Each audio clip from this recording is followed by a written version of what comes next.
days. Your kisses make my skin feel weak. I'm always melting in your heat. Then I soar like a bird in the wind.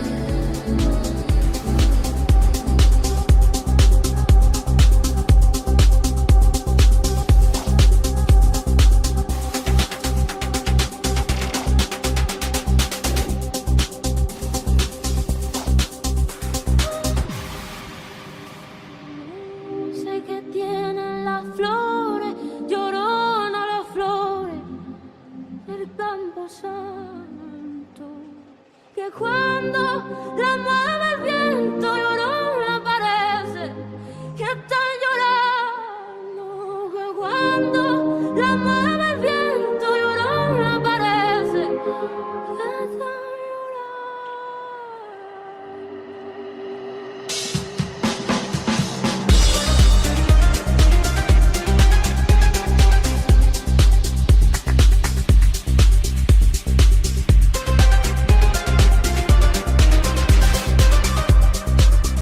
What's up, Bandidos? And we're live. Happy Friday, February 17th, streaming live from the Pacific Northwest, just shy of 5 o'clock, just before on Pacific Standard Time. Glad you guys are joining me this evening because we're going to have a ton of fun.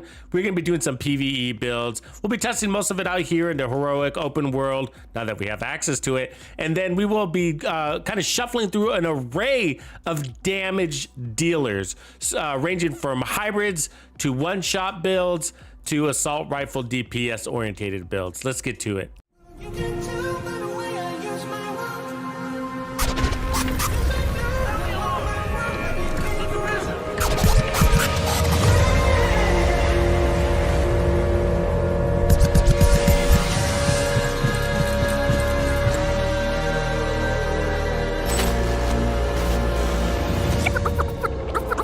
Freak out, yo!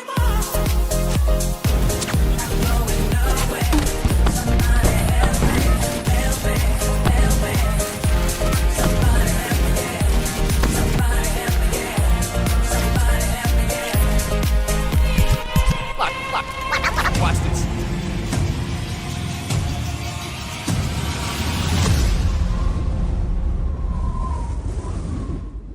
And we're live. Welcome to the stream, everybody. Glad to be having another Friday night stream with you all. These are some of my favorites. I love the weekend streams because we can really kind of dig in and just put our feet up and chillax a little bit while getting our grind on. So just a quick update. There is no news on season 11 yet, but fingers crossed it's going to hit around the 27th, 28th, 29th of February. So one of the last few days of February. That is all speculation, but that's what our fingers crossed are telling us. Anyways, on the other news, also the compensation cash, I think we talked about that in the stream the night before last. And so this is what you can expect. What everybody's really excited about is those 55 exotic components. As you see on the last line item there is 55 exotic components. It's not a little bit of exotic components. That's a nice level up there for one of your weapons or skills. Anyways, this you should anticipate this evening this to drop in your inbox. So it is important that you got room in your mailbox or you will not receive it. Okay, so it will be accessible, I understand, for a week, I think until the 27th, but make sure you got room in your mailbox. Make sure this isn't at 60, okay? So it's really important that you do that and make room for that. So it's supposed to happen at 11. You don't need to be logged in tonight to get it, but just so you know, around 11 p.m. is when you would expect that to hit. And that's Pacific Standard Time. So if you're hailing in from the European time zones, it's probably early in your morning. Let's see. Let's. What else did I want to tell you? Oh yeah. Resources. So a lot of these resources are going to be covered in that cache. Things like steel and carbon fiber, poly, and all that stuff. So make sure you're not fooling these. You know, I guess to be safe, be under 4,000 on all these items. Okay, the variable there's a variable amount here coming in, but it looks like the highest is around 4,500, which is about half of your full capacity. Okay, so make sure you're under half, under 4,500. Otherwise, you're gonna have some waste. And then also SHD calibrations and those types of things. Make sure you got room there. Most of you probably do, because it's really easy to spend these. As you can see, I only have one, but make sure that your SHD calibrations are low. And field recon data. So like for me, I got to spend some field recon data. It looks like I'm full on my field recon. And those are sort of hard to spend. What do we spend field recon data on? You know what I mean? Like, I know you can spend it on some leveling up and weapons and stuff like that, but like, gosh, I don't know if there's any weapons that I've rather level up that bad. Either way, I got to spend 250 of those. So just make sure you also pay attention to those watch items too, not just your resources in your stash, in your bag. So anyways, quick news on that. Not important to do like right away. You don't have to do that right now. You just have to do that before you cash in on that cash. See what I did there? See what I did there? All right, Banditos. So hey, I am working on the video. I was actually hoping to drop it today, and this is on the Death Dealers series, which is the rapid red builds that we were working on in the past couple of days. Tons of fun, I'm telling you. Woo! And really enjoying it. Can't be any geek off the street. Got to be handy with the steel. One of the things I gotta say is that I'll probably drop this. I don't think I'll have it ready for tomorrow. You can't be any geek so off the either street. on Sunday. Got to be handy with the steel, if you know what I mean. Let me mute that for a minute. Or I'll drop that on Monday morning. So look forward to that. It will be 3 high damage, high DPS builds with amazing time to clear. But what's unique about these builds is that they're gonna have additional levels of survivability without sacrificing time to kill. So that's the amazing part. And I'm showcasing these builds in a side-by-side against a max DPS Obliterate FAMAS striker build. Side-by-side. Yeah, in Kamerska, yeah, the bleed chest with clutch does work. It does work. That's not one of the builds we're doing in that series though, but that does work. But shout out to Beatnik Rampage. Welcome to Tux's Players Club. Appreciate you supporting me, man. And a good level to pick there, Bandido to the bone. So you do get access to the gaming music playlist that, like you're hearing right now. Also, I gotta say, if you're in the Players Club and you've recently joined like Beatnik Rampage, you should know that at the top of my YouTube homepage, okay, so just by clicking on my icon, you can get there, right? My just standard YouTube homepage. At the top, there's a members only playlist. Okay, that gets access to that members content there. And so all the content that's in there is like build videos, some tips videos, gaming music playlists, stuff like that. So what you can get access to depends on which member tier you are. So keep that in mind. And Bandido to the bone is top tier, so you should have access to everything there. Beatnik, appreciate you, man. Let me know if you have a hard time finding things. But also, if you're a member of Tux's Players Club, remember to join us on Discord, because we do have a Players Club section there. And in that section is also how you can access the Pimp My Build area if you want me to give you some build tips or show you what I would do different. Not necessarily better, but just different to your build. So tons of fun. Okay, so what we're gonna start off with today is a mechanical animal build that I've created in the past. Okay, we're gonna tinker with it though today a little bit. We're gonna try on some different skills. I'm gonna see if we can get some other skills to make sense with this. But it's actually a really good build. This isn't quite ready yet. I just kind of slapped it together real quick. But the idea, this is a true hybrid, so it will be a 6 skill tier hybrid thanks to the mechanical animal, which in general, I gotta say, I'm not a fan of. Okay, but with this build, I love it. And so the mechanical animal's got a high base weapon damage, an okay RPM, 50 to mag. We got damage to targets out of cover on this one. And then it's got future perfection, which is the perfect version of this. So each kill gives you a skill tier for 19 seconds, stacking up to 3 times. That's gonna get us to 6 skill tiers on this build. And then you can maintain those 6 skill tiers with every kill. And then every 90 seconds, you get an overcharge for 15 seconds. As long as we got our 6 skill tiers. And so we're gonna have 6 skill tiers on this build. So as you can see, we already have 2, one from Technician, easy peasy, and one from the Memento, which is also really easy. What's cool about the Memento is we're also gonna get 30% skill efficiency on top of the overcharge, and then we're gonna get skill efficiency buffs. So this ends up being a pretty darn strong build. And what's really cool about this one, I gotta say, is it shreds thanks to the Umbra Initiative set, which is giving us crit chance, reload speed. It's gonna buff our RPMs. It gets better than we see there. And the chest piece basically doubles all the stacks on the base 4-piece set. Okay, so basically we can get 100% crit damage and 30% RPM. And we're gonna get 40% armor regen over 5 seconds, which is equivalent to 8% armor regen. So this build is gonna have 3% armor regen on the backpack, another 8% there. So that's 12% when you're in cover. Okay, when you're out of cover, you're only gonna get 3%. But that's good. That's good. That's what we need. And then I'm running the Picaro's holster.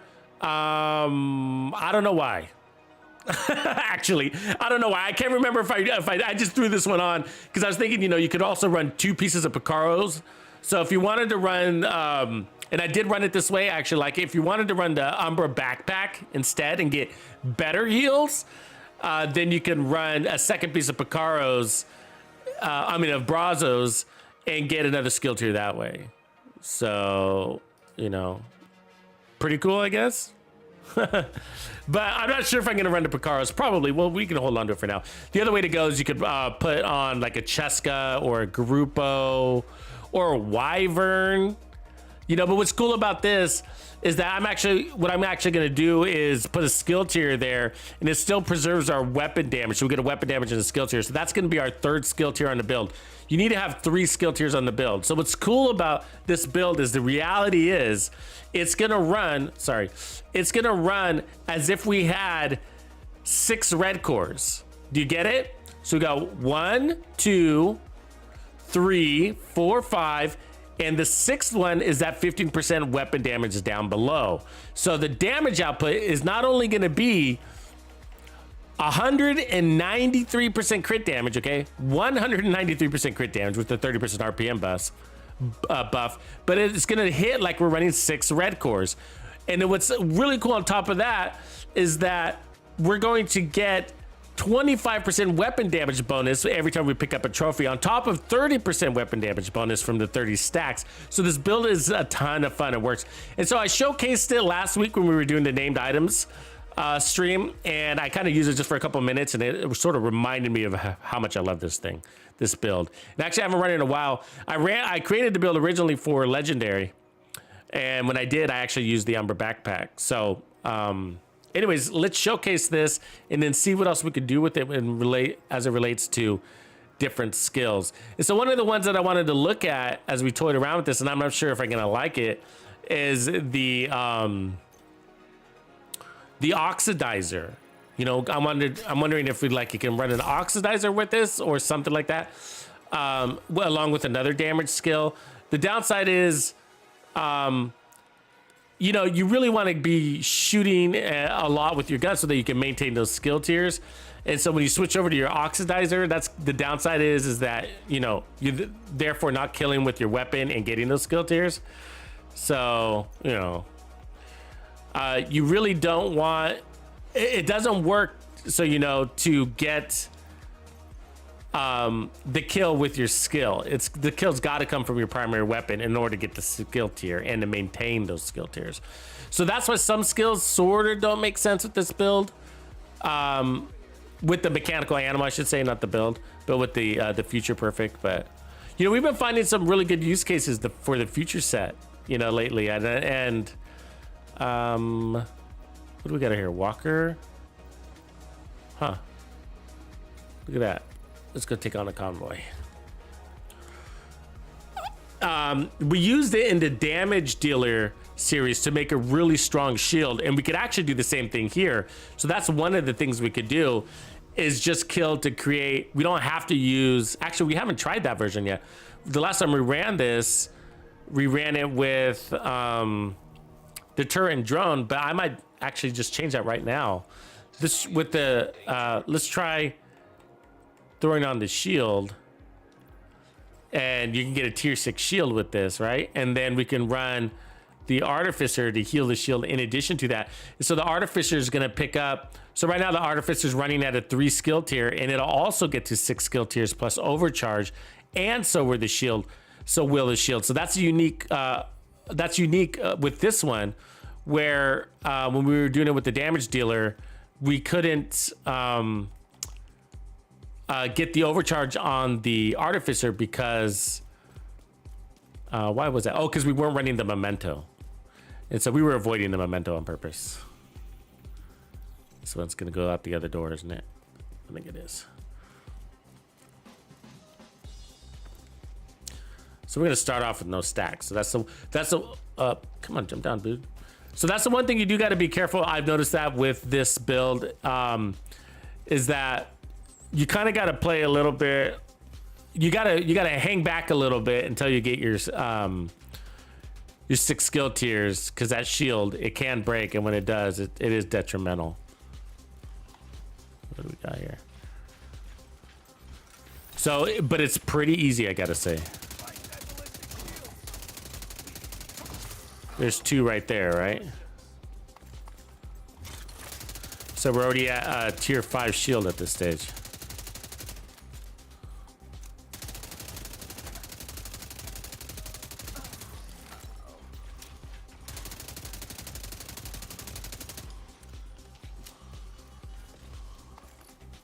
Which manhole are they gonna come out of that one, huh?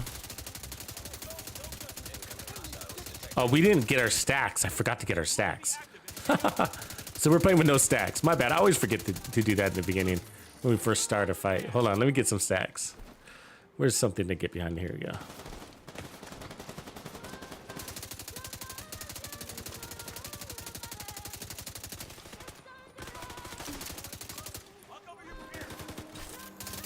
That's better. Thought it felt a little slow.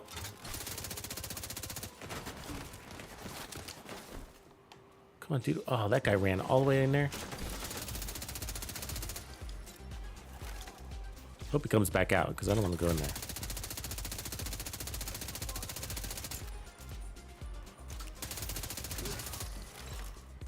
Man, these chickens.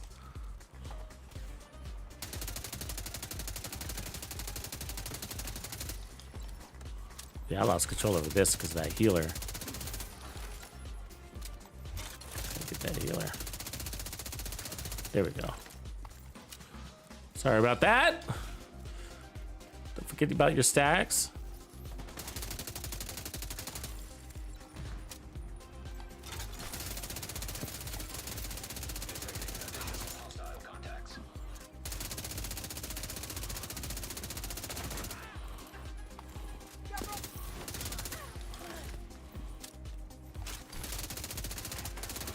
And this is before our memento stacks, right? That's pretty cool about it. Just don't let them get behind you, though, of course.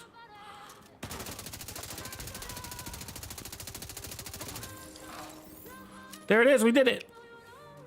A little bit of errors, little error in there involved, but we got it. We got it. So cool build, cool build. Strong shield, right? But the time to kill kind of made it a little bit of a moot point. Like we killed him so fast, we didn't need our shield as much in that situation. But others, I'm sure, will be different. Let's grab this other trophy here.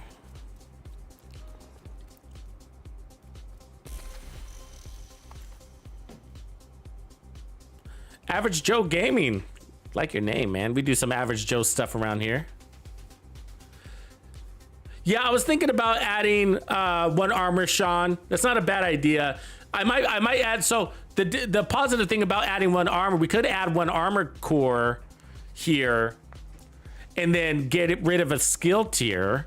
Okay, and by doing that, we'll still get a tier 6 shield, not a tier 6 artificer. So the artificer wouldn't go beyond a tier 5 skill. But do we really need it to? Do we really need to overcharge from that? You know, I don't know. I don't know. But the exchange would be every time we got a trophy, we'd get bonus armor, also a higher bonus armor, and that's very valuable. We'd get 20% bonus armor per trophy. But let's run this like this for just a little bit here real quick, just to see how it plays out so we know the difference. But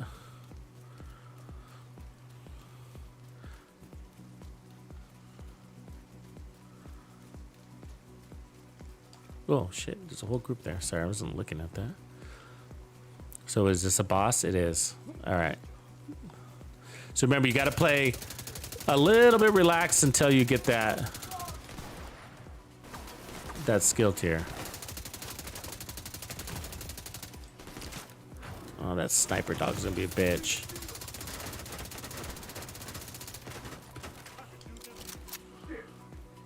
Good heals there. Gotta get this grenadier.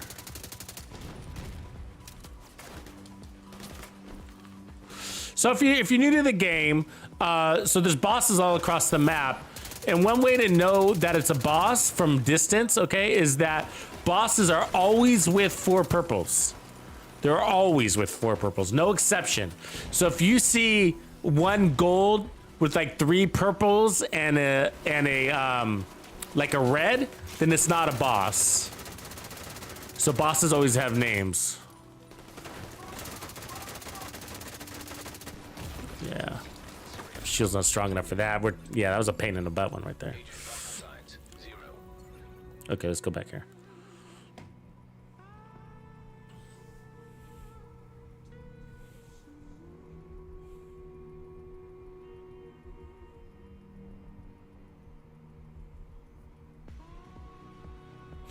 Yeah, foam works good with the 3 skill tier. We've done that before, Firebird. We put it on a pistol. The future with on the pistol, future perfect on the pistol, and ran it that way. I think we also ran it on an 1886. But the pistols are nice because you can quick draw your riot foam, so to speak. You know, you can. When you're using like the bulwark shield, you can whip it out really easy, just like you can a pistol. Where if you do it with like a Crusader shield, is, you know, there's kind of a delayed weapon handling effect there. The change of weapon, slow.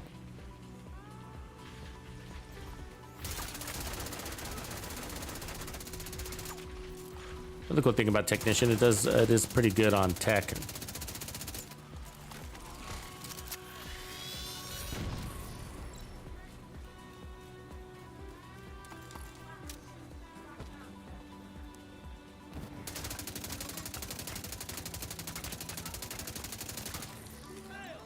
Overcharge here. So we got the overcharge right now on all our skills.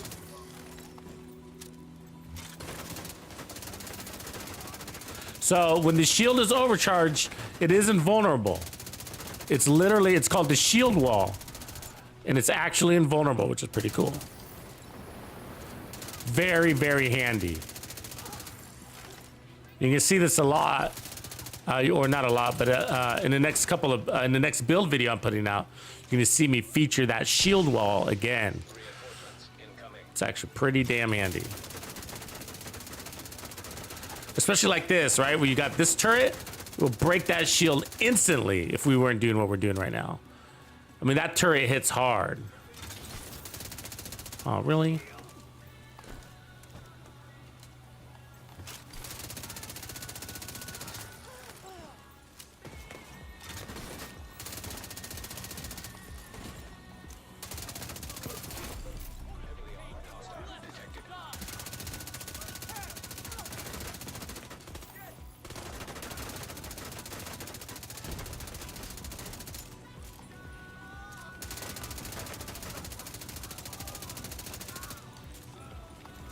I mean, I feel like a tank, and I am a tank, as long as nobody gets behind me.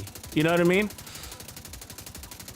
I mean, it will be interesting to try putting on 1 more blue core, like somebody has suggested, because that'll make you feel even tankier when you, not only up front, but when you pick up that armor core. But I mean, talk about a strong shield, right? I mean, we all know that shields are worthless in this game. I mean, they fucking break so easy. The devs have designed them to break really easy, and that's because people were relying on them a lot. Too much, maybe. It's mostly a PvP thing.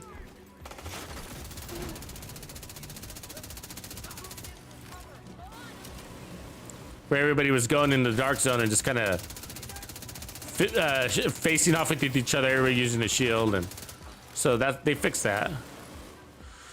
But they added the disorient status effect thing, so when you die, you get. When your shield breaks, you get really dizzy, and that tends to kill you really bad. I mean, just like 80% of the time. I mean, if you're out of cover and your shield breaks, you're dead.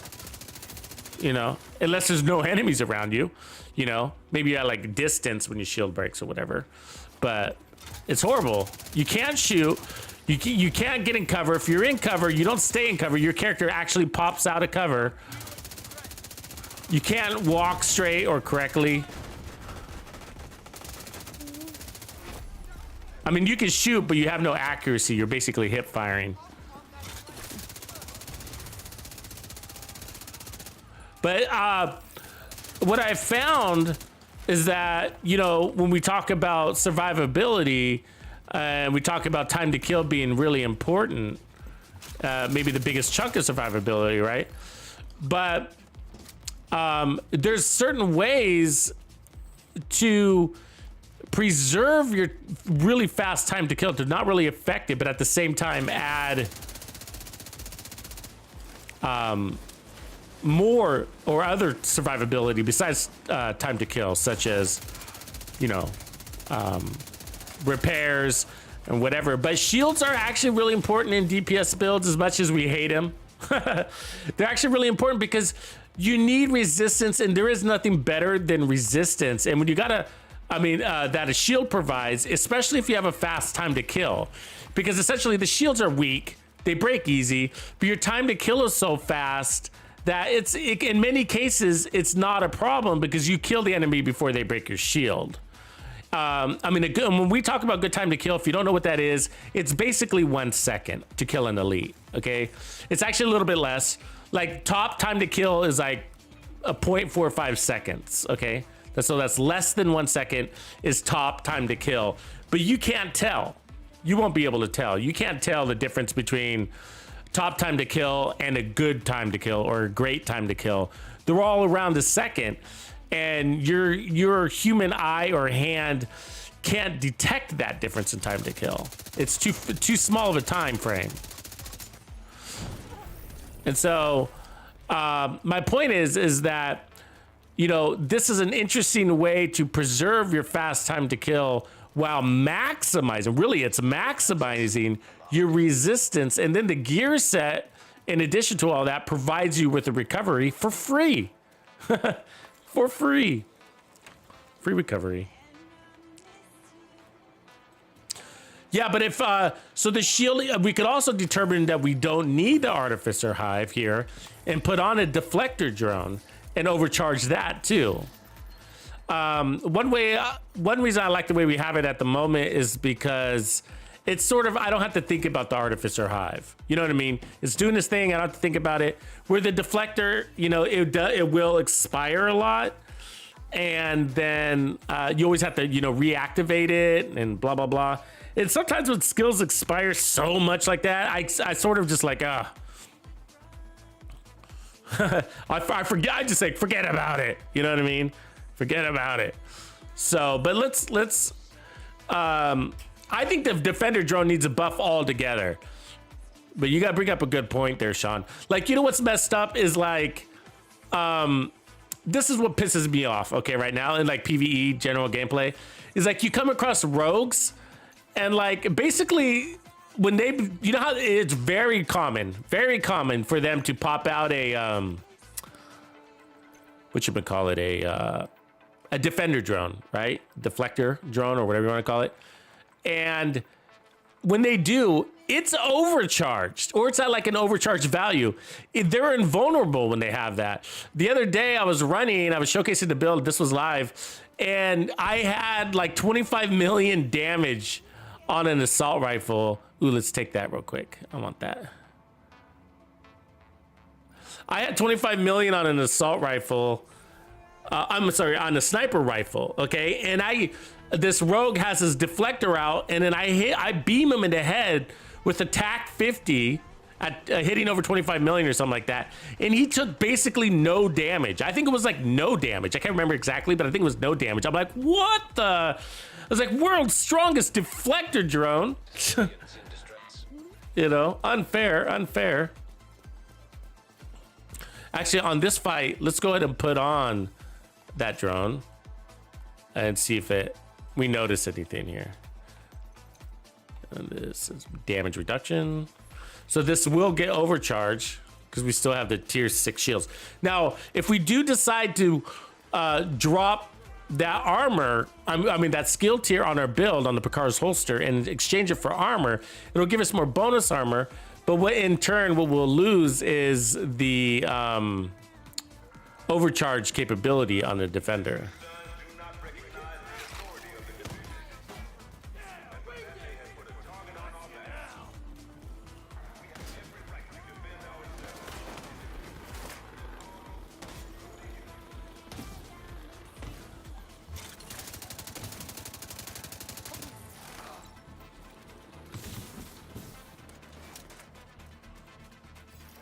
Oh, did I miss it? Fuckers. Where is that thing? I think I'm too late. Did I? Where'd it go? It disappeared. I felt like I had more time than that, right? Oh well. Let's do this thing. You snooze, you lose.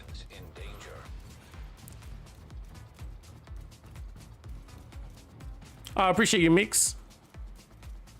Yeah, this is a hybrid red build, but yes, absolutely. Actually, we'll go to one of the other builds, red builds, in a few minutes or a few control points later here. But a build video is coming out, Kabuto, for those red builds that we created the other day. I finalized them. I narrowed it down to 2. The builds, I actually ended up abandoning the Foundry build in the end. So we got the Foundry build in a good place, but I still ended up abandoning it in the end. And that's because it worked. I got it to work. It was okay, but it just really wasn't up to par compared to what the other ones were. And so I was just like, yeah, it's not really, I don't want to put out a build that's okay. It works, but it's, you know, the other ones are so much better. Ooh, that hurt. Where's she at? So I narrowed it down to the best of, and so just kind of stuck with 3.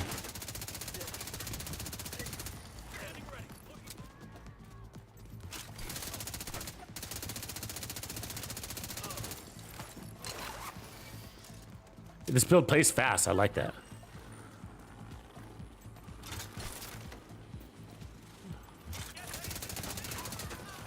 Gotta remember to gain cover every now and again, though.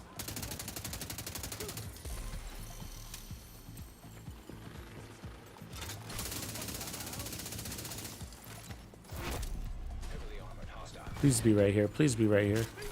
No, not that lucky.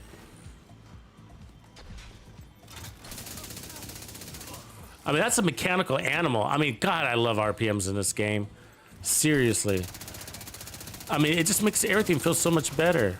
There's a boss. We just shredded the fuck out of him.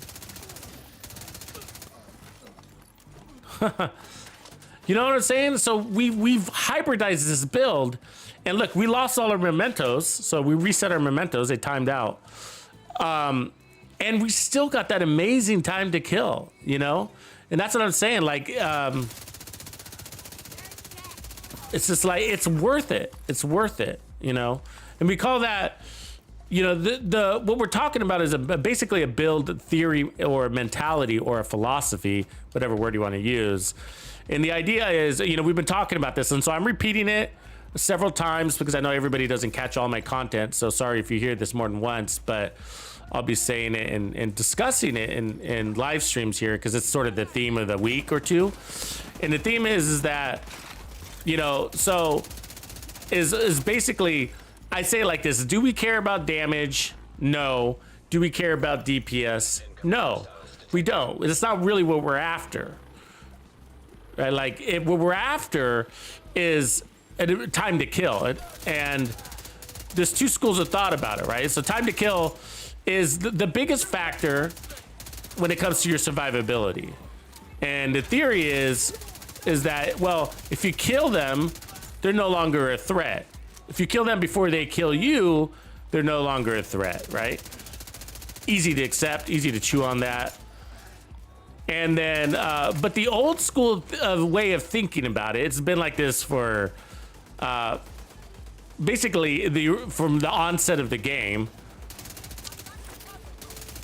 Oh, there's a lag right there. The shield came out like 10 minutes later. So now we're in overcharge here.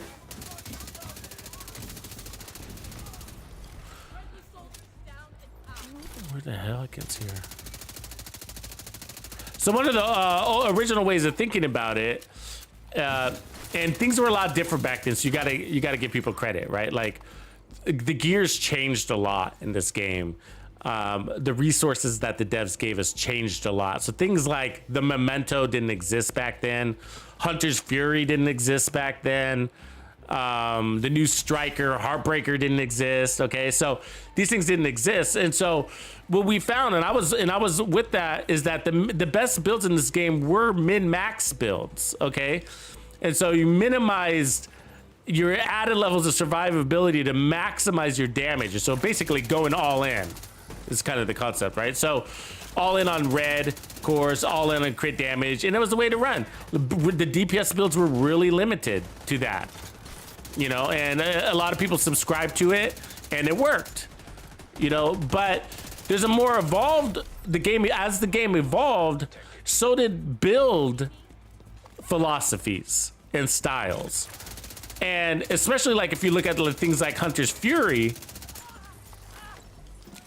and it was a sort of like, well, these builds are coming with this added survivability, like 20% armor on kill, but at the same time, the crazy amp damage, enough to solo legendary to speedrun legendary, whatever you want, right? And so the builds are crazy strong, damage-wise, and also brought equally strong levels of survivability without sacrificing that damage. Now, some people say, no, you know, there's always a sacrifice, right? Some people say there's always a sacrifice. If you add survivability, you're taking away damage. Well, tell Hunter's Fury that, because it doesn't believe that. Tell Hunter's Fury that, because there's no way to remove your survivability. And you got maximum damage on that build, right? You got maximum damage on that build. With the survivability is built in. And Hunter's Fury is the same way. Survivability is built in. And so you can run it all red, you can run it all blue, doesn't matter. You're still gonna have your 40% armor regen over 5 seconds. And so anyways, the old school way of thinking still persists along the community today.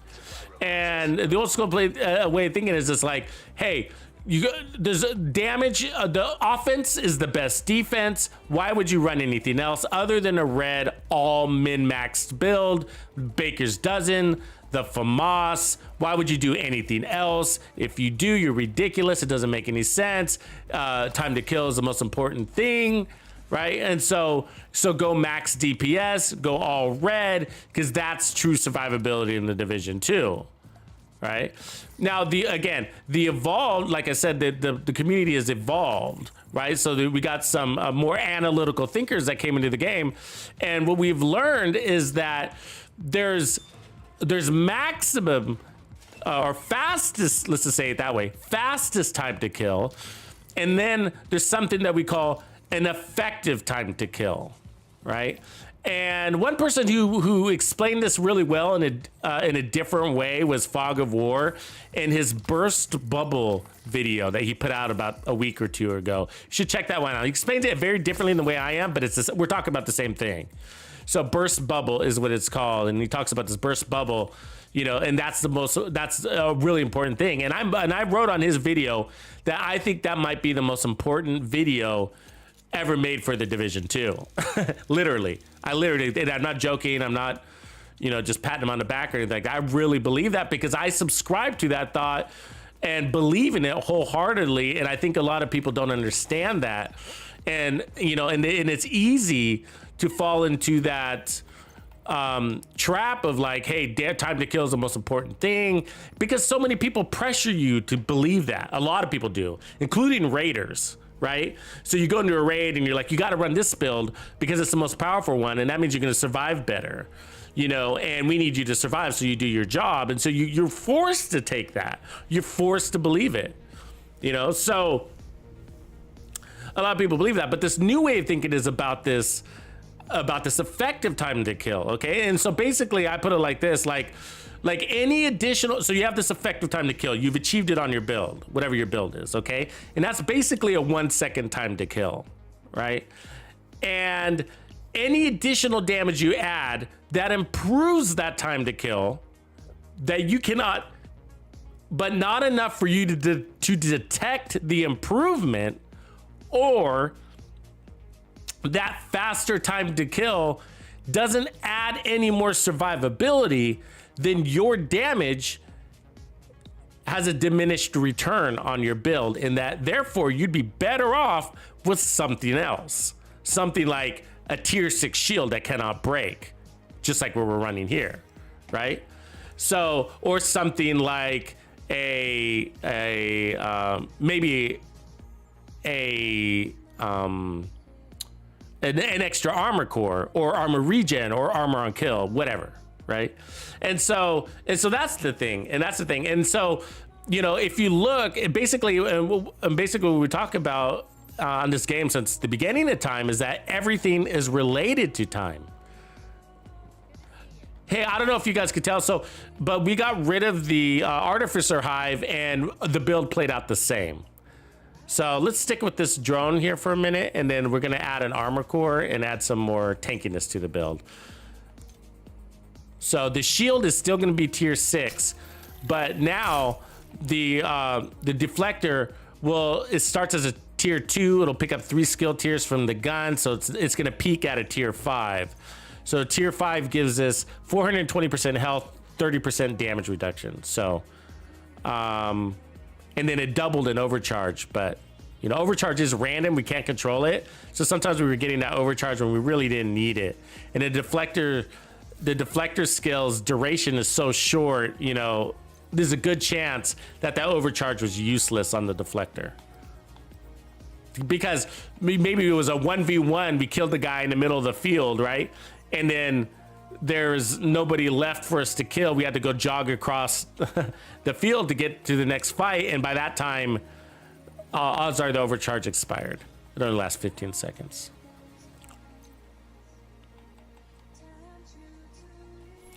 Yeah, so it's really quite amazing. And I know not everybody has the ability to do this. The hardest thing is for the player base, okay? It's easy if you're able to record content. Oh, look at that, another one. Let's go take that one too. But I do feel bad for the player base because most people can't visualize this. So you're gonna have to rely on people like Fog and myself to help you visualize it, because seeing is believing. You know what I mean? And so I get that. You know, I'm the same way. I'm very visual. You know, and so and it's really hard to detect or to showcase that. So for example, if you run an go run an all red striker build, okay, just an all red one, your favorite all red one, and then add 2 blue cores, right? Now, if you're in the testing range, you're gonna see a difference in your DPS figures and your crit damage figures, and you'll be like, oh, well, this build is slower than, the damage numbers are quite a bit different when I added those 2 blue cores, so this build is definitely weaker. But what you're missing there is context. You know, you truly are missing the context there. And what I mean by context is like, okay, so you see maybe 1 million or 2 million different DPS, but what does that mean? 2 million DPS, is that a lot or a little?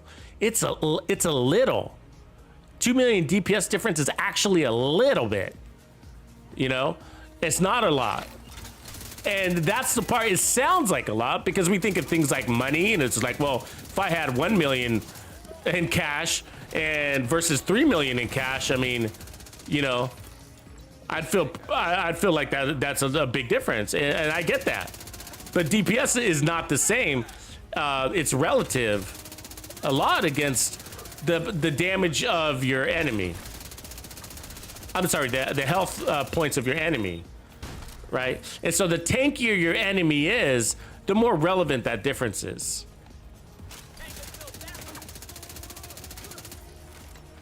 And when it comes to heroic content, the enemies are to the point that the level of armor that they have, that in most cases, you know, 2-3 million difference in DPS isn't going to make a difference in either as well as in legendary. The times it would make a difference is like when you're coming across maybe like a mega tanky boss or something like that. But for the most part, my point is it's humanly undetectable. Not gonna be able to detect it.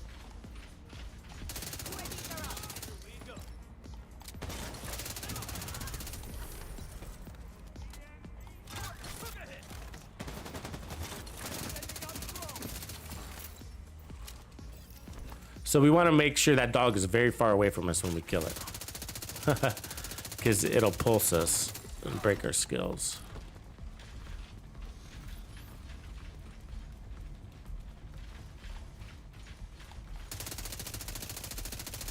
But at the same time, we want to go for that door.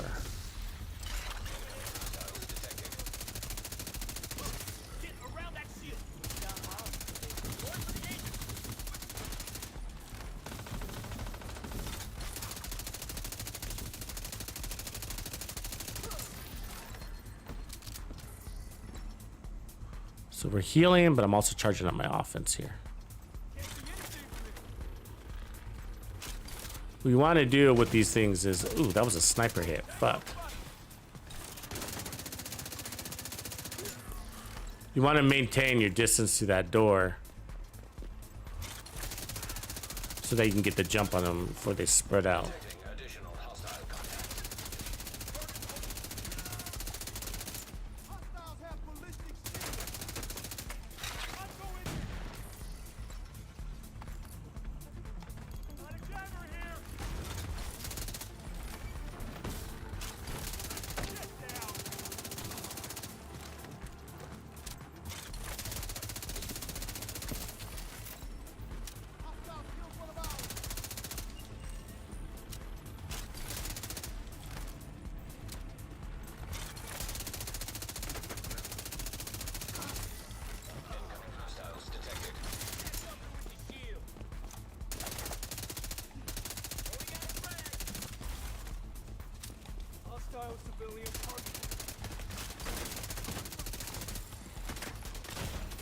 No.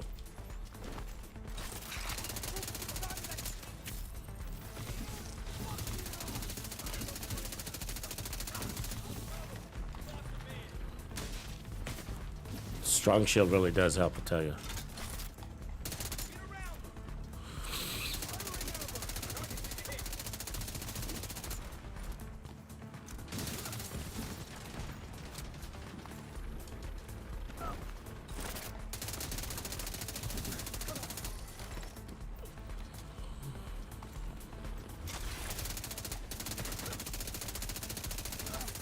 There it is. So yeah, like I was saying, it's really quite interesting, you know, those big damage difference numbers. You go into the range and as a player and you like, okay, I'm gonna try a striker with all red and then I'm gonna add 2 blue cores and be like, oh wow, I see this difference in DPS. And so the all red is definitely better. I mean, I gotta go that way, right? I mean, yeah, I'm missing 2 million DPS. It's gonna make that's gonna hurt my gameplay a lot. I'm gonna technically lose survivability, but no, you don't. Like if you time it out when it comes down to time to kill, that 2 million DPS means nothing. It means nothing against a heroic elite. Like you can't tell back and forth, back and forth. If you look at the time to kill and ignore your numbers, you're gonna have a discrepancy in thought. You're gonna be like, wait a second, I can't actually tell which one's faster. Now you might trick yourself into thinking you can tell which one's faster, but the reality is that you can't. I have to put in a side-by-side frame recording to see which one's actually faster, and then even then, it's so slim. It's still hard to tell. I almost have to slow it down in many cases to really know how much faster it is, and it's microseconds. It's microseconds, you know.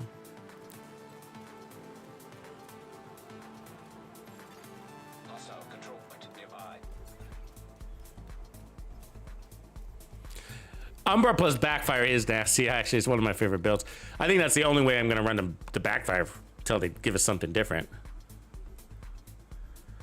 Yeah, Firefox 11 p.m. for that compensation. Yeah, I think Grumpy got you there.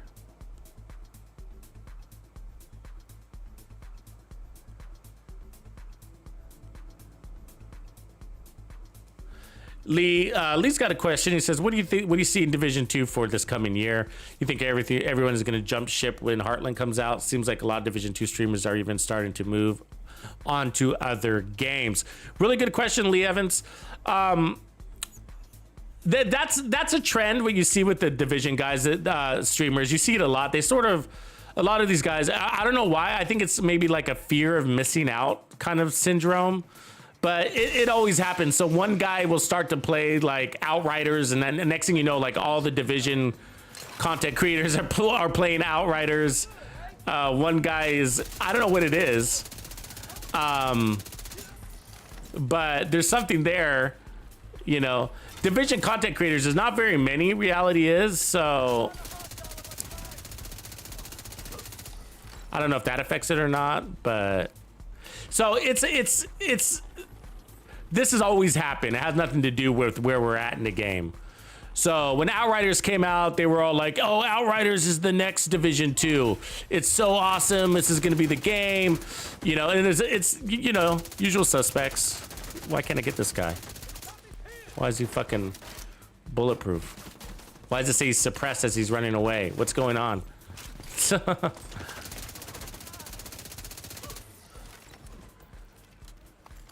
What was the other game they all did that with too? I don't know. There's a few. No, but these guys, the reality is that they're Division true. You know, so they will play Heartland when it comes out. Guarantee it. And you might see more Heartland energy than Division 2 energy when it does come out. But I can tell you, we still don't have a launch date on that thing. They've been working on it forever. It's a very important game that they get it right. The problem is, you know, with the Division, the way that they, you know, Ubisoft does things is, they're kind of chasing trend chasers a little bit, but it takes them so long to develop, they miss the trends, you know. And we might see that with Heartland too. People, you know, every day that goes by, I can tell you, people get really less and less excited about it, you know.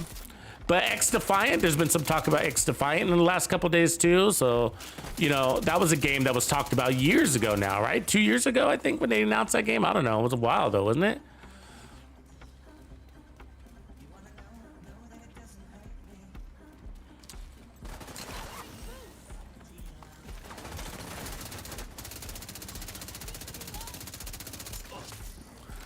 But no, what I say, and I've always said this, is they always come back. All of them. Not just the content creators, but all of them. The guys that say, "Oh, this game is dead. I'm out of here. Fuck you guys." They always come back. They always do. I've seen it over and over again. People have been saying that Division 2 was dead since it launched. Like 2 weeks after it launched, people were like, "This game is dead." It's the same time. It's just this kind of person. That's just the way they are. They're just the negative Nancys, and you know, they want to be it's easy for them to jump on that bandwagon, and you know, because they'll feel vulnerable if they don't, you know. They feel vulnerable, their feelings get hurt or something. I don't know what it is, but they don't actually believe it. I don't believe most of the people that say the game is dead actually believes it. They're just saying it to like be controversial, you know. I actually believe that. I'm just like, you're just saying that. You don't believe that. Because why would you be here? Why would you be on this video commenting if you thought the game is dead? If the game is dead, why do you feel the need to tell people the game is dead? Because obviously they don't believe you. Holy shit, this game is dead? This whole time I've been playing with millions of people and or not millions, but you know, tens of thousands of people, and the game has been dead the whole time? Why didn't anybody tell me? Finally, this guy, this really nice guy, jumps in, you know, takes time out of his day to write a comment on this video, you know, and he doesn't even watch Division 2 content because the game's dead.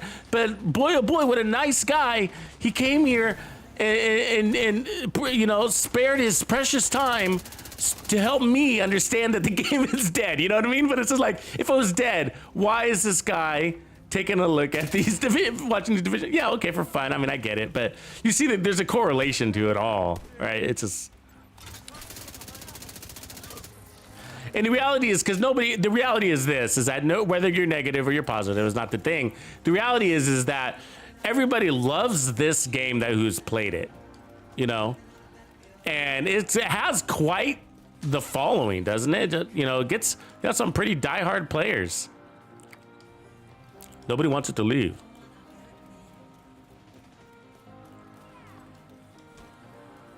I think you're talking about Fog of War. Are you talking about that one? Fog of War. Is that the one you're talking about, Nander? That channel? Good guy. Really good guy. He's a small channel. He's a new channel. But he does a series that he calls, that he's coined the name Division Analysis. So analysis plus division. So he's coined that term.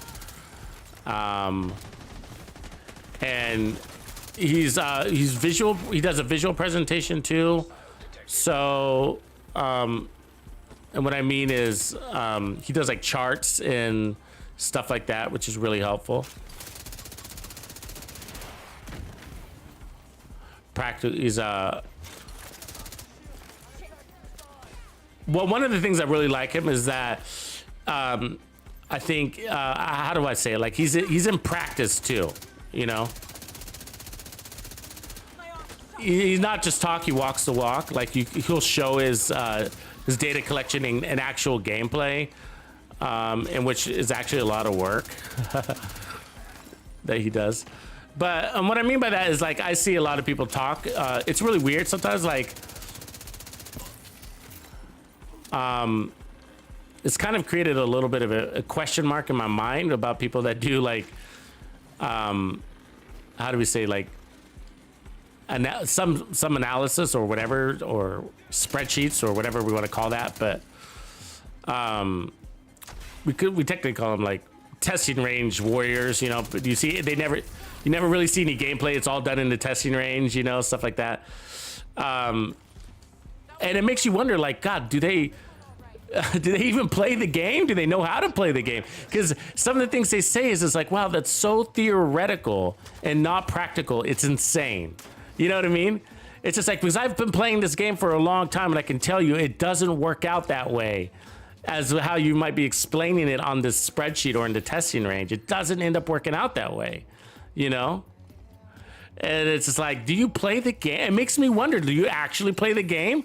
Or do you spend your time all in the testing range? Because you should know by now that it doesn't work out that way, you know? And so how can you teach that if you know it doesn't actually work out that way? Show us in game, you know, in a fight. And then you see them fighting and they're just doing random street fights. And, you know, and if you guys know, random street fights are easier fights than if you were to even control points. I'm sure you guys know that by now, but control points are level 4 and have an increased aggression, as well as the number of elites you encounter. So it's much more difficult to fight in a control point versus what I'm doing right now, which is a random street fight. And so they come to these random street fights and they're like, see, it's a better way. And you're like, but you know what I mean? But it's just like, but that's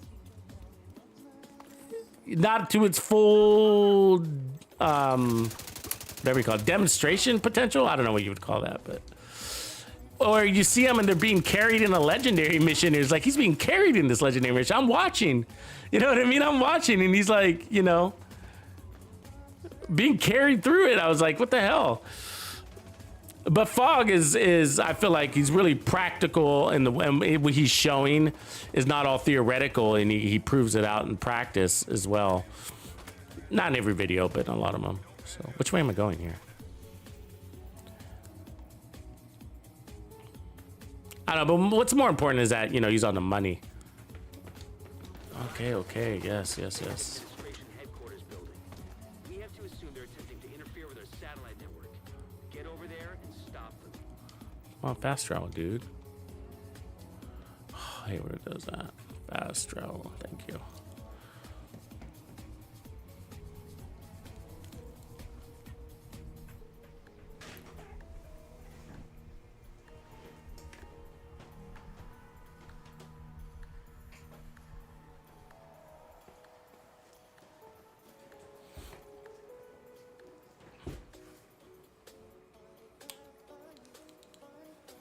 All right. So yeah, this is a a really interesting build. This is a hybrid build that doesn't look like a hybrid. So it's a 6 skill tier shield build that runs basically full red cores. I got 1 blue core because we're testing it. Actually, I don't have a choice. I either got to put blue or gold here. But it acts like a 6 red core because of that 15% weapon damage there. So, and then we got 5 other red cores. But because I'm running a mechanical animal, it gives this crazy 6 tier shield. So we're tier 4 at the moment, but the mechanical animal kicks it in. Oh wait, do we got too many skill tiers? We do, don't we? See, 1, 2, 3, 4. Oh, we got too many. I wasn't thinking about that. We might want to get rid of this because the memento gives us 2. We could actually not run technician, right? We could get rid of technician at this build, which is interesting because I mean, we could run firewall because we don't need gunner. I mean, we could also run gunner and get 10% more armor on kill. That's interesting. I wasn't thinking about that because we've been running without the memento, but the memento gives us 2 cores and then technician gives us a 3rd. And then this armor is giving us a 4th. So we're running a tier 4 shield. And then the mechanical animal gives us 3 more tiers. So now we're at tier 7. And then there's an overcharge. So we never, and obviously you can't get to tier 7. So what I'm saying is that there's waste on this build and you really don't want that. I believe with mechanical animal. I believe that's because the reality is you can only, it's really easy to maintain the 3 skill tiers. It's really easy, guys. It's so easy with this build. You don't want to say, oh, but it's easier to get to tier 6. No. It's just as easy to get to tier 7 as tier 6 as tier 5. This thing kills. This thing shreds. So you think Gunner's the move, Darian? Let's see. Let's check that out. Because one of the another red core would be really powerful too, right? Because if we add a red core, which means we'd get rid of the holster by just doing something like this, right? Then when I pick up a trophy, I get a full 30% weapon damage bonus. It's only 5% more, so you could also argue, like, yeah, you don't really need it. So that's true, you know. But yeah, I think getting rid of technician is the way to go. Since we decided that the artificer hive wasn't really making a difference, right, guys? We said like, oh, the shield isn't breaking even without the artificer hive because everybody dies so fast. So, and you get the overcharge. You guys think gunner, but what about firewall? Firewall would give us more damage. But yeah, I hear you. I hear you. Gunner would help us maybe be more confident out of cover. Okay, let's try that. Plus you get faster reloads and shit like that.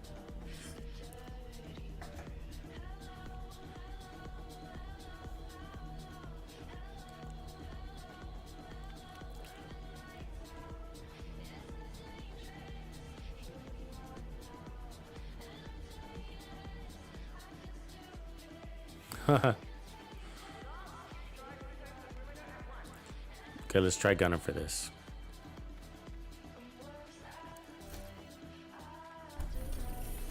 So we got assault. Yeah, so if we went with firewall, we'd get better mods. And then let's take a look at the just real quick. I'm not gonna run it, but just so you know, if we ran the firewall shield, oh, we can't look here. We'd have to see it, but it'd be interesting to see what the overcharge stat is if we get more kill power off of that, but that's okay. We'll look later. And so here we keep the double blues because we like that, so that we get the bonus armor. So technically we're gonna get 10% armor on kill from gunner, and then we're gonna get 20% armor on kill thanks to the memento. Okay, because you get 10% bonus armor per kill per blue core, and we got 2 blue cores, so that's 20% armor on kill. So effectively it's 30% armor on kill. As long as we're killing every 10 seconds, we're always going to maintain that 20% armor on kill bonus armor. So, and that's behind the shield. Remember that.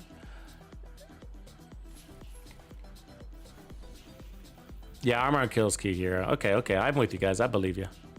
I think you're right. I was thinking about it as you were saying it, and I was like, yeah, because we were taking damage and we were killing fast, but we were also moving very fast, right? And not always soaking up the full 40% armor regen from Umbra initiative. Gunner on kill would help us not needed as much, I guess. So yeah, I think you're right. I'm thinking about that War Hound. Hostile control point identified. Yeah, this is a cool build though, guys. I really recommend it. You don't have to run a mechanical animal either. I'm just running it because why not? It actually feels pretty good. And if you didn't notice, I am running the Omega suppressor on this to get that 20% stability. I believe it really needs it. So keep that in mind. 1.9 second reload is pretty good on this thing. It feels good. It feels good. So I'm going after, what I'm going after here is this guy.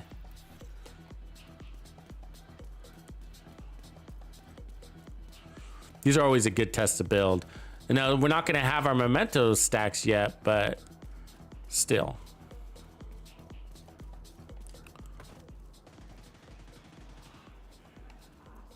Where are they going?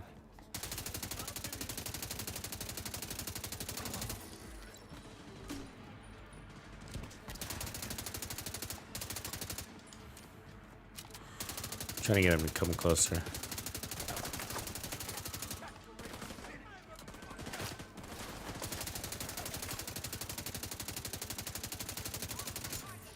Really don't want somebody coming in after you in the back here.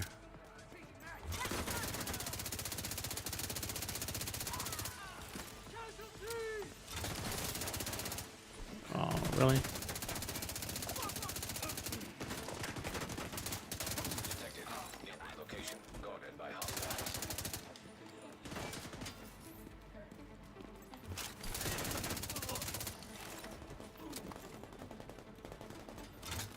See, well, that's why I didn't want to run. I didn't want to chase him down because of that. Ah, shield drop. God damn you, shield. Can't tell if you're up or not when you do that shit.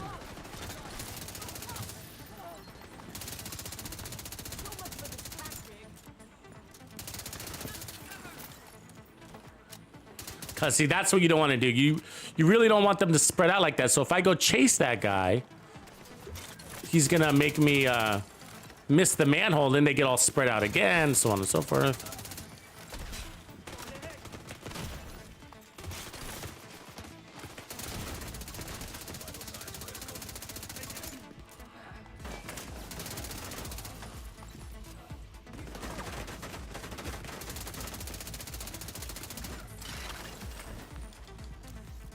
Damn, these guys got some accuracy on their asses, huh? All right. It looks like he came back, right? Let's get our stacks before he kill him. Let's play this smart. All right.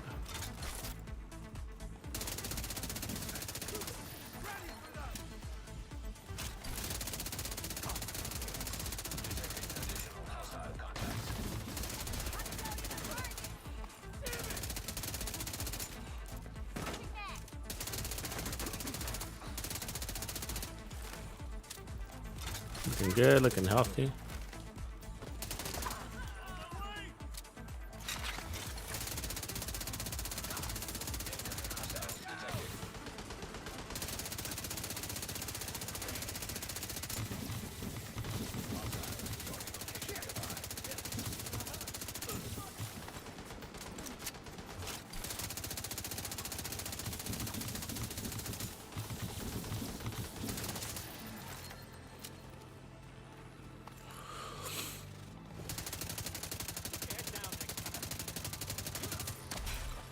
There it is. Could have done a little bit better, but I lost it in the beginning. I feel like I was playing catch up the whole time.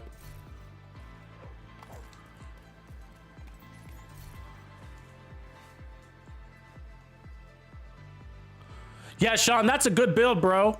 That's a great build. I like that Heartbreaker build. I was just running it like that. That same build. I was running it. Actually, one thing to try is running it with the. Actually, I was running the Heartbreaker backpack and the Heartbreaker chest. Actually, I was doing it different now that I think about it. But I do run it that way also. But for heroic content, that bonus armor from the backpack is insane. And if you pair it up with the chest piece and get the additional stacks, it's crazy. What up, Beam? What up, Warrior Cowboy? And with the mementos, the other way to go too, for sure, because then you get the damage buff also. But I feel like the chest piece is really good, and I feel like I'm kind of... Here's the deal. This is sort of my sentiment around it, is that it's not like running spotter is bad. Of course, it's great. That's a great chest. Or the memento or vigilance or something else. Those are great choices too. But the reality is that we're really low on chest and backpack talent options. You know what I mean? Like, we don't have a lot of options. And the reality is the Heartbreaker backpack and chest are actually really good options. And I feel like if I don't use them, I'm just like, I'm missing out on a really good backpack or build diversity option that's equally as good as the memento. I mean, you could argue, god damn, double rifle sucks. Double rifle really sucks. Yeah. We're fucked. Oh my god. Man, we were foamed to fucking hell there. Oh my god.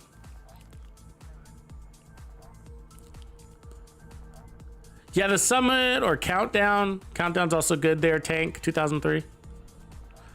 Dardunio in the house.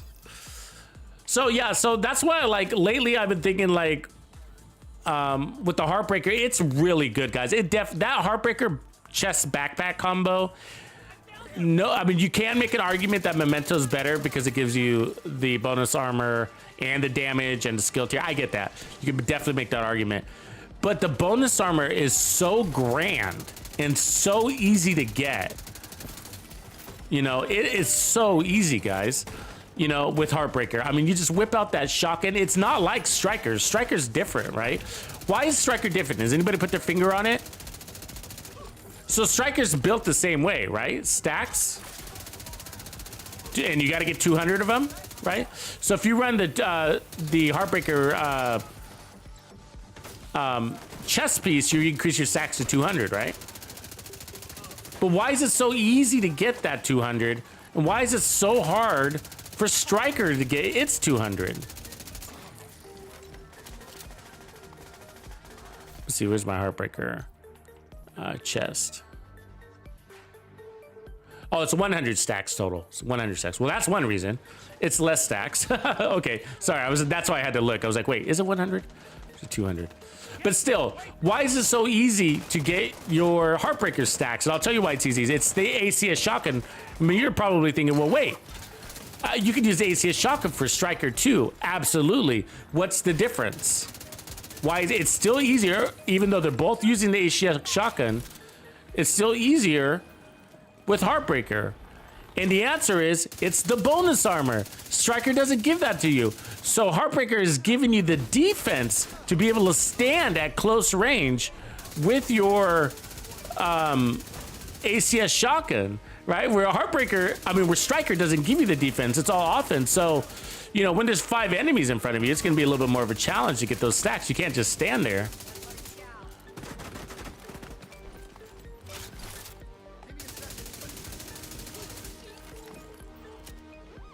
Striker's really a really good gear set. It really is. One of the differences is that it'll struggle with taking down mobs of enemies out of cover.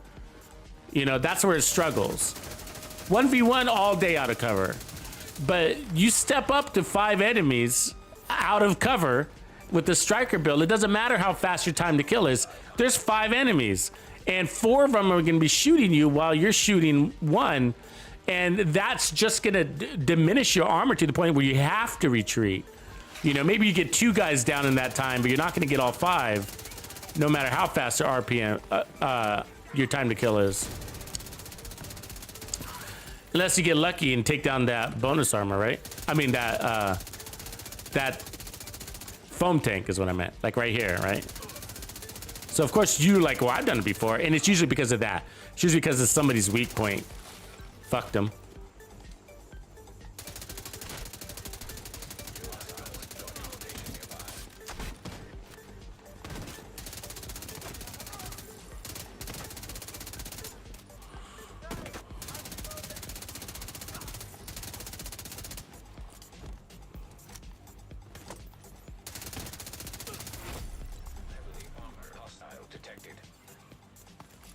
But yeah, I like the striker gear set. We just made another good build for it, so that'll be included in the coming build video, next build video. Another really good striker build. Different than what I ever run before, actually. So there's a unique factor to it.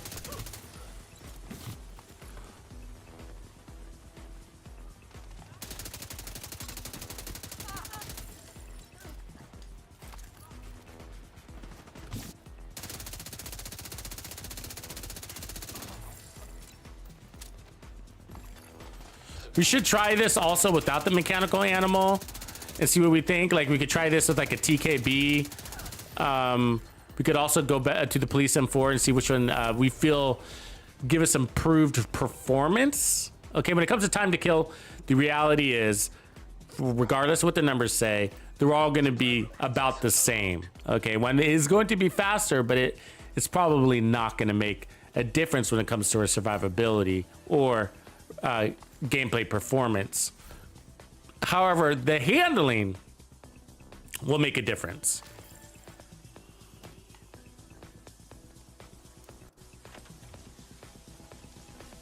Really, Lee?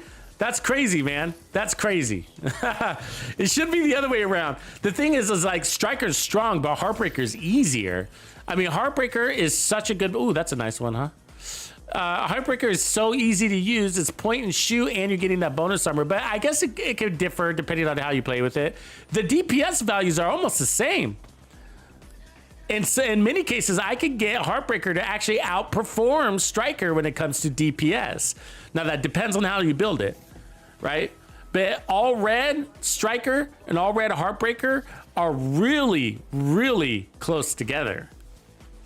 And then when you start adding armor to Striker, it gets even more closer together to the point where it actually, you'll see this in this coming build video, I actually have a Heartbreaker build that outperforms the Striker build, because when they both had 1.1 million armor, you decrease Striker's performance while Heartbreaker performs the same with its armor values. It's almost intended to have it the way it's set up. And that's because it's easier to stack too. But it really ended up being really interesting, But Striker overall does have the better DPS for all builds. I mean, not for all builds, but for most builds, we'll just put it that way. But there are circumstances where Heartbreaker can outperform a Striker build, but in many cases, the reality is even the best, most powerful Striker build and the best, most powerful Heartbreaker build, their values are really close together when it comes to DPS. Like 1 million or 2 different, you know, like 13 million to 15 million or 12 to 13 million, just depends on the way you're running your build. And that's nothing. Just like we were saying earlier, I know it's 1 million DPS difference sounds like a lot. It's absolutely meaningless. It is. Because the time to kill related to 1 million DPS is like a microsecond.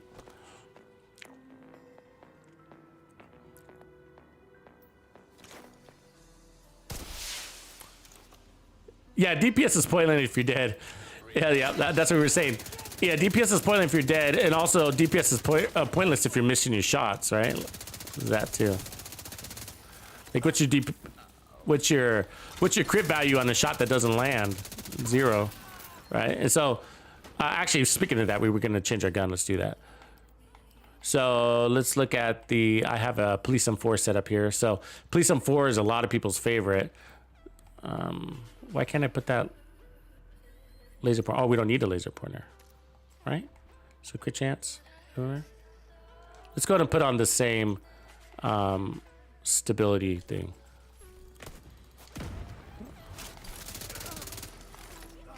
So what we pick up is an RPM and a handling boost, okay? And I went ahead and put the stability on anyways, but crit-wise, we're basically the same. So everything's the same. What we lose is the length of time the skill tier lasts, which is not very valuable in reality, and that's because we're just refreshing it anyways every time we get a kill. And we do a really good job at killing. So we don't care about that added time. But this gun, if I'm comfortable with it, which I am, I'll do a better job at landing body shots. Weak points, and a better job at landing headshots too.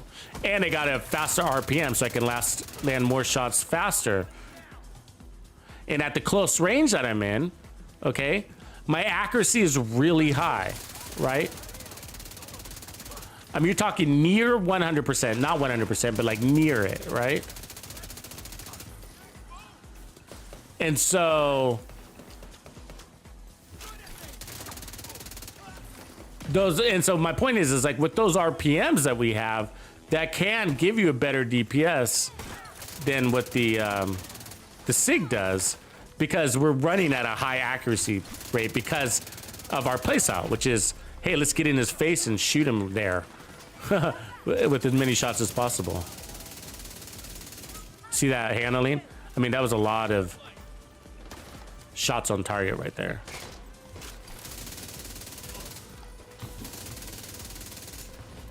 So it might look like the time to kill is faster, and it probably is, you know? Probably is. I mean, we jumped 100 RPM. I think this one does have a slower. I gotta look at the reload time. That matters with these guns. Faster guns, you want faster reload time. So let's take a look at that. 1.8. It's like actually got a faster reload time. So the SIG had 1.9, and that can make a difference in your performance a lot too, right?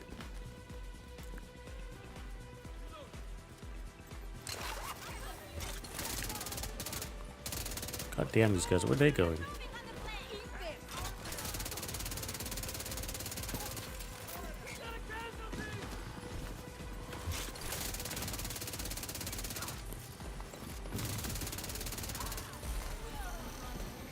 I feel more powerful with it.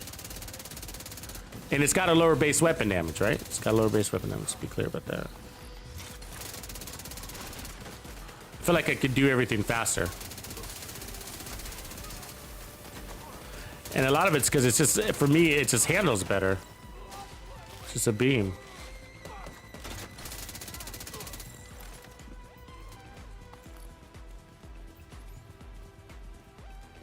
We gotta get in cover, get our charges.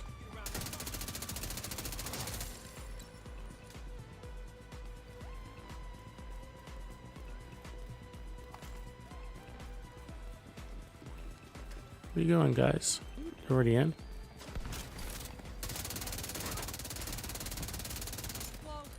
There's a lot of shots right there.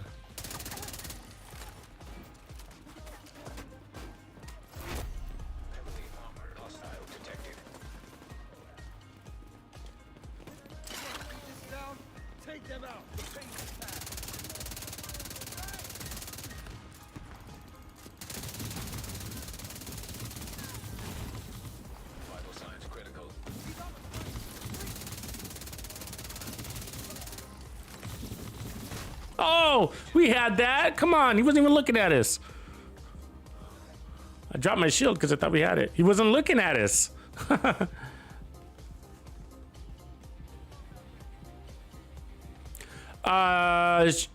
The coyote mask, Shadow. You want that? Because if you're running an SMG, you're playing in at close range where you're going to get the 25% crit damage, which will help you burn. And with your time to kill, hopefully it's good enough, and it probably will be, to the point where your catharsis might take a long time to kick in or get its max performance.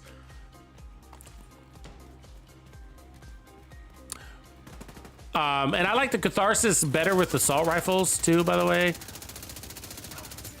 I mean, also with pistols, I guess, but a lot of the times with assault rifles, and the reason why is because like when it drops its heal, you can just stand in that heal puddle, and your enemies are going to start backing away and coming in. They're not always going to be like right there in your face when you do that.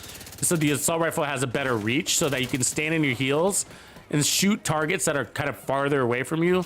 Like if it was that guy, so like there, and I'm standing in my heal puddle, you know, so the catharsis is handy for that.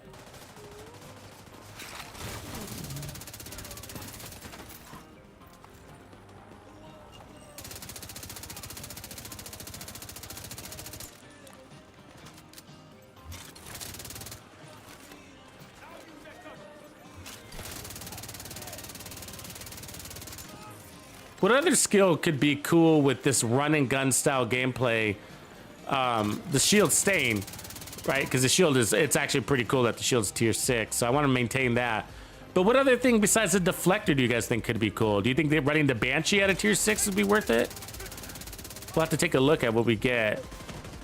Well, I guess it'd be tier 5 technically, but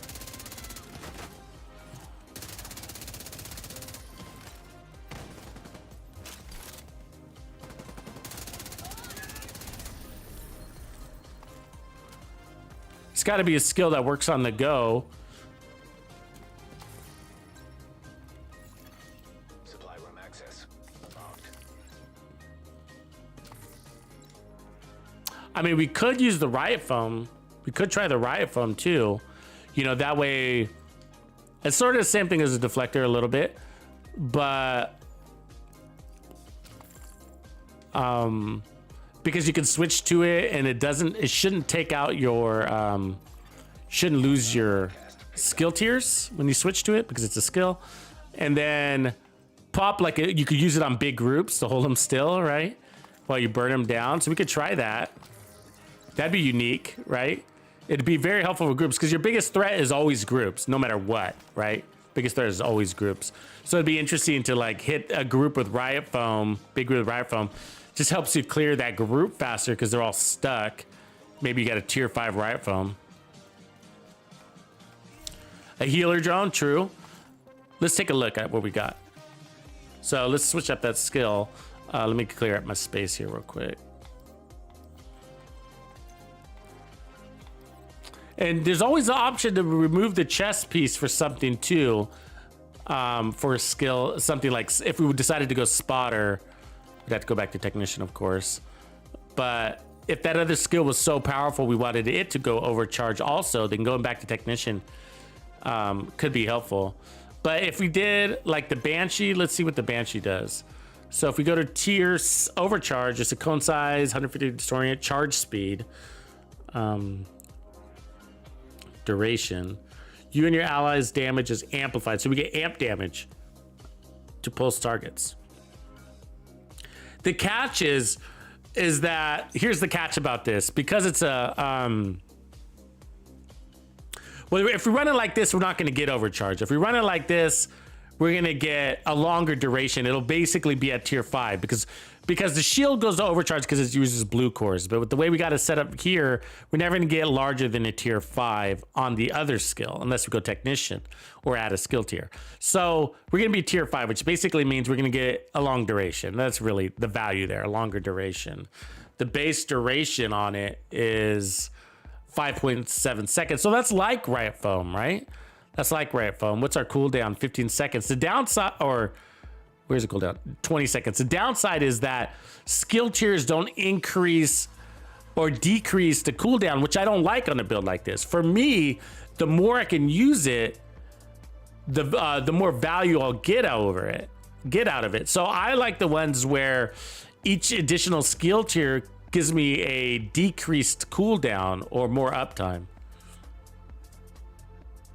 Yeah, foam nades are harder though. You know what I mean? I hear you. We could also use a Firefly every now and again. It wouldn't add a ton to survivability, but you could break a bunch of weak points that way. The cooldown is kind of horrific. Of course, you can go heals. This would be tier 5, so you get 100% armor repair. That's not bad. So that's another way to go. But what I'm thinking is, what were you thinking of first? Oh, the foam. So the chem launcher. I was thinking oxidizers are a little bit difficult because that cloud can keep you from running into a zone. You might kill yourself. Also, the enemies jump out of it a lot, so it could be just like a waste of your effort. And then if we get the Riot Foam, we don't get a decreased cooldown, but what we do get is more ammo, which is like the same thing. So let's try running the Riot Foam. Let's see if we can pull that in, and then we'll put our shield. I like to put that on my right trigger finger, so I'll put the shield on the left. Make sure it's easier for me to aim it when it's on my right trigger finger, so that's why I do that. So we got a snare duration, +1 ammo. We could also go radius or skill haste. I got too many radiuses. I got an extra +1 ammo. Radius isn't bad.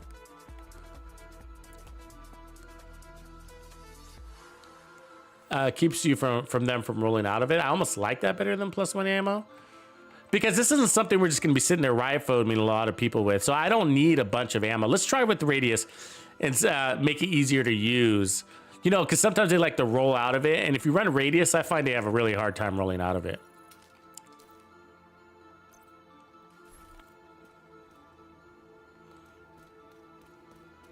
Aiming for the necks and not the heads. Yeah, that's a good idea. That's what I do too. Shadow. I aim for upper torso though, is what I do. I aim for upper torso and then I work my way to their head. And that's why some guns are really difficult to use in the Division 2, like the Bighorn. So the Bighorn's a great gun, right? It's like really good. It's really good. I mean, that headshot damage is like, whoa. The downside is that it changes your behavior. And if you can prevent it from changing your behavior, oh yeah, the shock trap. Yeah, that can heal you too. But the only thing is I'm moving so much. But yeah, so the guns like the Bighorn and the Eagle Bear is the same way. It changes your behavior. So with me, like I said, I start in the upper torso and then I work my way to their head. And that all happens in fractions of a second. So you might not even notice. But that increases my accuracy when I do it that way. When I reverse that, okay, if I start at the head, my accuracy is going to be, and then try to maintain the head, my accuracy goes way down, right? Because it's a smaller target. And not only that, the enemies wiggle a lot, right? They're always wiggling their heads. When they take damage, they wiggle. When they take damage from somebody else, they wiggle. Flinch, let's call it flinching. That's what it is. They flinch. And so it's a harder target. The farther away they are, the less likely you can hit it. And even though you think you're hitting 100% headshots, you're actually not. So when the enemy is ADS on you, in other words, when they're aiming down sight, right, they have their hands and their weapon covering a portion of their lower face. And so when you're shooting at their head, and many times you're actually shooting their hands or their weapon, that is counting as a body shot. So, you know, so there's that. Anyways, lots of misses going on. And what that means is that you're going to be reloading more. So you might feel like you're reloading a lot when you're using the Bighorn and even the Eagle Bear with its larger mag. And I feel like that's why they gave it the larger mag, is to compensate for your extra fucking missing, you know, which makes it really technically weaker, because everybody's like, oh, it's got a larger mag. I mean, that means so much for your DPS. Yeah, when you're in the testing range shooting a target at 100% accuracy, of course, yeah, it definitely means a lot. But the reality is, in game, in PVE, let's just say, you know, your target is wiggling and they're moving their head a lot and they're shooting back, so you're flinching too, so you're missing. You're being shot from other people. You know what I mean? There's a lot of things that are causing you to miss. Those 10 bullets aren't used at 100% accuracy. They're actually there to compensate for your horrible fucking accuracy, because you're aiming only for their head. Why? Because it's that headshot kill that gives you that temporary invulnerability, right? And so in reality, you're actually reloading more with that fucking Eagle Bearer than if you were to just use another gun like the Police M4 that might have you fighting with a different fight style behavior, right? So it is a mentality. Can you reverse all of those? For sure. But it's hard because it's something that you just kind of lean into when you're playing with those weapons, right? You find yourself just starting off with the head and trying to put in all of your shots in the head, and you're just fucking reloading more. That's all that's causing you to do. It's slowing. So you're talking about weapons that have amazing DPS, but the reality in gameplay is they play with horrible DPS because you're missing a lot and you're reloading all the time, and that impacts your DPS. And that can't be shown in the testing range on a paper target. It just can't be demonstrated. You know, so that's one of the weapons that shows up on a spreadsheet or a ranking, right? When people rank assault rifles, the Bighorn is always way up there, and so is the Eagle Bear. They're way up on you know, somebody's ranking, you know, somebody that's doing an analysis. Those guns are way up there, but the reality is in the game, the accuracy is horrible and you're reloading a lot and it's costing you. But okay, let's give this a whirl. See if we can riot foam. See, one of the things I worry about is like we're technically juggling a lot here, right? What I mean by juggling a lot is we got to get in and out of cover. We got to do this. We got to do the mechanics, you know. So I am a little cautious about adding mechanics like a riot foam. And then we don't need to use it all the time. I think it's mostly for groups that we want to look at. But if we do find a mechanic easy to do, then where the fuck are they?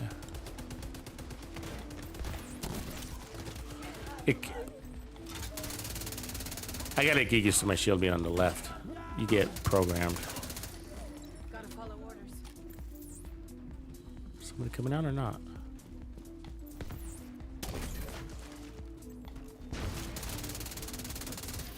That worked.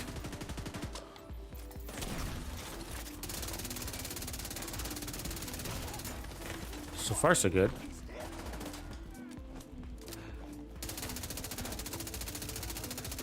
Is that a bad guy that just jumped behind me? It is. Came over the wall. This actually works. I mean, you have to get used to it a little bit, but it actually works. Okay, so right there, we ran out of riot foam. So that's a case that maybe we want to use that extra canister instead of the range.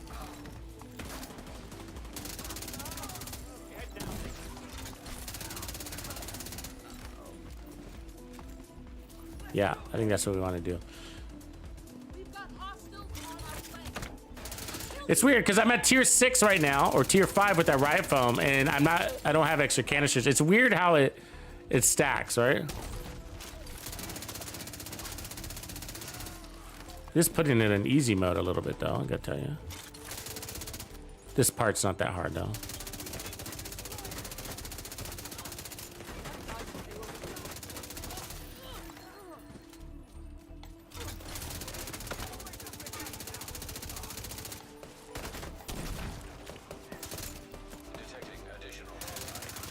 Kept him from shooting at us, and he's a tanky motherfucker, right?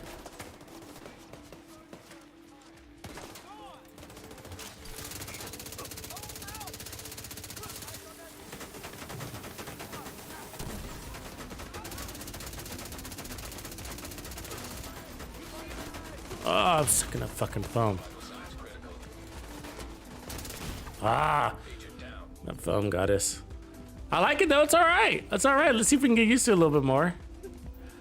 I'm gonna change the mod. I think we will use the canister. Also, we need more trophies. Once we get all our trophies, I think that foam is gonna be badass, right? So we don't have trophies yet, so let's keep that in mind.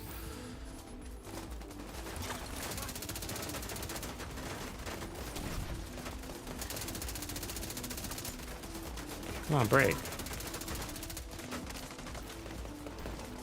Okay, let's retreat a little bit. I'm gonna change this. Fix this real quick. So I'm gonna change this mod to 1 ammo. Ah, come on. There we go. Let's go grab some ammo real quick. There's a trophy.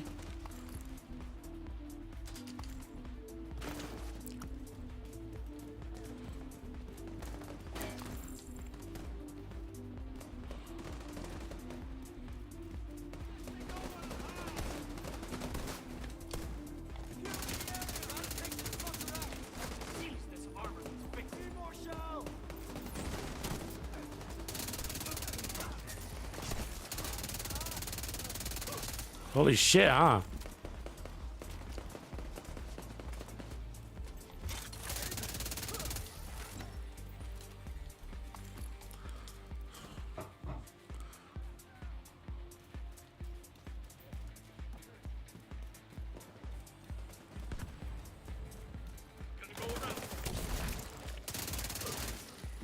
It allows you to go shieldless in some circumstances too, right?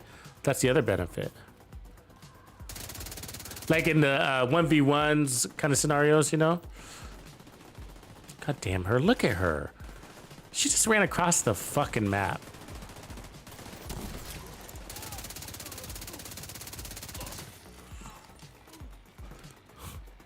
I mean, she's so fast. That's the part that I'm complaining about. It's not that she's scattered. It's just like, wow, she got there so fast. There's no way I could catch up with her, you know?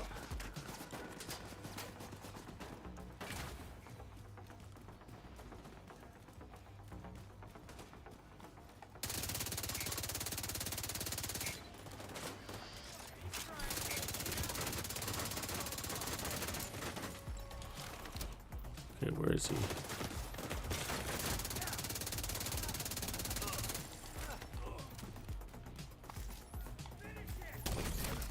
Like right here, you see what I'm saying? Like, you don't need your shield all the time. Might be a bad thing though too. Got this tier 6 shield you're not using.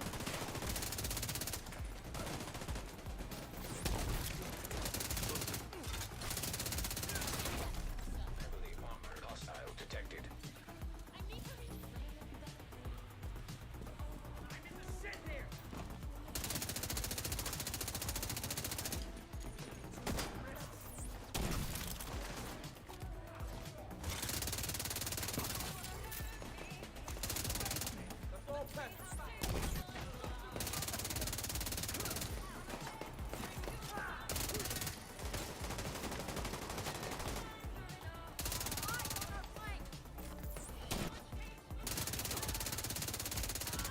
Keep her from fucking around, right?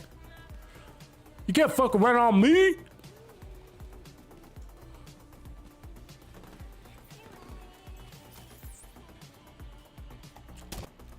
That's the kind of shit right there. You see what I'm saying? She's about to run like 2 city blocks.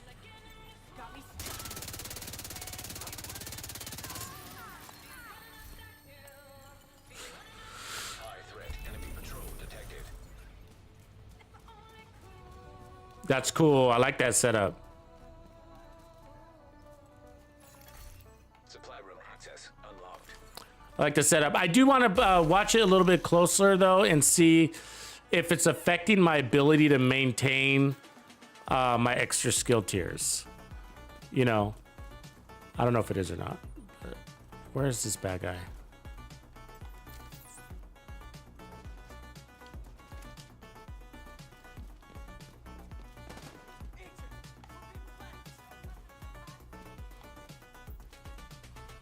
It's annoying.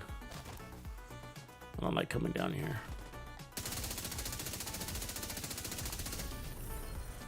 I gotta go all the way over there.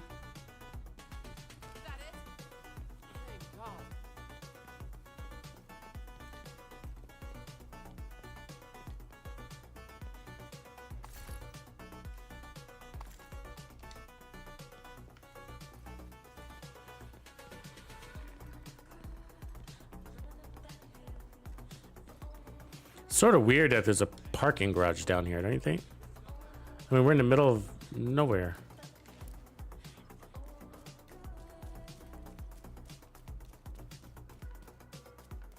Field, it's a field. A parking garage under the field. Or it's really good city planning. Could be that.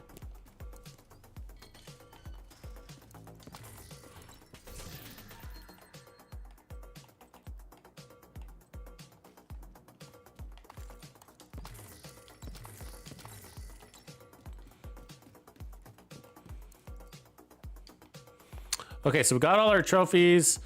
Let's go do some damage on what do we call it? Solar.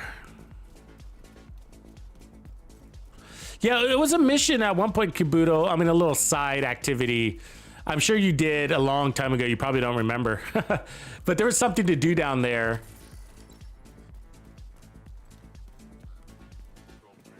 You know, go retrieve this or kill that person or something. You know, I remember a long time ago there was something down there. There's also a lockbox down there, and you know, a faction box. What are those? Caches? If you're into farming those, which is a good way to get exotics. Actually, those do cough up exotics. And so if you did, you know, some people do that as a daily routine. It's been a while since I've done that. I don't know if anybody still does it anymore, actually. But there's a they got actually a decent RNG on those to get you. So we can go a whole group here, right?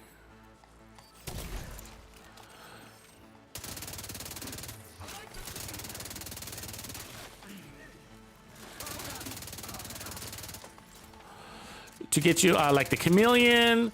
Drops from those a lot. I mean, it depends on which box you open it from. Like if it's a black tusk one, then the BTSU gloves have a good chance. But otherwise, Costa Go bags drop out of those a lot. BTSU gloves, Costa Go bags, and chameleons, I feel like are the most popular things to come out of those. But anything is possible.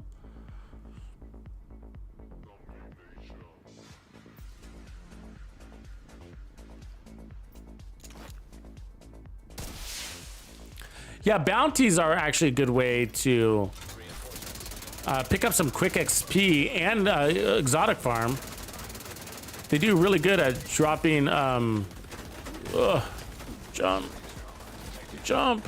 Fuck. We should have been able to get out of that. They're so much faster than us. I hate that. That they can run like lightning and I can't outrun them. Damn these NPCs. Damn them. Damn them all.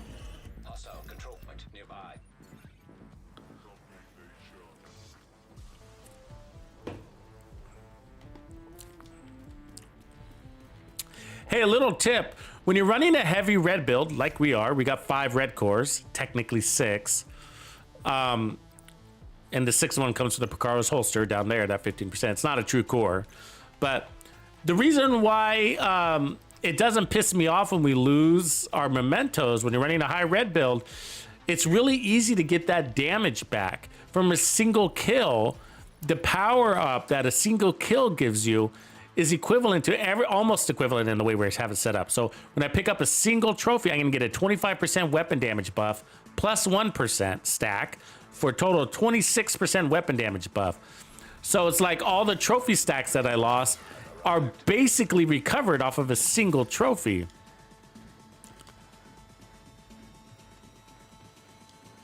So, you know, you don't really feel like you lose a bunch of damage, I guess is what I'm saying.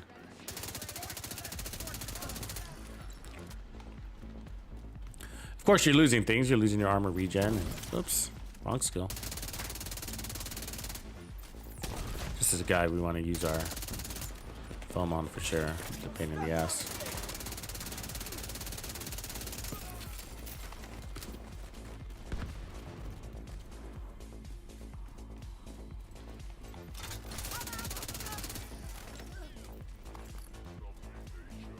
They're all spread out, huh? That's what happens. You lose control.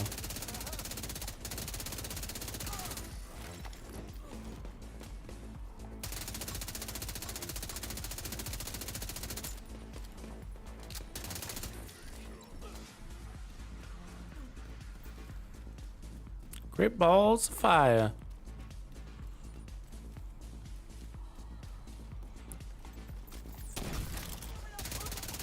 It'd be cool if they came out with the Top Gun 3 but didn't make it lame. What I mean by that is like, do you guys think if they did a Top Gun 3 that Tom Cruise would be in it?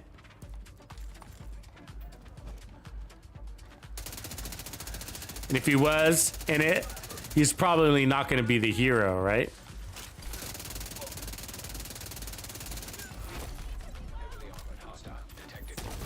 Perfect.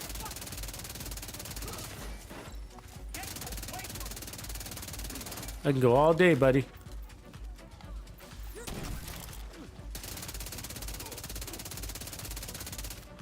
All right, so it looks like we're maintaining our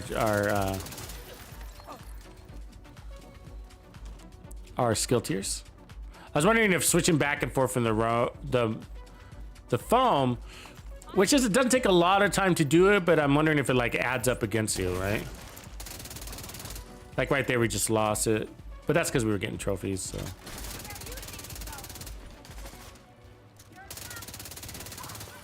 I mean, we do a really good job of killing, so it's not a big deal, but you do want really good uptime on your... Incoming hostiles detected. But this is where it's gonna shine. Right here.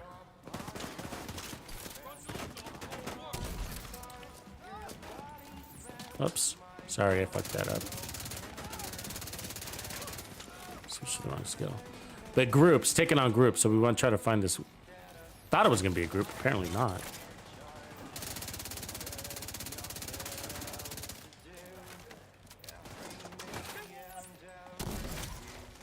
Missed him.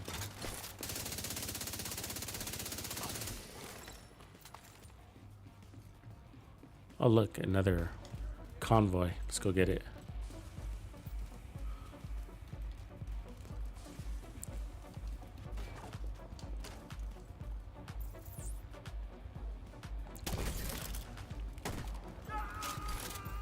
Ah, I switched back to my gun, so that I gotta figure that out.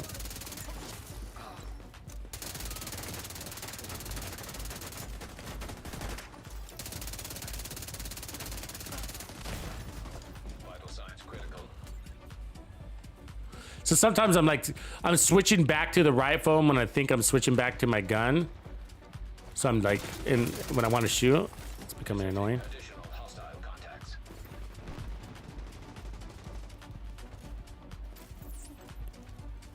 You here? The fuck are they? Hello?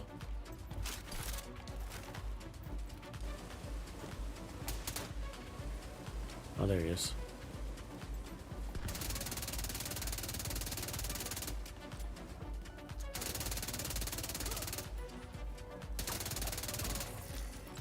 Incoming hostiles detected. Detecting additional hostile contacts.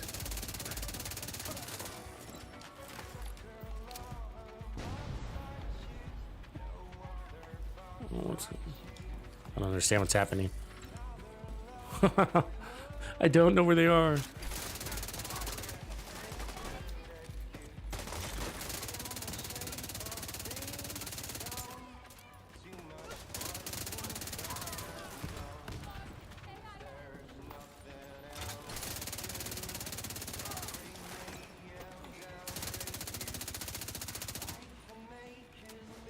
Yeah, I think we got a guy hiding around here.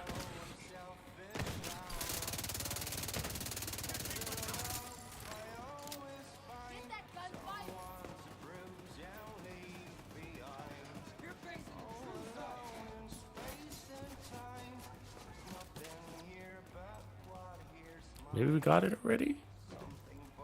Looks like we did. That was easy. That was an elite resource convoy, but I felt like there was like half mass, you know?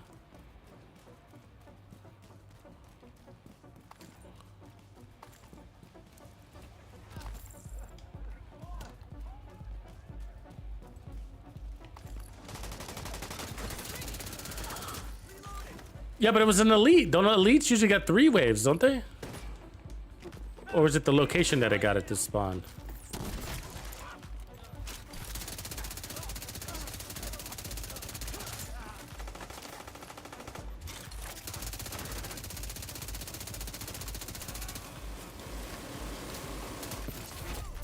Heavily armored hostile detected.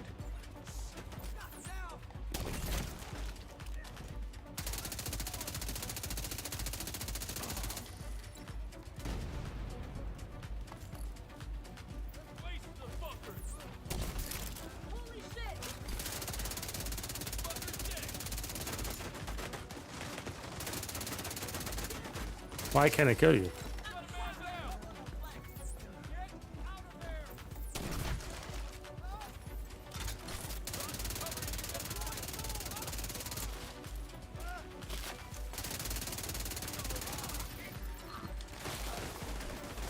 Oh, you know you're next. I got what you got too.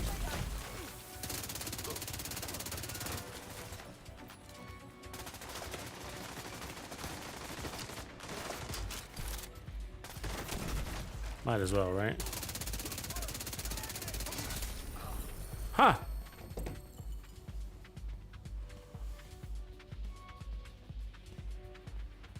Oh, is that right, Nigel? Yeah, okay. Supply room access unlocked.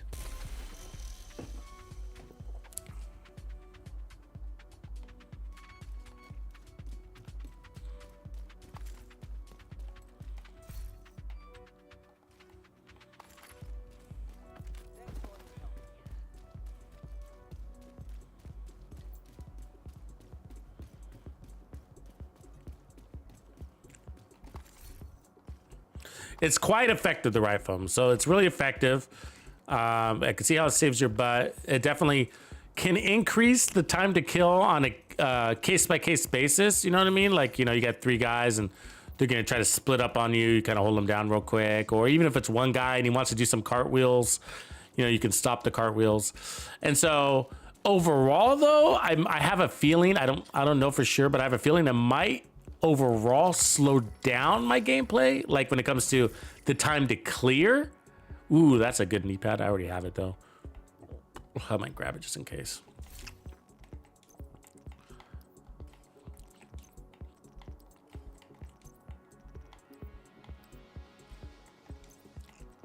And I think it has to do with really my movement speed. I think in a weird way it's decreasing my movement speed.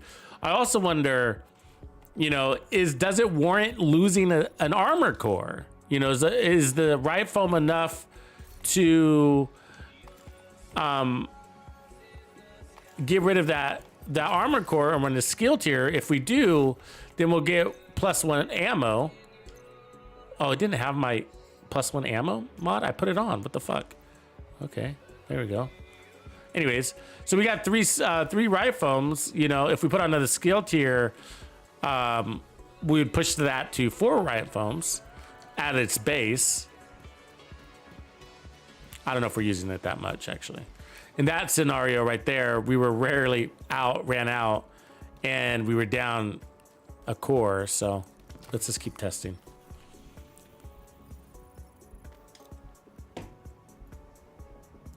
Destroy your words.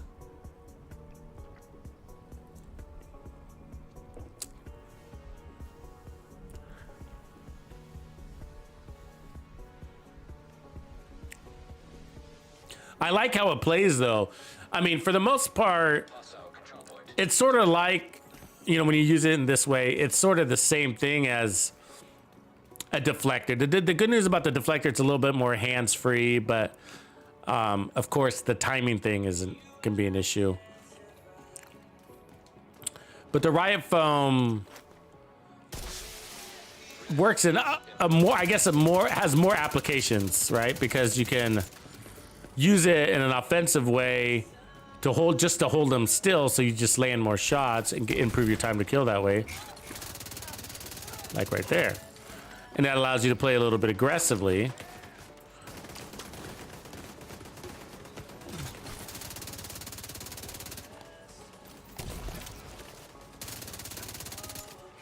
And which in turn also gives you faster armor on kill when you really need it.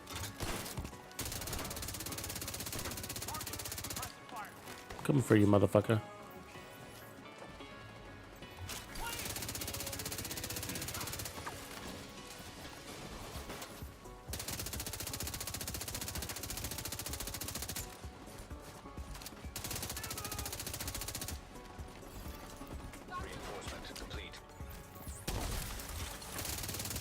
Keep the foam guys from foaming you, and that alone is valuable.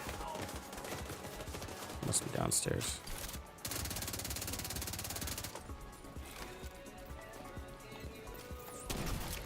Hold still. It's not gonna hurt a bit.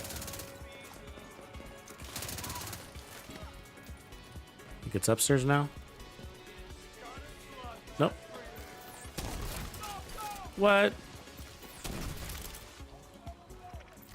Ah, see, I accidentally switched to the Riot Foam again.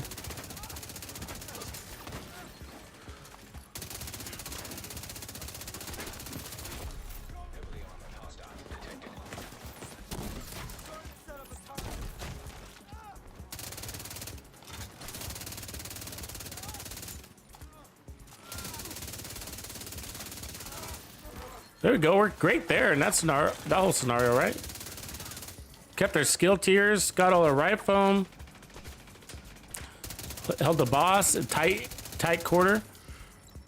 So there's still the user error part, and I got to figure out what that is. Like, why do I keep accidentally switching to my riot foam twice? You know, so I'm coming out of my riot foam, going to my assault rifle, but I end up back with my riot foam. I'm only hitting my button once, so I don't know what.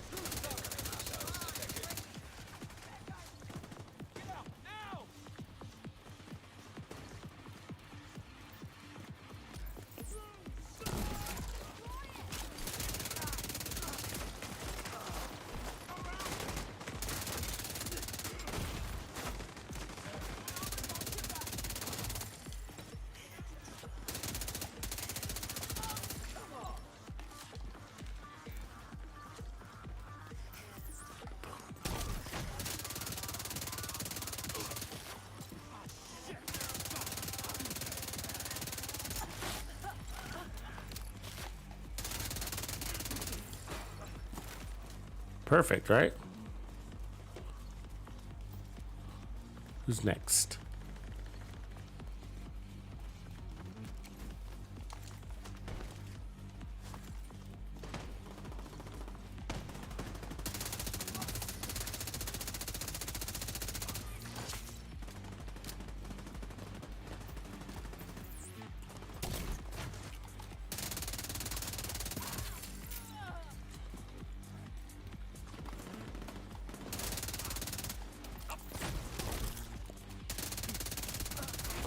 So, you saw that, right? He's gonna try to shock me.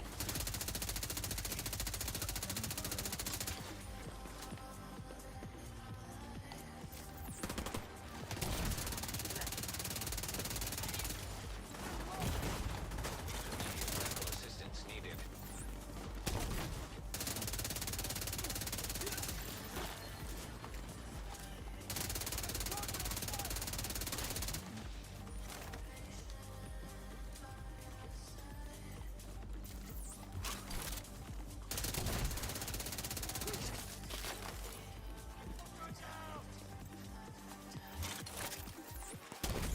Yeah.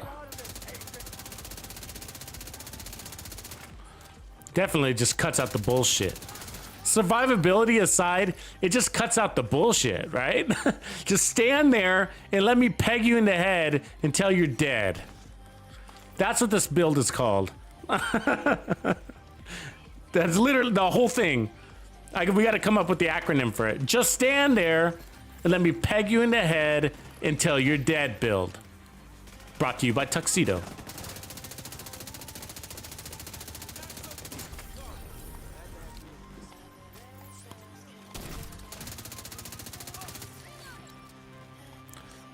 And so I felt like we did a really good job of maintaining the skill tiers. It was a pretty smooth run. So it might be slowing us down overall and when it comes to our time to clear, but it, you know, it's probably a negligible amount.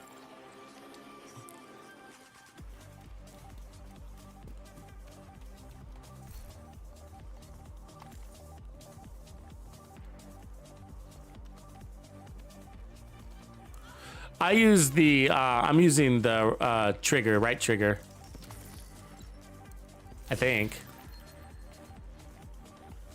Yeah, I'm like skill in, skill out. You know what I mean? I just probably need to see, what am I doing to do that? It might have something to do like when the riot foam runs out too. So when you got 0 riot foam, it might automatically switch. So I shoot, let's run out of riot foam. Yeah. And so there, I think that might be it. And then the riot foam comes back because I get the kill. And then I accidentally switch to it because it doesn't require a button hit to go back to your primary weapon. It goes back by default. You know what I'm saying? So I think that's part of it. So I'm like, and so I only have 1 canister. I hit him, I run out of riot foam, so it automatically goes back to my primary weapon, and then I'm hitting my right button to go back to my primary weapon, but it already went back, and then and then we get a new riot foam canister shows up, and then it switches back So what I'm doing is throwing myself back. I think that might be happening. The peg head.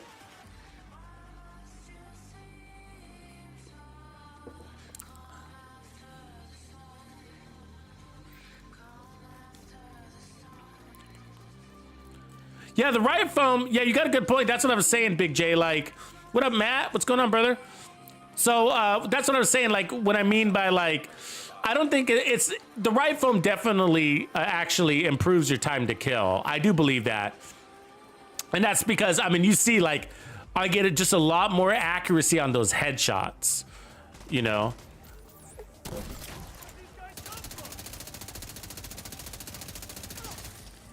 We didn't have any stacks there, so it was a little bit slow, but I mean, Umbra stacks. But what I was saying is, like, I think it does slow your gameplay a little bit because, you know, you're whipping out your Riot foam, you're adding a mechanic, which is taken away from time to kill. So if it takes me, look at it this way, if it takes me 1 second to shoot the Riot foam, but my time to kill is 1 second, then technically the Riot foam is doubling my time to kill, right? But at the same time, that's true. But at the same time, it's also improving my survivability because the enemy doesn't shoot back. And then, although I said it's doubling my time to kill, the reality is that that's only a possibility, not a guarantee. Because at the same time, it's also improving my time to kill. Because the enemy can't geek off the street. Dodge, gotta be duck, handy with the dip, steel, and if you know what I mean. dive. And so my time to kill actually gets better. So it's both, right? And so it is the safer route to play. It stops all the cartwheels and stuff. John Chase, you're the man. Shout out to John Chase. Welcome to the Players Club, brother. Oh, you see that fucking deer? I'm sorry, John. Give me a second. Did you see that fucking deer? Oh my God. Oh my God, let me hit the fucking replay on that. Watch this deer. He's gonna skid by like a motherfucker. This is like fast Tokyo drift and shit. That's Tokyo drift. Tell me that's not fucking funny, man. Oh, that was funny, because he came around that corner, I swear. I thought it was a fucking, you know, Honda Civic. I think I better watch out, huh? We don't have our tears yet. We gotta be chill at first till you get your tears. Yeah, appreciate you, John, man. Welcome to the Players Club, brother. It's a cool level to pick too, Bandito to the bone. You basically, it's the highest tier. Oops, see again. So that time I had Riot foam, but I switched back to my Riot foam again. Yeah, so thanks for supporting me, man. But what I also want to tell you is that you can get access to the member content on my YouTube homepage. Just here on YouTube, right? Just my standard YouTube homepage.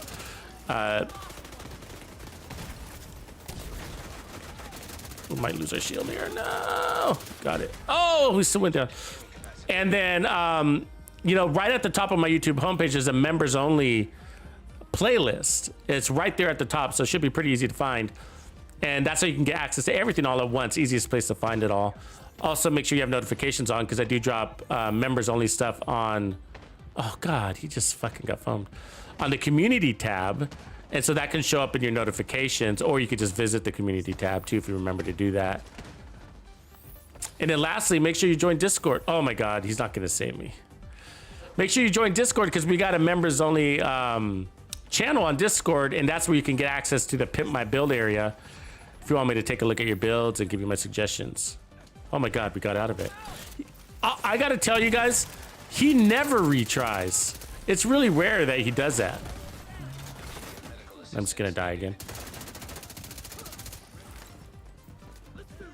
Sorry, I was fucking around. Sorry, John. If that, I hope that all made sense.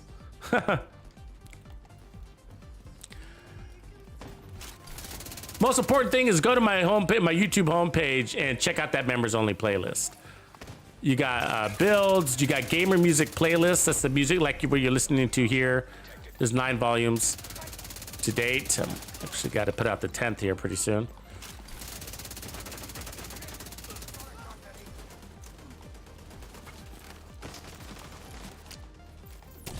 And you can also download, so you can stream those gamer music playlists on YouTube, but you can also stream them on SoundCloud and download them.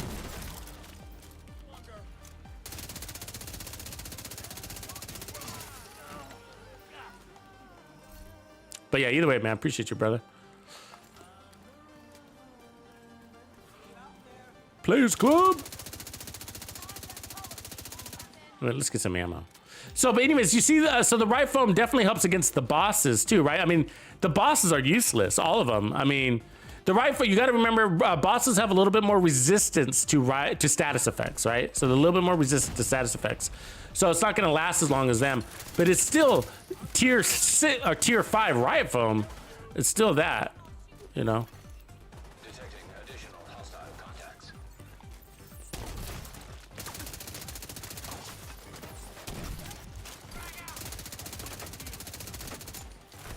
We're not charged up here, so it's.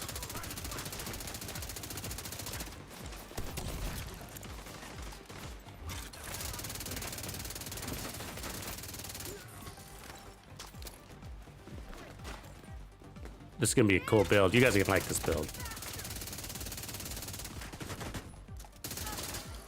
Do you guys like it better? Do you think the right foam would be better with the mechanical animal? You know, since oh, you lucky fucks.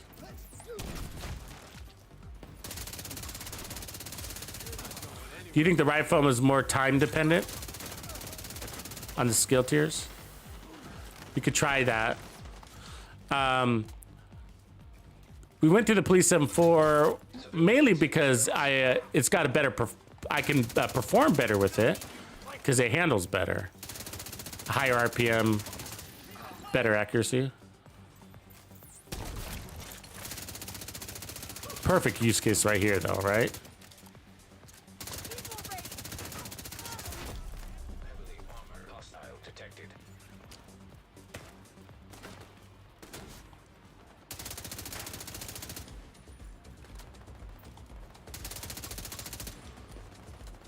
But I really like what it does to bosses. I think is my favorite part. It just makes them pretty harmless. I mean, they're just not shooting back the way we have this equipped.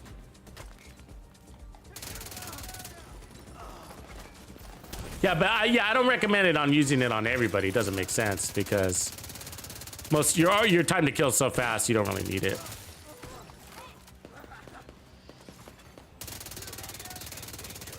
But it does allow you to cut out the bullshit. Like right there, he was gonna do another cartwheel. He was gonna throw in a second one, little fucker.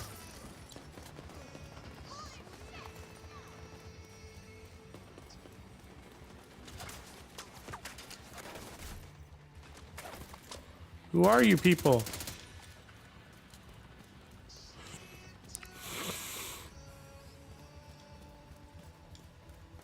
Yeah, let's play that deer again. Replay.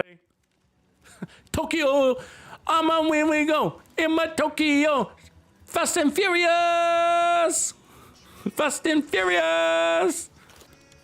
That just fucking kicks me, man. I don't know what's going on there, but I love it. Love it. The deers in this game are funny, man. There was another one where I was working on those. Yeah, I put it in a video. I was working on some explosive builds, and this deer just kept fucking with me, man.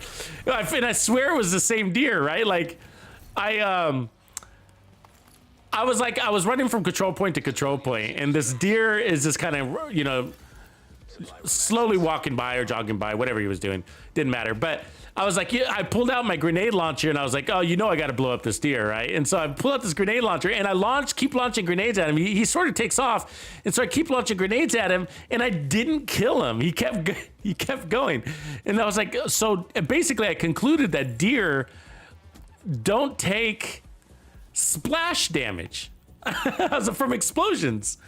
You know what I mean? And so I was like, does deer not take splash damage? Because I never hit him directly with the pellet, right? With the round. And so it like, but he just kept going, and I launched like 3 grenades at him and he didn't go from the grenade launcher, right? Okay. And so like literally no more than like 30 minutes later, 20 minutes later, I'm at another control point, same district. This is up there in Hyena World. And I'm launching grenades, man. I mean, I got everything. I'm throwing like, I'm fighting there's a bunch of hyenas. It's me and the civilians against like, you know, there's like 7 or 8 hyenas out there. I mean, it's a full-on battle, just like all sorts of crazy shit going on. And I'm fucking, and I'm just launching explosives because I have so many, right? It was an explosive build, max explosive build, as a matter of fact, right? And so I got the sticky bomb, and I think I was doing the, what should we call it? The seeker mines. Secret mines. I'm throwing them out there, and then this deer. Okay, in the middle of this, I'm talking to chat, and this deer comes running right through the middle of the kill box, right where there is like 15 total soldiers. Let's just say all fighting at, and at the same time, I'm launching explosives right where he's running. And I mean, he's going full sprint through this battlefield. And I'm just like, oh, I was like, that's the same fucking deer. I'm sure of it. He's fucking with me at this stage. You know? What are the odds? Anyway, this is hilarious. I guess you had to be there. Or it would just be me. It's just the funny little things. There are some funny little things in this game. Like, I'm wondering what the devs are thinking. Like, have you ever been to, I know you have, but damn, double turrets. The campus settlement, right? So, you guys ever notice that from time to time when you go there, you know, there's that tree in the middle of the campus. It's kind of like with a bench and just whatever. It's just a little hangout area. And right across from the vendor. And, sometimes there's these twins that are standing there. And they're creepy. They just stand there and look at you like The Shining. Like those types of twins. And I'm thinking, like, what were the devs thinking when they put these twins here? I mean, they're identical, but the interesting part about it is that their movements are like they're like mirrored, but they're not. Like, they're close enough to the point where you think that they're doing exactly the same movements, but they're not. Like, there's a little bit of a variance to it if you watch it for a second or two. So it's not like an accident where the devs accidentally duplicated an NPC. They intentionally put these fucking creepy ass kids into the game.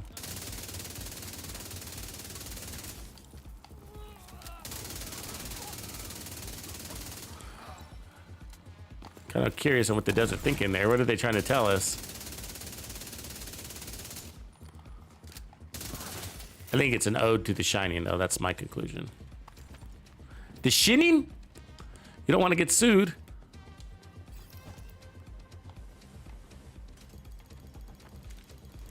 That's a Simpsons reference.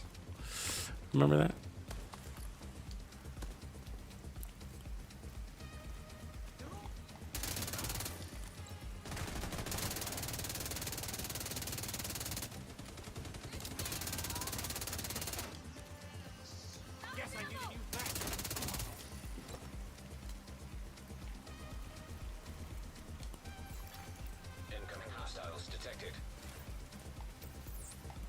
The range on the rifle, you catching that?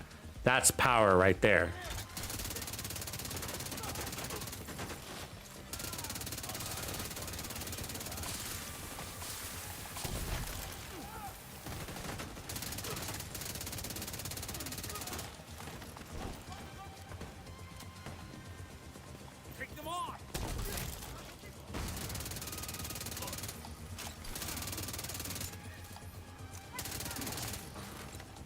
Definitely playing a role in my shots landed.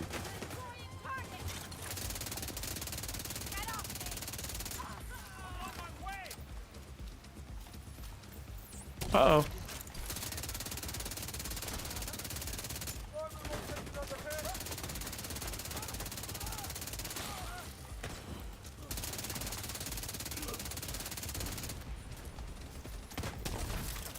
Hold on there while I recharge.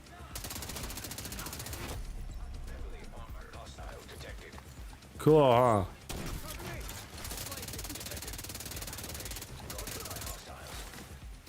I missed that rifle though. I'm not gonna do that today, buddy. Like I don't normally use it on 1v1s, but against right foam guys I will, because they're assholes. And they deserve it. That's a heavy, isn't it? Nope. Grenadier.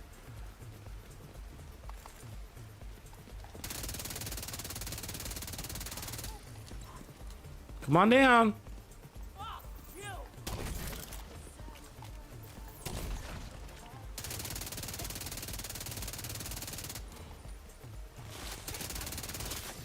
There it is. Good run. That was fun. Felt like we had good control over that. This is the Police M4. Actually, we're gonna switch it here in a second. I want to go back to the mechanical animal and see if the extra duration adds any value to that riot foam.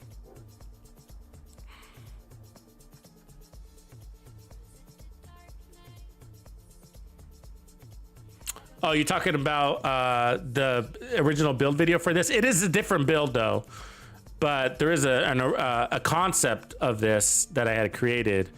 It was a season 10 build. It was the first hybrid I made out of this set, except it was using the turret and the drone.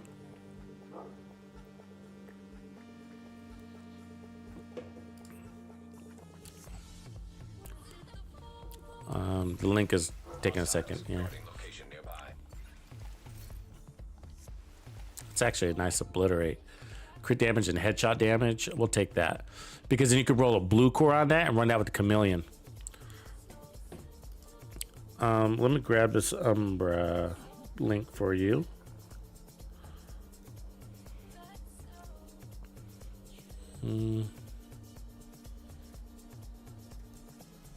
It's also not, it should be in the, yeah, I found it.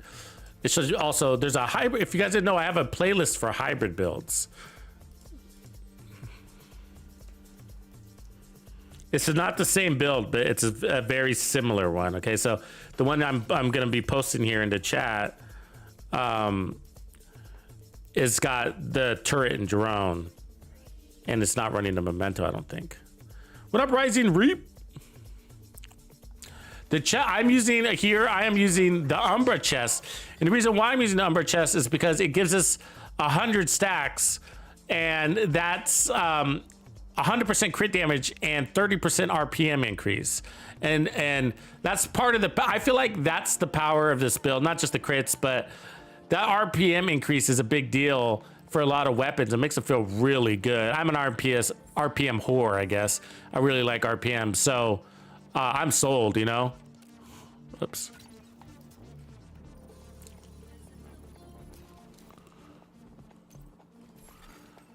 You don't have to run the chest though. So if you feel like you have something of more value, I mean, we could talk about it. You guys, you know, anybody got any ideas?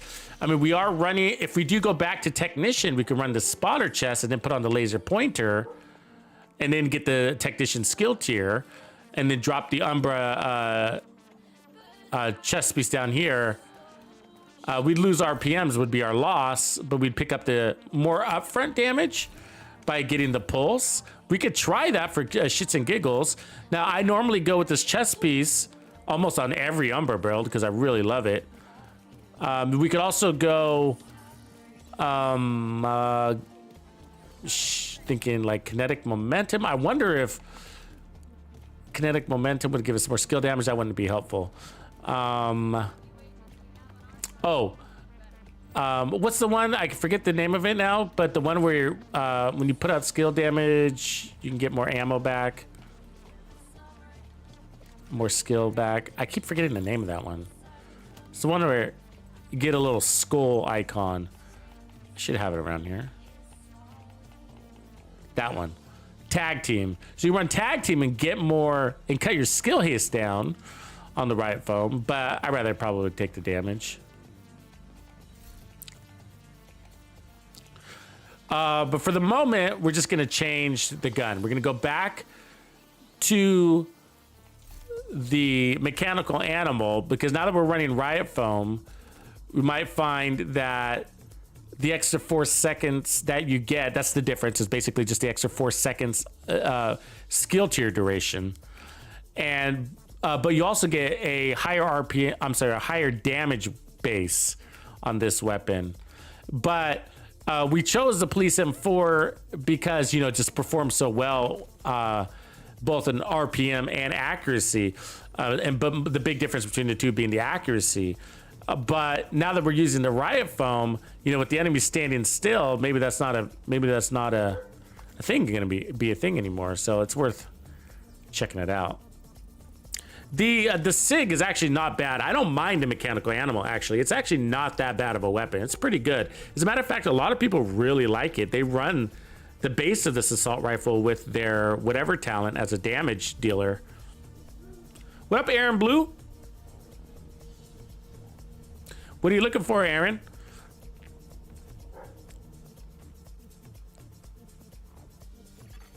Civilians in danger.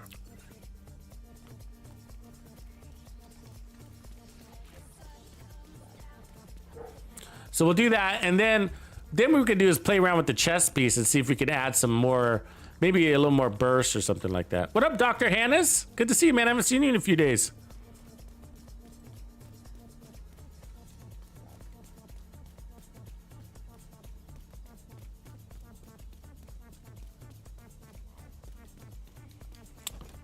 Oh, you need somebody to run countdown with you to get that Ridgeways chest, huh?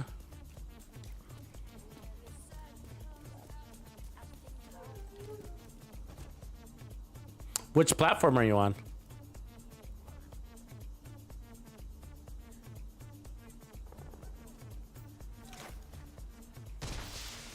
Reinforcements incoming.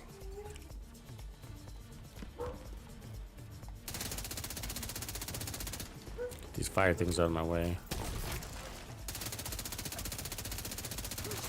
Yeah, that feels pretty good. You know what I mean? They're like standing still and shit. Just beam them. Actually feels pretty good. It's gonna be a tough call. Rifle makes a difference.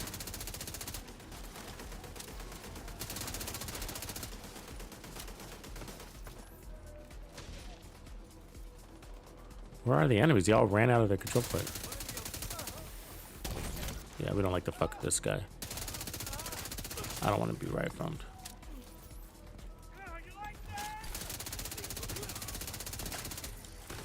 Run. I'm shot in the back.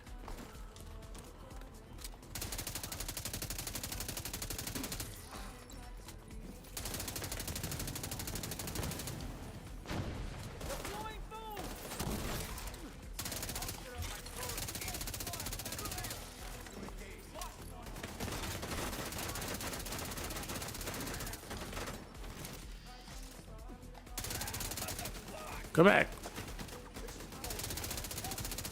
Look at that. He's so fast.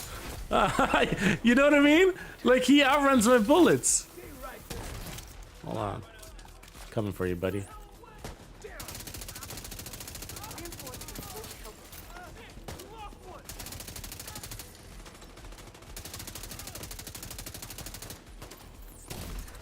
Oops.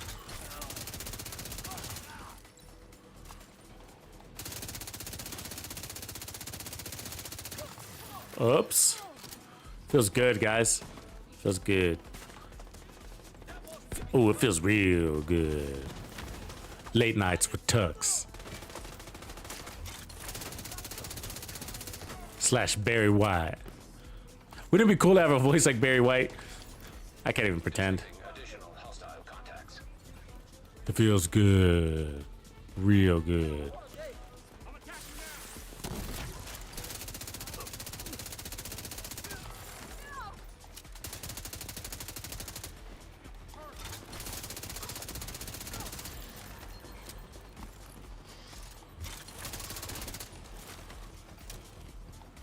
You pussy.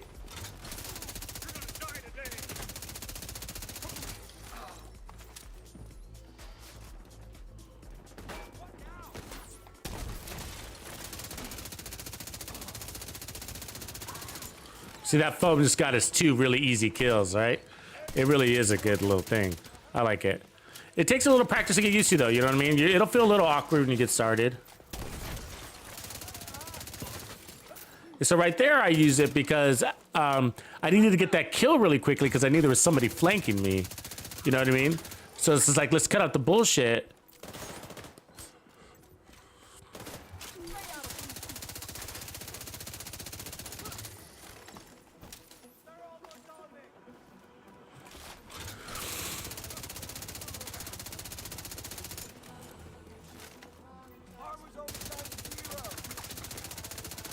God, this guy. I'm sure if I was standing there, he'd be killing me. But since he's standing there.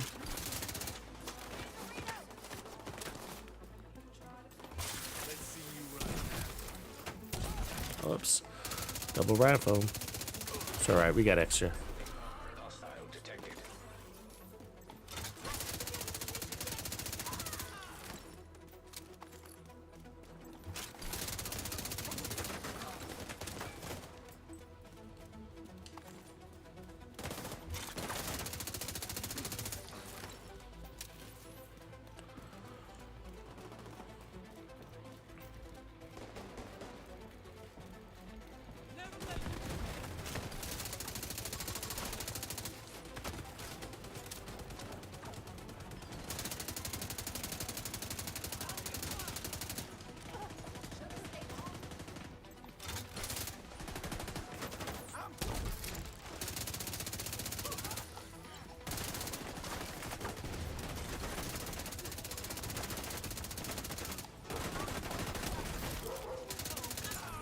Eliminated a threat there, right?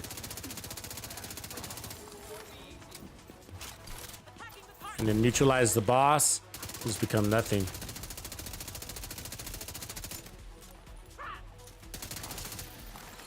Yeah, tough call. Tough call. Police and between the police and the mechanical. You know? It's probably the mechanical, though, I would say. You know, since we're using the Riot foam, it's probably might as well, you know? Take the extra, the perfect talent, take the extra time.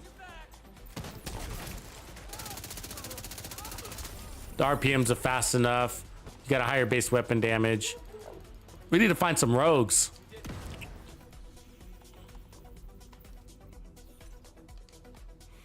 I mean, what's really cool is you could change your skill out depending on what you need. You know, if you need to change to an EMP sticky, you can do that. Yeah, Ridge Race from Summit, what he's looking to do, you probably already caught this, sorry, is that he's looking for somebody to get the drop and just to donate it, which is a faster way to get it, of course. Takes the cooperation. Oh, you on Xbox? Yeah.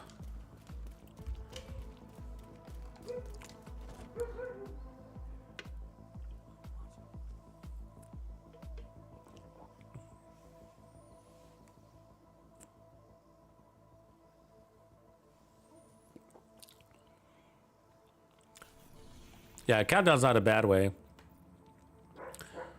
I mean, how long does it take? Anybody know? How long does it take to get the Ridgely's Pride chest piece the standard way now? Is it a day? Because, or is it a couple? Because if I remember right, you have to donate a bunch of things, don't you? You got to donate this, donate that, and then you got to fight hunters. Isn't that all it is? It's been a long time.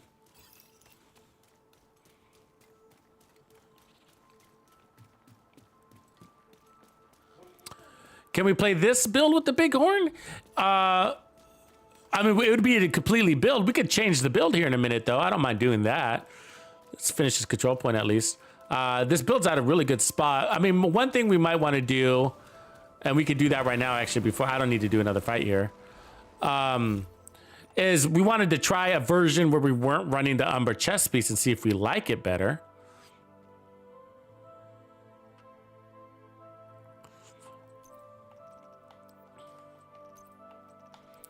I doubt we would, though. The RPM thing. We'd lose 15% RPM. And 50% crit damage. And so we'd be gaining 20% amp damage for 50% crit damage. The amp damage doesn't require stacks, so it's easy to preserve. and then we'd lose a crit mod because we'd have to run the laser pointer, and then we'd have to run technician. Otherwise, we could run obliterate, which is a different type of stacking, but that's total weapon damage stacking. We could do that one. Let's see if I got a holster. Umbra holster. Yeah, perfect, with the core. That's what we need. All right, so that's a Umbra holster. Let's try different chest pieces real quick, and then we'll swap builds and work on something else. So Fender versus Spotter, Fender. Let's do obliterate. Take Fender with obliterate. That's good. And so 53-104. So we could put on. We can just go and put on crit damage. Doesn't matter. So if we do it this way, then we don't need to change the gun. So we can keep the mechanical animal. See if we like this one better. I have my doubts, though. So we're getting 25% total weapon damage instead of 50% crit damage. Now, 50% crit damage is more damage in just a flat out side by side, but the 25% total weapon damage. Let me think about that here. I mean, it's a little harder to maintain, Civilians in distress. but it is going to encompass and wrap the crit damage in addition to the crit damage, so it's applied differently. But the way this stacks, it's weird because you start with full stacks, so you'll be going to be your strongest up front, but as you're playing, that total weapon damage will mean less. Yeah, I don't know what that means. I'm confused.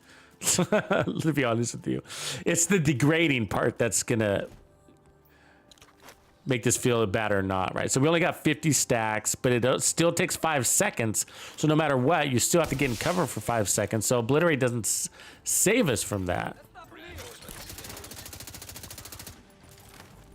Okay. To get him.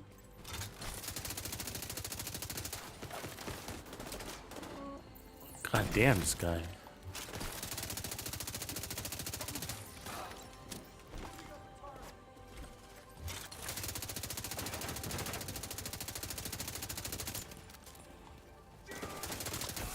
Ah, I was far away.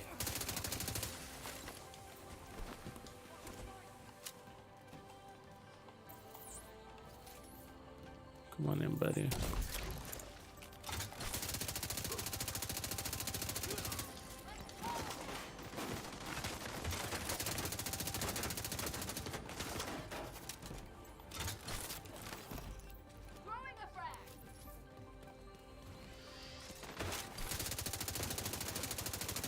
I think you are better off with the, I'm just thinking about it. I think you are better off with the 50% crit damage from the Umbra chest. The reason why is because you don't need to do anything else to do it. It's still the same 5 seconds. You're earning it. It's like free. It's like free because no matter what, you have to get in cover every 5 seconds, for 5 seconds, not every 5 seconds, but 4 or 5 seconds. And they ramped up the charge, so it takes the same amount of time to get 50 stacks of crit damage as it does to get 100 stacks of crit damage. It's the same time, where obliterate is an additional stacker that you didn't have to do. It's not free, in other words, and it expires every 5 seconds. Now, the good news is it doesn't take much time to stack, but still something that degrades, and another stacking thing. But it's small, so that probably doesn't make a big difference. But the reality is that the crit damage is just free. It's just free crit damage. Getting more out of that 5 seconds. More investment out of that 5 seconds.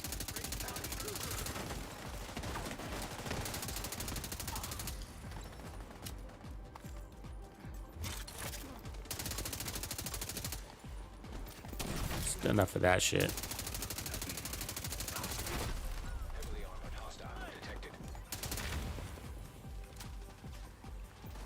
Where is this heavy honcho?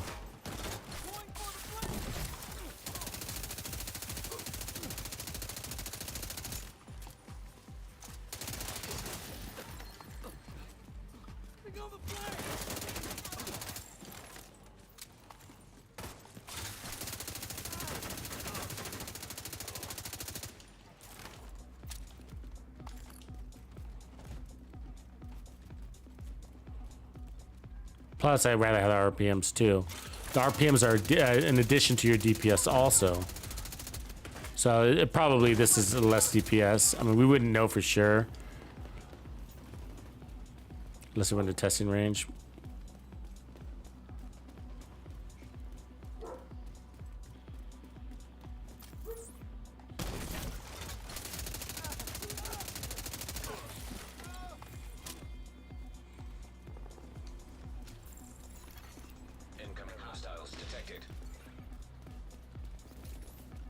Yeah, okay, I don't think we need to finish this one. Let's go back. Yeah, we'll probably just keep the Umber chest piece. It just makes sense.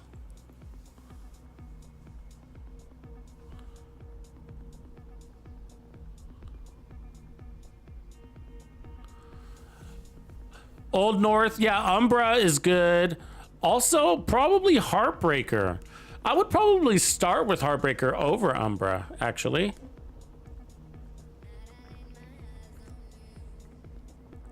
And the reason why is because, well, I don't know. Let me think about it. The downside about Heartbreaker is that it's got amazing survivability.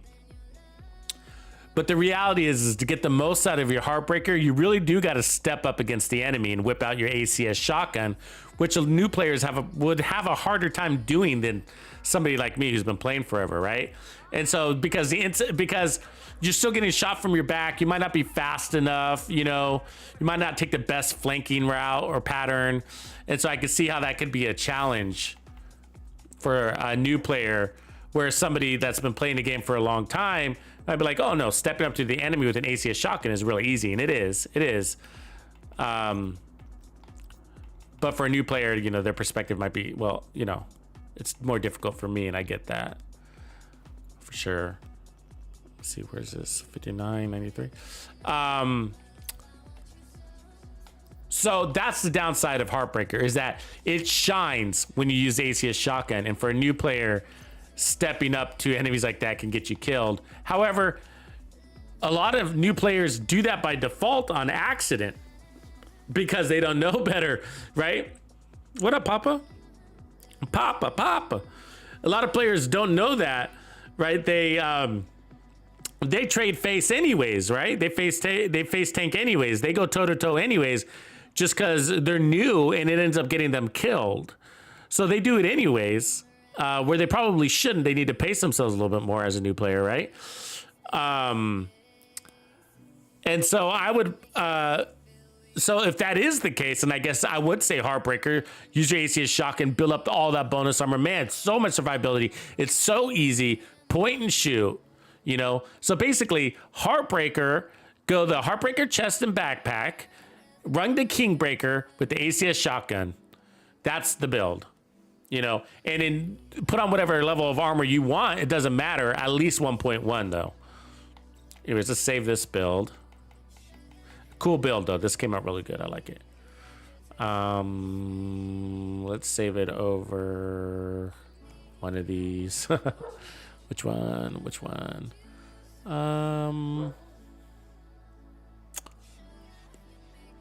Do I need this build anymore? No. I think I can override it. So this was a Umbra. Okay, so yeah, with the Picar's holster, yeah, the Picar's holster. I mean, you don't have to run the Picar's holster, but I like it with the Picar's holster. You could also run the Coyote's mask. You got a lot of options there, actually. Catharsis mask or Coyote's mask. Probably run the Catharsis mask though. Technician specialization.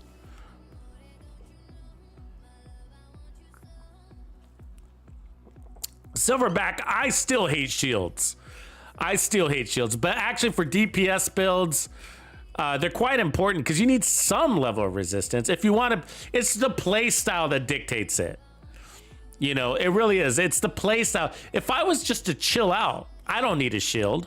If I just play from cover, go cover to cover. You can still play fast, but you know, but when you play fast, when you encroach on the enemy's boundaries, when you push in on them, then if you don't, what ends up happening is they're able to flank you better because you're jumping in the mosh pit, right? You're in the kill box with them. So they're going to start wrapping around you. And that's where even if you're a cover-to-cover player, the shield is going to be needed for those situations. You're going to need to keep them, in case they do flank you, you got to pop your shield and shoot that guy. He's wailing on you. And the problem is that maybe you go toe-to-toe, he wails on you, you kill him anyways, but now you got no armor. Right, and then now you got to catch the guy on your other flank, and he's going to be the one that kills you because the other guy took your armor. He did his job. The other guy's going to kill you. So the shield is that level of resistance to at least stop the flanking. Now that's if you're a cover-to-cover player. Now for me, it's like because I'm an out-of-cover player. I try to spend as much time out of cover as possible. By doing that, I can clear my control points in about 3 minutes. And that's sort of my goal. It doesn't have to be 3 minutes, but 3 to 5 minutes is where I want to clear my control points. In order to do that, I need to be running. You know, I need to get to those enemy spawns. That's what allows you to do that, because as soon as they come out of that door, they spread all over the place, and then you got to go chasing them around, and then you might die because you're chasing this guy while somebody's shooting you in the back, whatever. It gives them time to put up their turret. It gives them time to riot foam you. But if you can catch them at their door, then you can kill them all before they even come out. That is my ultimate goal, is to get to the spawns. You know, and so that's what I'm always doing. I'm either starting near the spawn or I'm fighting my way to the spawn, but I need to get to the spawns. And so cover to cover play can do it too, but it is a little more difficult because you're just a little bit slower. And so I want to run, and the shield gives me that just enough resistance to do that. Now the downside is if the shield breaks, you're fucked. And that's why builds like this are really valuable, because my time to kill was not sacrificed. So I've dedicated my weapon talent to survivability, and I'm not missing an ounce of my DPS. DPS is exactly where it needs to be. If I switched that weapon talent to whatever, you know, Optimist or whatever, I wouldn't be able to tell, you know, unless the enemy was extra tanky. Maybe on bosses, right? But on your average elite, I wouldn't be able to tell the time to kill difference. It'd be the same. But on a boss, you know, I might be able to detect it in a boss. I might be able to, maybe with the weapon talent, be able to get a boss in a single mag instead of a mag and a quarter. Because that's basically what we were killing the bosses in. But it didn't matter, right? Why didn't it matter? Because the boss was just fucking standing there helpless. It doesn't matter if I had a mag or a mag and a quarter. The survivability is there all around. And I'm clearing the control point. You know, a 1 second slower time to kill on a boss is the last of my worries. And the reason why is because you only can encounter the boss like 1% of the time in a heroic control point, because there's only 2 bosses per heroic control point, and there's about 50 guys, right? So, you know, maybe that's more like 2% of the time, right? Or 4% of the time, actually. Either way, bosses, you shouldn't create a build for a boss. You shouldn't.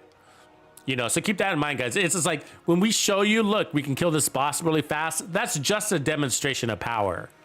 But the reality is your build is probably a little overkill if it's killing a boss, you know, in a mag. You probably don't need it to be that strong. You probably, you know, can shave a little bit of that off and move it to some added survivability. Because when you need to kill, you're either killing an elite. You need to kill an elite in a single mag, okay? As close to it as possible. A single mag elite is the mark. That's the mark. That's what we're trying to achieve.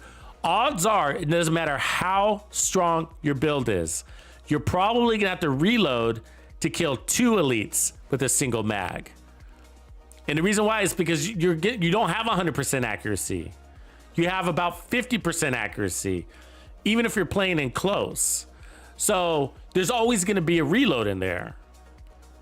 Not always, but usually. And sometimes you'll get 2 kind of lower armored elites. I get that, like 2 rushers. That's easy though. You know what I mean? I'm not talking about that.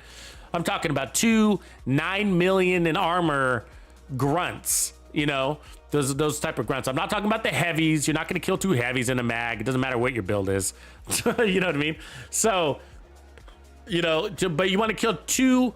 The goal is to either kill 1 elite, or the next step up is 2 elites. And why? Why are we talking about elites? Because they're 60% of the enemies you're encountering. 60%. That's why elites matter. Veterans, don't, I mean, the veterans, you're obviously, if you're killing an elite, you're killing a veteran. Non-elites, the red guys, who gives a shit how fast you kill them? It's fast as fast as fast as fast. So, anyways, let's see. Okay, so somebody recommended checking out a bighorn build. I don't think I have my bighorn with me, so I'd have to go fetch it. What do you guys think? You want to see a bighorn build? Bighorn's a great weapon. We could start with an Umbra build. It's actually a good combo with the Umbra.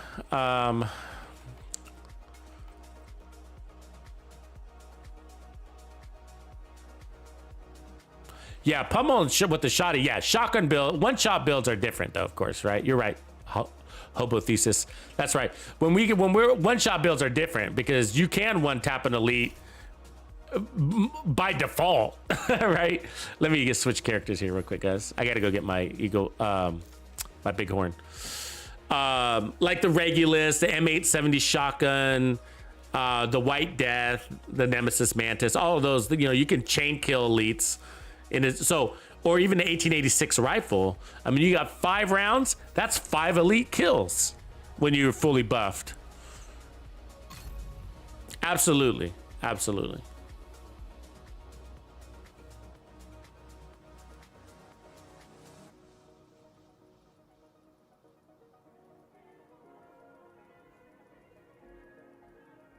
You know, I haven't tried the tactical vector. You're talking about the little one, Big B?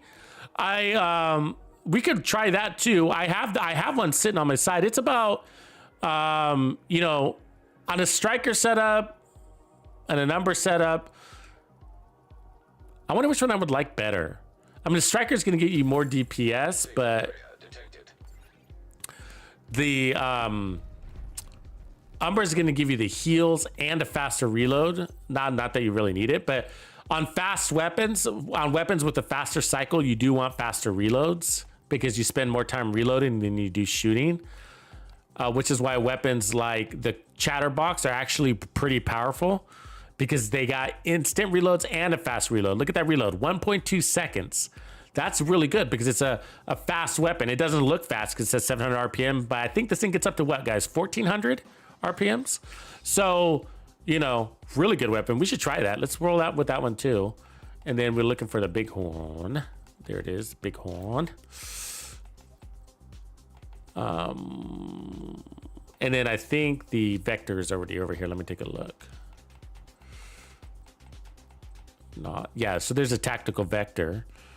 I'm not a big fan of the small mag, and that's why I never really use it, but I'm willing to give it a shot with the Umbra build, or of course the striker too.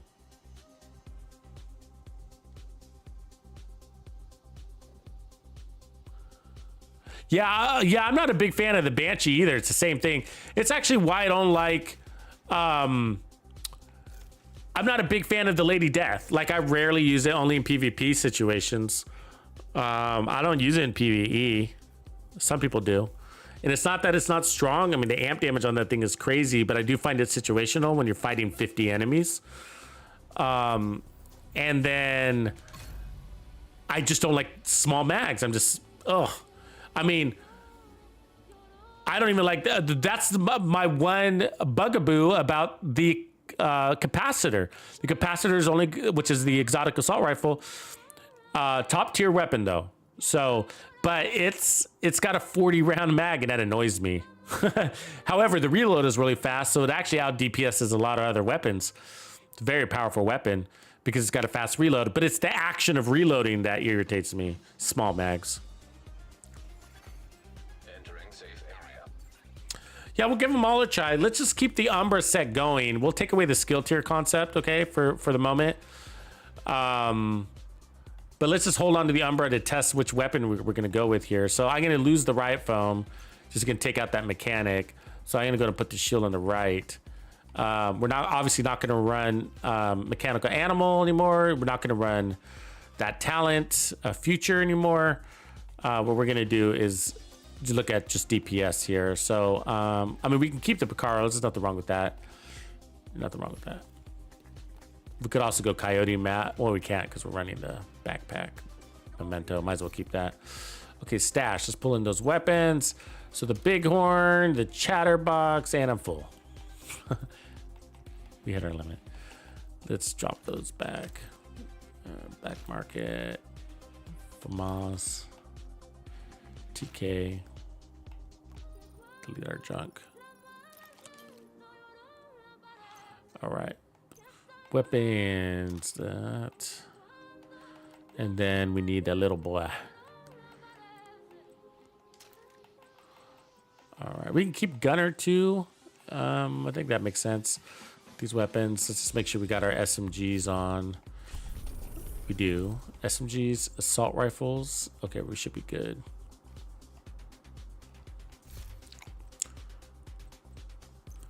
Shout out to Chevy for helping the community. Thanks, Chev.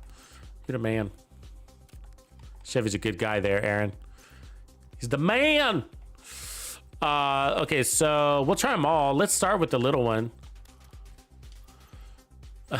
This little bugger. It's actually a cool gun. It's got a cool skin on it. It's called Cyber Blue. I like it. It's like a gunmetal look. It's a cool looking gun, and Vector's a nice class. Let's see where we are. So it's going to bring in a lot of crit chance, more than we need. So we're going to have to straighten some shit out. So let's swap out the mods.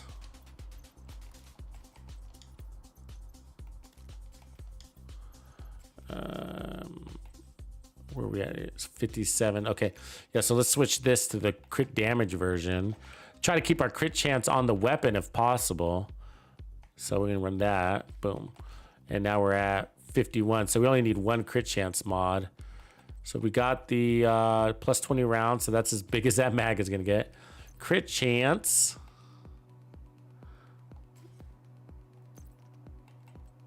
And then... where are we missing? Accuracy. I don't know if 10% accuracy is going to help this thing. We're already screwed, huh? Let's put crit damage there. I mean, like, you're gonna have to play. You have to play close, so your accuracy sucks on these things. All right, and now where are we at? 56. That's good. We can stay that. And then little crit damage on everything else. Let's just load it up. You got to compensate for that smaller mag, I feel like.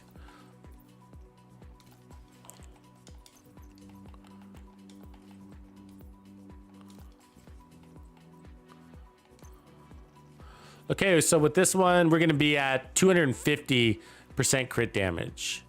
What talent do we have? I mean, we could go Optimus. What do you guys want to see? Any requests? Any requests?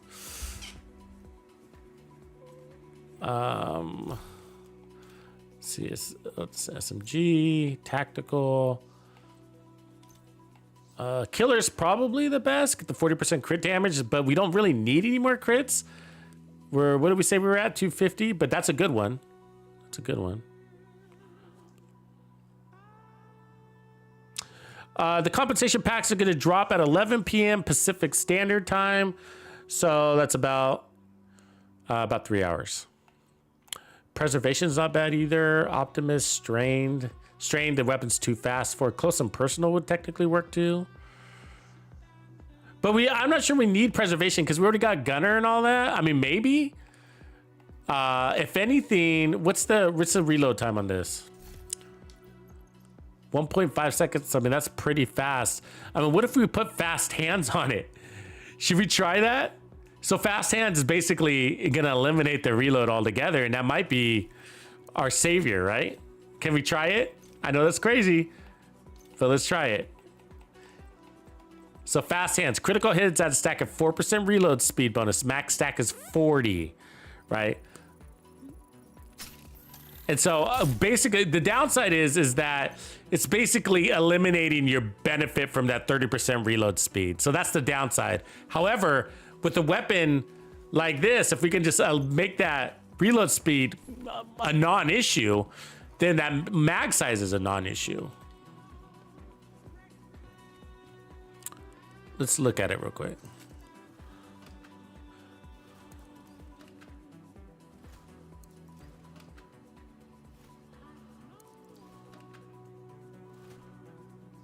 Yeah, 1 point. Try a Rising Reap. Try that 1.3 million armor with the ACS shotgun. It should be plenty of armor.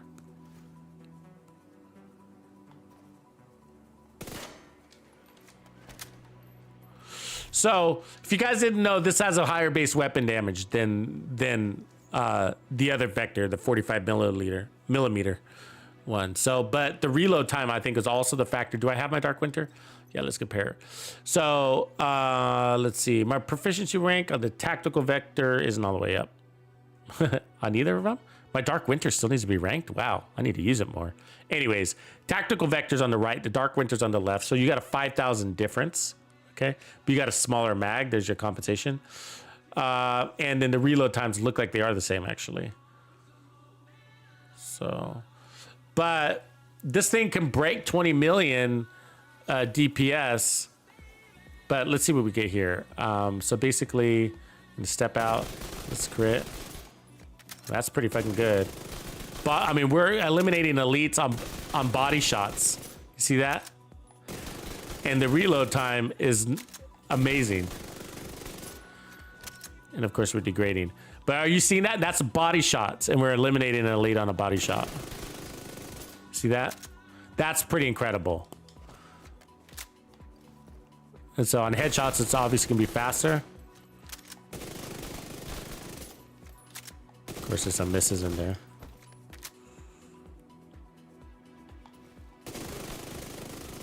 I mean, that's without mementos. Let's go try this.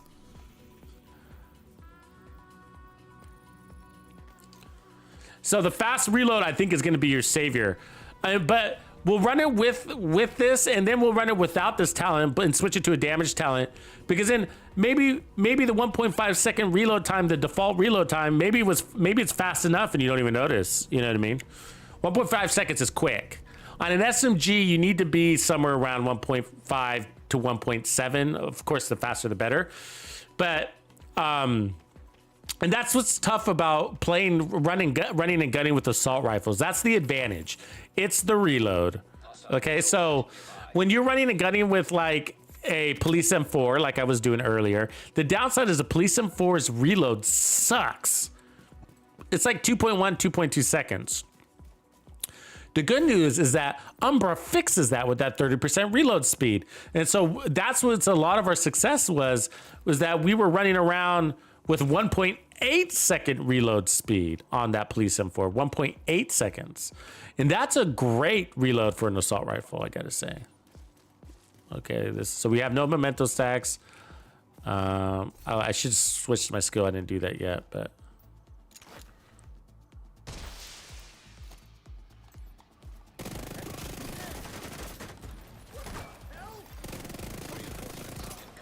Oh, it's kind of fun. I mean, the reload's fast enough where it's not an issue.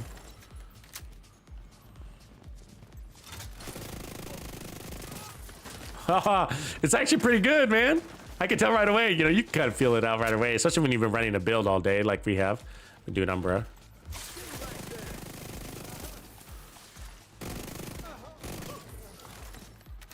You really got to make sure you get control of it. As you can see, though, it's a little bit of a... So that's the downside about weapons that are really fast, right? Like you get, on the good side is like you get a lot of shots on target in a very short amount of time, which is amazing, but also a lot of shots off target. So when you miss, you know. Okay, let's put on, I'm just gonna put on a fixer just to not worry about it.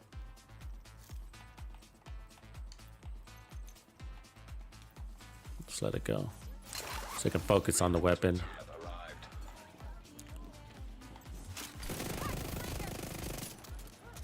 That's annoying.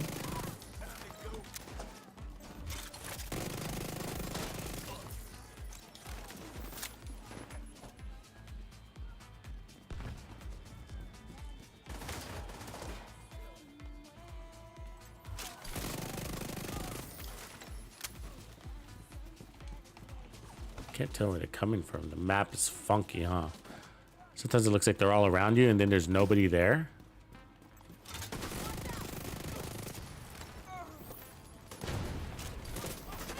What the fuck? I hit the reload.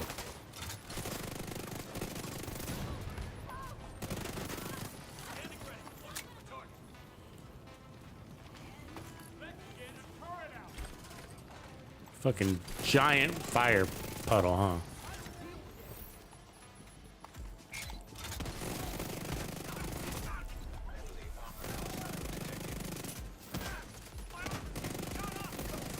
Stand still, motherfucker.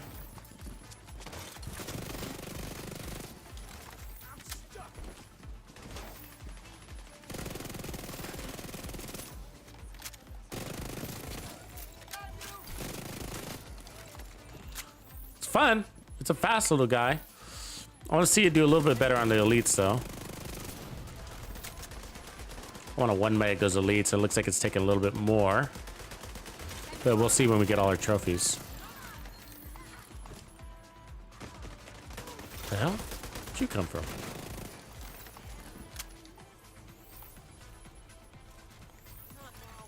Detecting additional hostile contacts.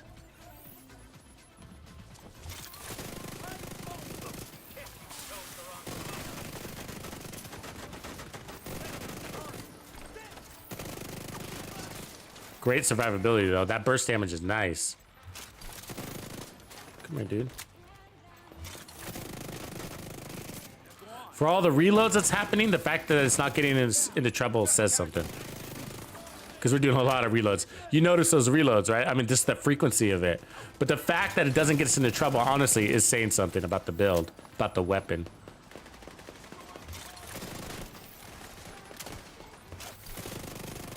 It's actually very viable.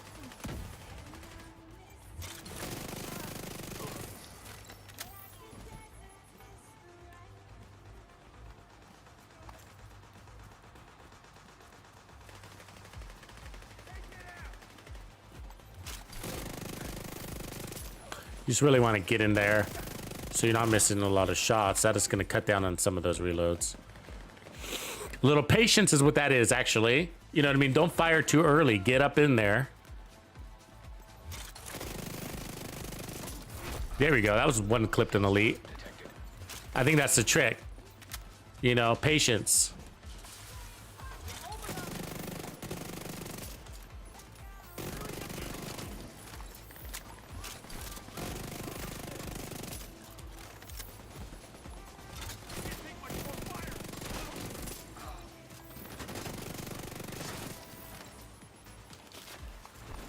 A lot of success what just happened there.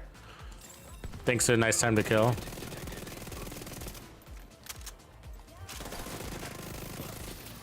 Yeah, that was great. It's actually a pretty damn good weapon, I gotta say. I don't know how much clutch is working for us or not, so I'd be interested to take that off next.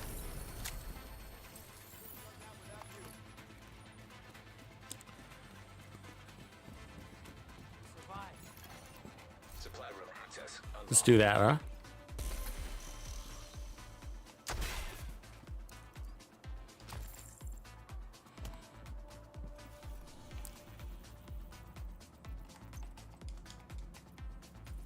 Let's get a quick change of talent. Yeah, hobos. I don't think I have a Sokolov. You're right. That'd be nice. I don't have a Sokolov. I actually deleted a lot of my, probably every Sokolov piece, as a matter of fact. I deleted them as part of a stash saving space strategy, you know, because, you know, you have to make choices. And it just came down to, like, when I run SMGs, I usually just go for, like, I go straight to a Gruppo, you know, and the Memento's usually in there. You know what I mean? So Gruppo and Memento, or the Coyote, you know, and then I could go improvised elsewhere, you know, just to run it like a double Gruppo concept. You know what I mean? And so, and the damage difference between a Sokolov and a double Gruppo concept is just close enough where it doesn't really matter. You know, I'm not worried about like having a tippity top version on damage. I'm more about, you know, flexibility and stash space, actually. Funny thing, right? Funny thing. Some builds are built based on my stash space issues. How funny is that? And SMG builds are one of those. SMG builds are one of those. A lot of it also has to do with Hunter's Fury, right? You know what I mean? Like Hunter's Fury is so strong. That was one of the big decisions, actually. Now that I remember, Hunter's Fury is so strong. It's just sort of like, yeah, you know, you might as well, you know, you don't have to run Hunter's Fury, but you can, and it's really good. And then that will help save you on some pieces too. Let's go Killer. What do you guys think? Let's go Killer. Another 40% crit damage. That can't be bad. Optimist is actually a decent way to go too, by the way, because not only does it not require a kill, but you already got a lot of crits on this build, and Optimist doesn't degrade, and we're expending the entire mag. That's the other thing too. Like Optimist isn't good on I gotta say, on a lot of like very high, this is my opinion, on very high DPS builds. Now in the range, when you go in there and you run a DPS and do a DPS check, you'll say, well, Optimus is great. But in game, the truth is that if you got a strong DPS weapon, okay, DPS build, you're probably killing an elite in about half the mag. Like no joke, probably like 23, 25 rounds are remaining in your 50 round mag on an assault rifle.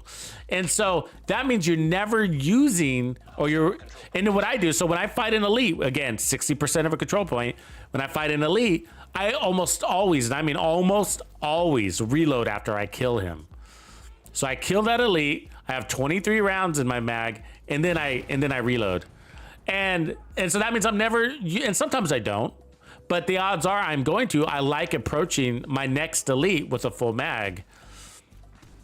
And so that means I'm not, of course, getting... Oh, he was hiding back there.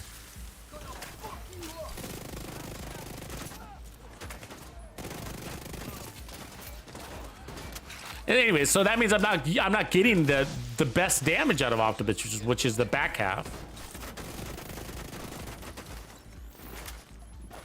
And that's playstyle that dictates that.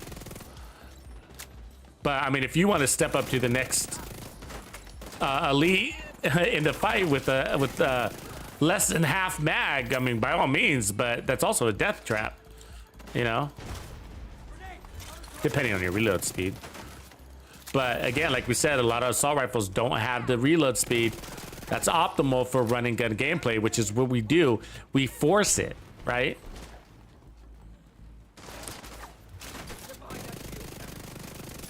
There we go, yeah. So we just one-tapped an elite with body shots with this one. So this is probably the better way to go. Let's see if we get really annoyed by the... And we don't even have... My point is, we don't even have trophies yet, right? Those were body shots we killed that elite in. He's the average grunt, so he is the check. Her too, that was body shots. No headshots required. That's a big deal. It doesn't sound like it is, guys, but those are body shot eliminate elites, right? That's a big deal. That's a great DPS. It's a great DPS. And the reality is with SMGs, you don't want to have to squeeze in headshots if you don't have to, because they suck at headshots. The shot pattern is sort of circular. We don't have the range to get him, but I'm going to do it anyways. So it's going to take so many mats. Ah, now I regret it. I regret it! I regret it! Sorry. Hobo Thesis, what do you play on, man? What platform do you play on? I have a feeling you're a PC player.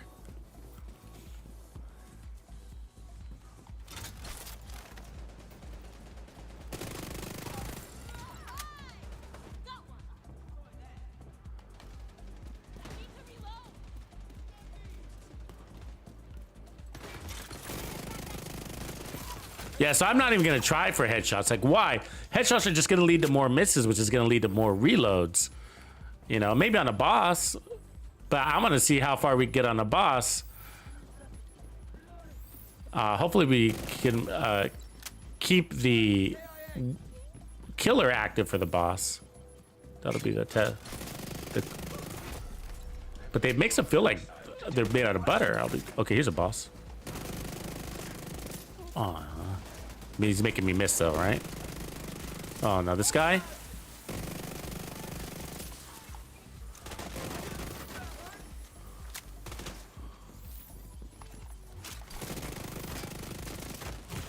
Taking damage for the back, it's gonna hurt.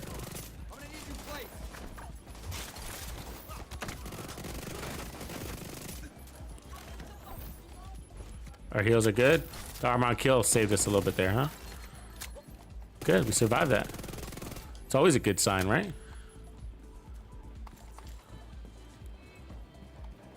Yeah, I'm not sure we're changing anything on this build, really. I mean, you would be better off with a Sokolov or a Grupo holster, though. That being said.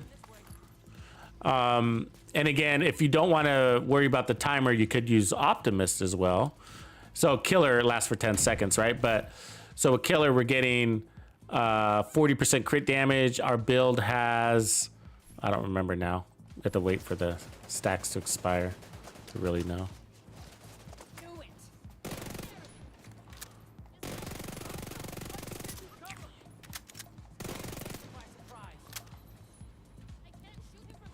Really, lady?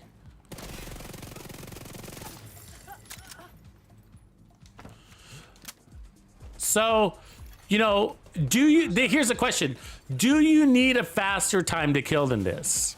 This goes back to that effective time to kill question, right?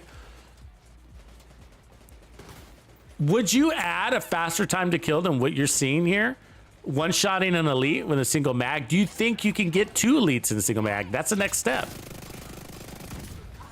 I doubt it, right? I mean, that's a big push in DPS to get it to 2 elites. So, I mean, for me, my answer is, no, I wouldn't add any more DPS to this. That is effective and fast, and we got a fast reload. It's so fast. What we found, the reload is fast enough. We found there's no real value coming out of clutch. It was nice, but we're getting more value out of killer because we can kill an elite in a single mag only with body shots, where clutch was eliminating reloads. Basically, it was basically creating this no reload situation because that reload was faster than a second. And so, which is pretty damn undetectable.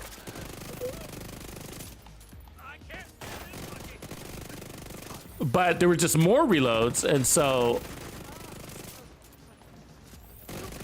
it required multiple reloads to kill an elite. Well, basically, we're killing them in a mag without a lot of forgiveness, is basically how I would describe it. Because like this one killed him, we were killing in a mag like right away. And the other build with clutch, we had to have a few trophies under our belt before we got that consistent 1 kill on elites.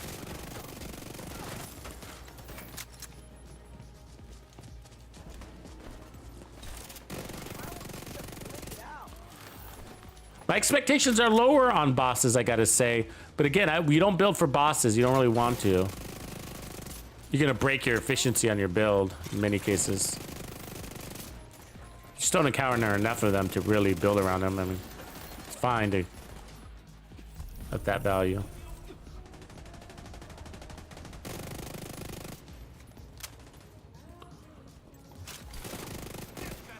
Supply room access. Where is this a resource?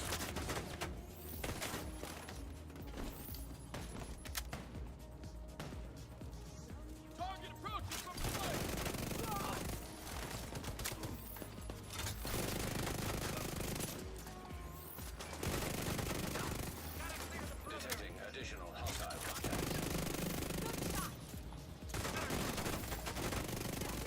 Ooh, heavy. You know he's just gonna take 2 mags, so we don't want to stand there. Our shield isn't strong enough. On a 1v1, I'm okay with him, but like...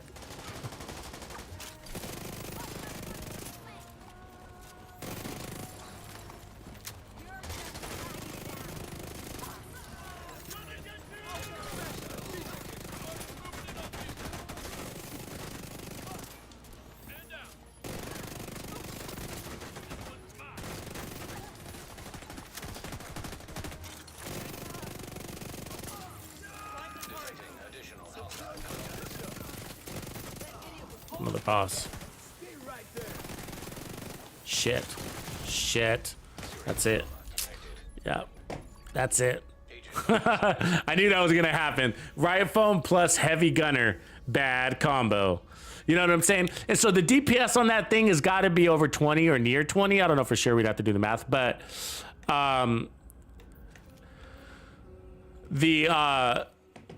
but it doesn't matter when you have 5 guys coming in front of you and one of them's a heavy and the other one's a riot foamer. It doesn't matter.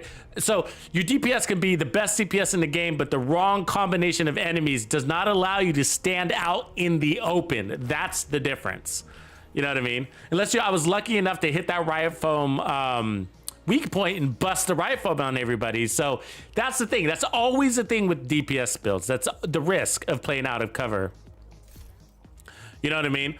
And so our DPS and survivability is good enough to handle just about anything, but the wrong combination, you will get overwhelmed. Doesn't matter if you're running a striker build or actually a Heartbreaker could probably take a bunch more. We'll say that because Heartbreaker maintains bonus armor, but still wrong combination, you will go down. That's cool though, man. I mean, shit, there's not much to do here. But I probably would, you know, a Sokolov. I mean, I could go Walker down here too, but I think Hobo is probably right. We're probably better off without running the Picaro's holster. I mean, it's not the worst thing, but we do have one wasted slot. We're not using the skill haste. I could just run something like this and put.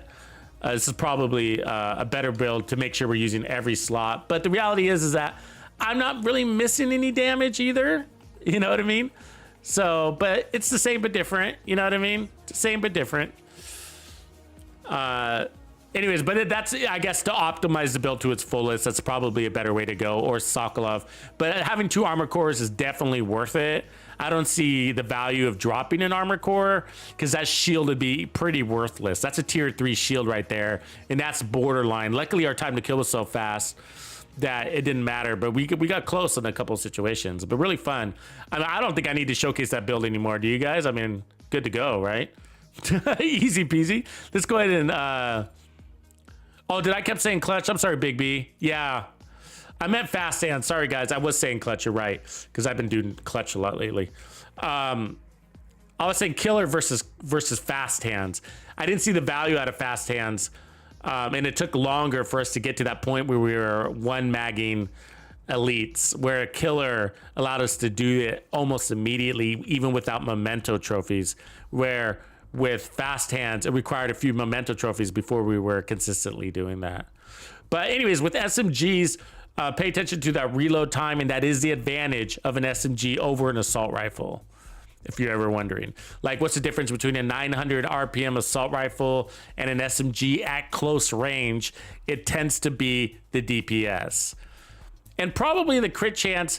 Crit chance is pretty valuable on a build, and that's giving you 21% right there. I mean, almost all of your crit chances on your build here. I mean, on your gun. With the SMGs, where assault rifles, they're very poor in crit chance. Instead, you get health damage, which is okay in legendary or against tech, but I don't really need health damage against these non-elites, you know, the red guys. I mean, that's basically what it's applying to, or when you break their armor. But once you break an elite's armor, I mean, they're going down lickety split. You know what I mean? I don't need any help at that stage. It's all about the armor when fighting a heroic elite or veteran. And with the red guys, I mean, I don't need any assistance to them. They go down fast. So I would rather have an assault rifle with crit chance instead of health damage for heroic content, and that's what the Chameleon gives us, sort of. So if you look at the Chameleon, it's basically a vector. We have 9.5% crit chance attribute, and then we also have a 10% or 15% crit chance attribute there. So there's 25% right there, basically. And then adaptive instincts gives you another 20%. So there's 45% right there. Then you got your watch and a basic build. So it's really easy to get to 60% crit chance with the Chameleon. Any other assault rifle is a pain in the ass, or you got to load on a bunch of crit chance. Speaking of which, let's go ahead and put on that Bighorn.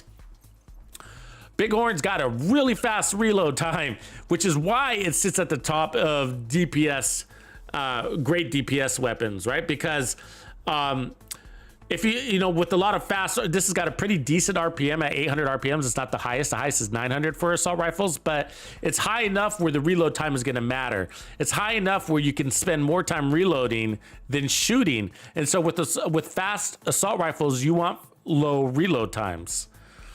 And so this one's got crit damage as a mod, which kind of sucks, you know, because as an attribute, I'd rather have damage to targets out of cover, but whatever. So we got stability here, accuracy here, reload speed. So let's just throw this on this one as it sits. And then we're gonna have to add more crit chance. See how we're already down to 30% crit chance just by adding this assault rifle. And that's, you know, what we were used to when we were running that other one, the mechanical animal. So, you know, it's not the end of the world.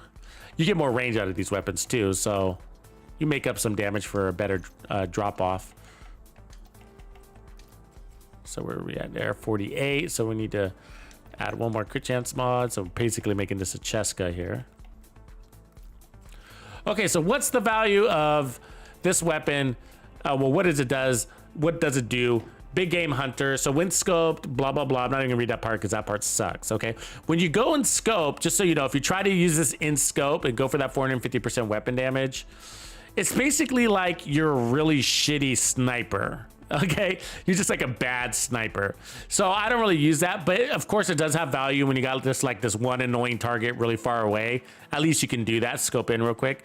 But the real value in this weapon, I believe, is the going full auto on the head. So headshots grant 2% headshot damage, stack up to 50. That's 100% headshot damage, which is actually a pretty big deal, right? That's a lot. And so headshot damage plus crit damage headshot damage and crit damage is the same thing, except headshot damage is guaranteed as long as you're hitting the head. That's the non-guaranteed part, right? Is that it's harder to hit the head, where crit damage is only 60% it's based on your crit chance.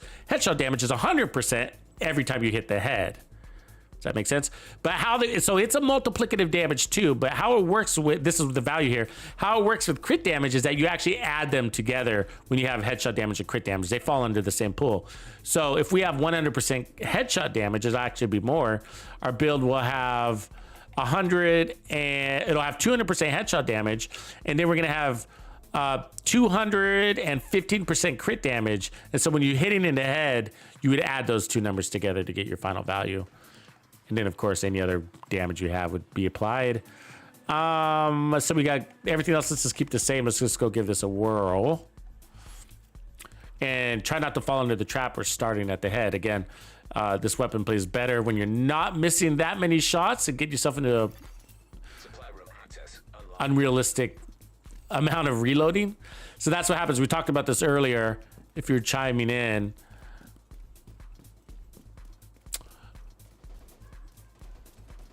Yeah, that's what I would do if I was getting Tank 2003. If I was going for the Kingbreaker, probably the easiest place would be Countdown. Just turn on assault rifles for your targeted loot. Otherwise, anywhere with targeted loot, it has assault rifles. And today, I don't think we have assault rifles on the map, do we? It'd look like this, like SMGs, this SMG area here. If that was an assault rifle, I would say go farm that area. Down here, it looks like there's assault rifles down in space admin. So your best chance is against the boss. The boss loot drop. Named items, but it could still drop anytime. And then otherwise, Countdown's probably the fastest way, because otherwise you could have to play that mission over and over again to try to get your Kingbreaker, and that'd be a pain in the ass. So yeah, Countdown. Or both if you just want to change it up. So anyways, we were talking earlier about this weapon and how it kind of gets you in this trap of like, well, I know I need these headshot stacks, and it's actually pretty easy to maintain. The problem is that you start... Did I not reset? Oh, I didn't. That's fine. Let's just go down here. The problem is that you start by shooting at the head because of this mentality, and that causes more misses versus how many of us, or I start by shooting at the upper torso and then work my way to the head. And so that allows me to adjust to the recoil pattern of the weapon, and improve my accuracy across the bag. And then as I gain hold of it, I start working my way to the head, and that all happens in microseconds, very, very short amount of time. That's how we run. That's how I run most assault rifles. With weapons like this, the mentality changes a little bit. Sometimes you start with the head and then try to maintain the head, which means you get more misses, which overall leads to more reloads across your gameplay. And so you got to try not to do that, you know. So you got to be conscious of it. And maybe you don't do it in the first place, and if you don't, good for you.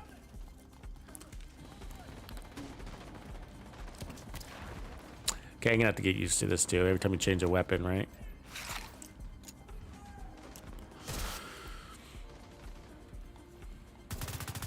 Reinforcements incoming.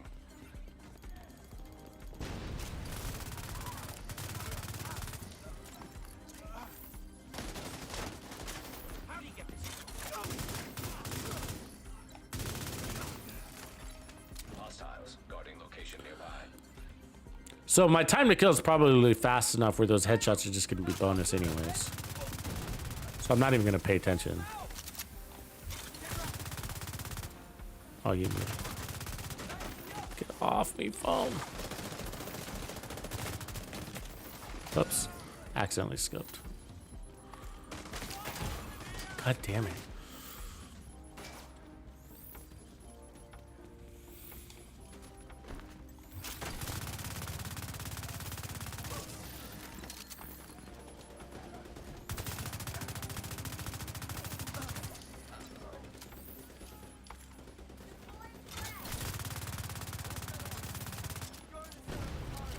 Could probably use a little bit of weapon handling on this weapon too, by the way.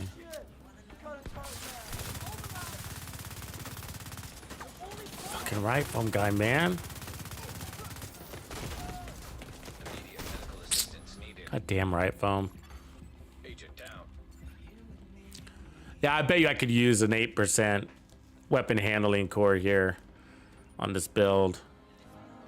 So, like, if you run it with Striker, you're going to get that 15% weapon handling, and I think that makes a big difference on this weapon. It's a little, I can feel it kind of swaying, but maybe I just need to get better used to it, too.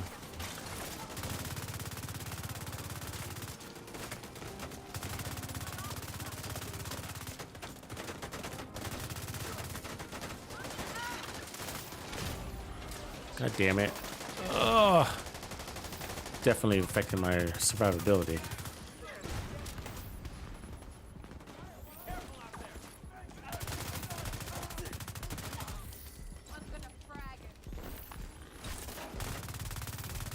Gotta get rid of that fucking medic.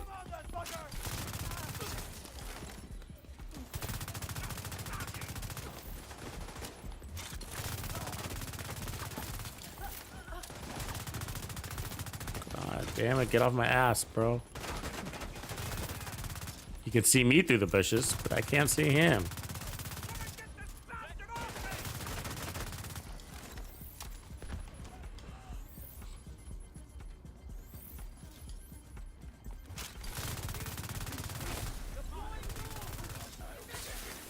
God damn it.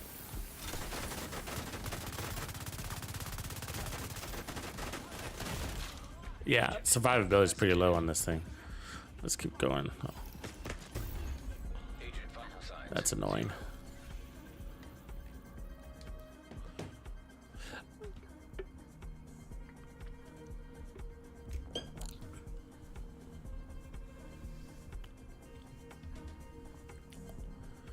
I mean, it might just be me because I'm not used to it, but I feel I feel that sway in that weapon.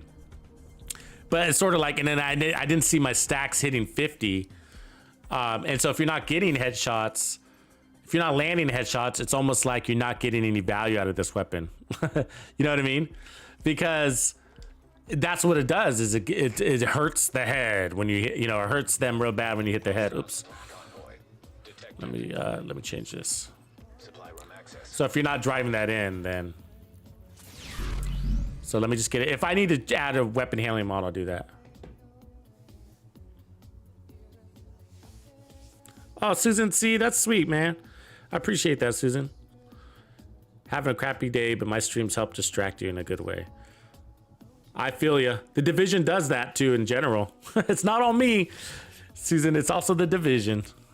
Where are you, by the way? Are you in the US? Are you UK? West Coast? East Coast? Hostile control point identified. And it might be Umbra too. I mean, so we could just switch to Striker and then get the value of that 15% weapon handling. But let's just give this one more shot.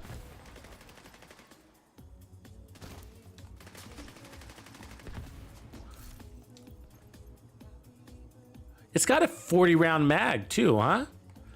Did I not remember that about this gun? West Coast. Oh yeah, me too. Okay. I'm in Portland. Portland, Oregon, as you would say, depending on where you're from.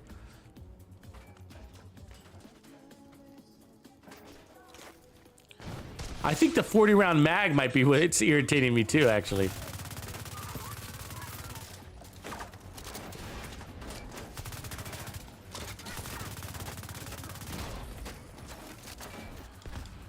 Because you're anticipating those extra 10 bullets and they're not there. Because I wasn't paying attention. I don't remember. Why don't I remember this having 40 rounds in the mag? I do not remember that. But that's irritating, right? We were just talking about that. At least the reload's fast. That makes up for it.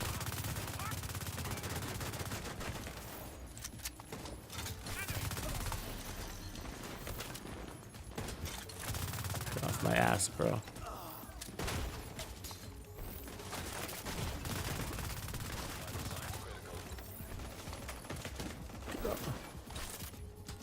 Damn, that red guy's accuracy was on point. He's so far away from me.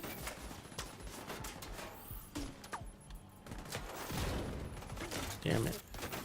Where'd that grenade come from? God, they're on me, man. Like flies on lice.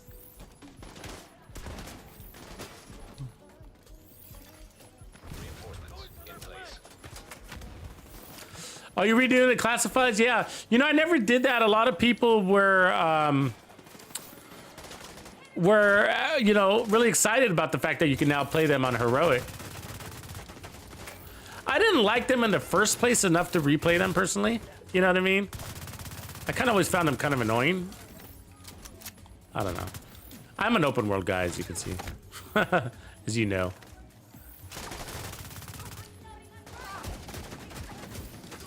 I didn't mean to do that.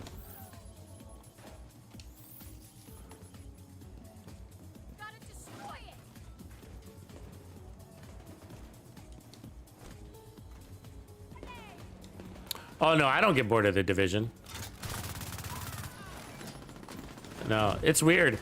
I've never taken a break from the Division since basically before Warlords of New York. I was going for that one, that didn't work out.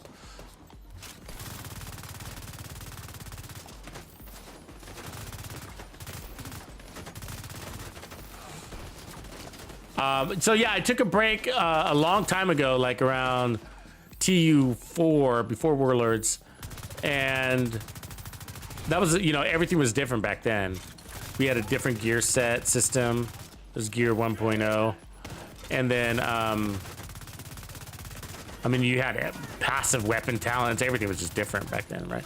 But I took a break and played some Battlefield. And then came back to the Division 2 around just before the Warlords New York, I guess. I think it had been released already. I remember having to refarm all my gear, right?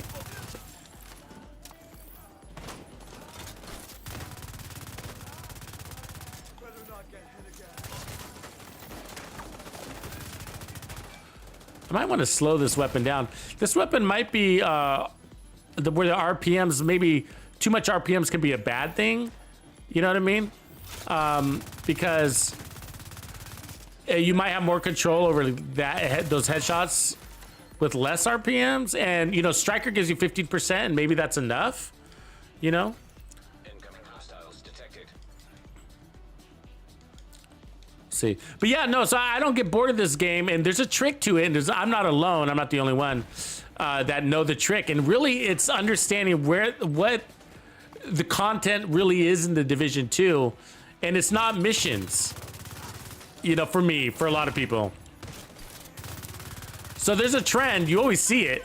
You know who's who in this game, right? You know who's who's realizing who hasn't. The people that that have realized that it's not the missions, it's not the game modes. That's not the real content in the Division 2. They're always, you notice they're always here in the off season, where the people that are very content, I should say mission or game mode reliant or new content reliant, they always leave when the season's over. You always see it, right? It's the guys you start seeing them play Destiny and shit or whatever the game is, right? They always do. The manhunt's over and they're gone. You know, and they're playing whatever, Halo or whatever the game is, you know what I mean? Start playing with their wizard, their wands and shit. You know what I mean? Trying to drive broomsticks through, you know, through an open world, you know. But it's the builds, you know what I mean? It's really the builds and making new ones, and there's so many, you know, and a lot of people don't believe that, but there's so many. I mean, I make 3-4 builds a day and I still haven't made them all. I still got a bucket list of builds, man, you know. And so anyways, it doesn't matter. The point is, it's not about how many builds, but there's more than we have all experienced in the Division 2, right? And I'm telling you, I make 3-4 builds a day and I still haven't experienced all the builds. And there's a lot of people that say, oh, every build in the Division 2 has been made, but it's like, really? Because shit, I'm still farming all my Brazos pieces, you know what I mean? And people have been saying that since like day one. And basically, I mean, for a long time, people have been saying that since like TU like 8 and shit, right? There's no new builds in the Division 2, but they keep giving us new gear. So how can there be no new builds if we have new gear and builds haven't been created for that new gear? Yeah, it's nonsense, right? It's nonsense. And so that's why, like, you got to be willing to branch out and to try these things. So when I get a new exotic, you know what I mean? Like Doctor's Home, I try it. You know what I mean? And I run builds for it and I'll spend a day with it. And even if it sucks, I'll try to find something for it. And maybe I don't, right? But try to find some builds for it. Maybe I don't, maybe I do. But that gives you a lot to work on. You know what I mean? Like, there's another nice military M870. We keep getting good ones. There's a lot to work on. And so anyways, builds make the same content. I mean, guys, I play the same control points over and over and over and over and over. And it's just like, how can you do that and not go bored out of your damn mind? It's because builds are what changed the experience, you know? It's the build that changes the experience, the level of adrenaline that you're getting from it, or excitement, or the thrill, you know, and the fact that you got a really good build on your hands and it's performing great, and, you know, whatever. It's unusual, it's unique, it's doing something different, it's whatever, I don't know. But yeah, builds are the real content in this game, and I feel like if you can get into that, this game has a lot of legs. It's not that it'll never end. It does have a lot of legs, you know. And some things, there are dynamics that change that. But I will admit, like right now, we have a long gap. So the delay to season 11 is sort of I think can cause a little bit of boredom, right? Because it increases that gap where it's just like, hey, I'm ready for the next wave of gear. And so when the devs announce a new season, I don't care about any game modes or any descent mode. Of course I want it. I want new missions. Of course I do. But what I'm really after is the new gear, because I know that's what's going to give me more hours in this game, more gear, you know? And like that ninja bike backpack, holy shit. Talk about how much tinkering you're going to do with that thing, right? So many more builds that we have never seen ever.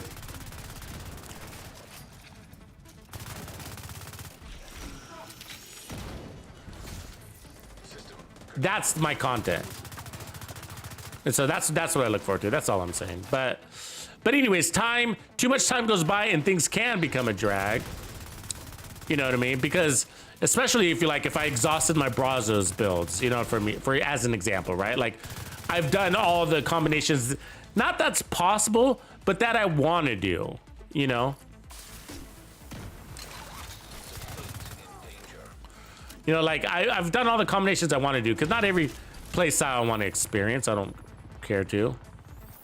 Or do a build to just do a build for the sake of doing a build, you know?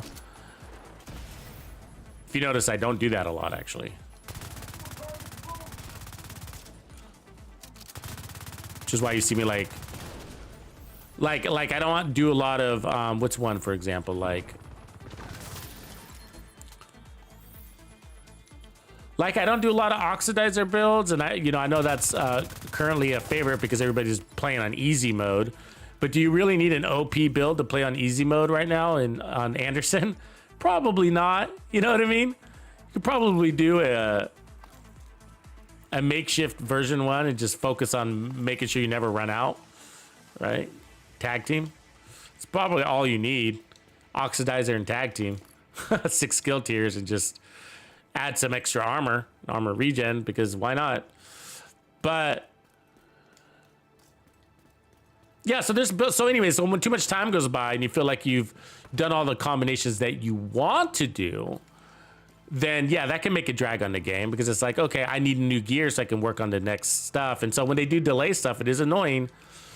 But I have you guys too. That really helps, you know.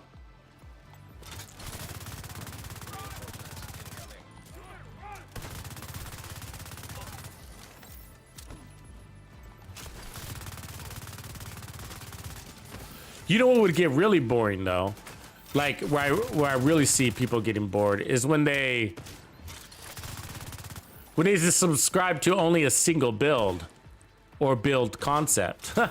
You know what I mean? Like, I'm only gonna run assault rifle builds, and it's got to be all red, and Striker's the strongest, so why am I gonna run anything other than Striker? It's like, Jesus, this game must have ended a long time for you. But the reality is that if you do play like that, then yes, you are very reliant on content from the devs. Very reliant.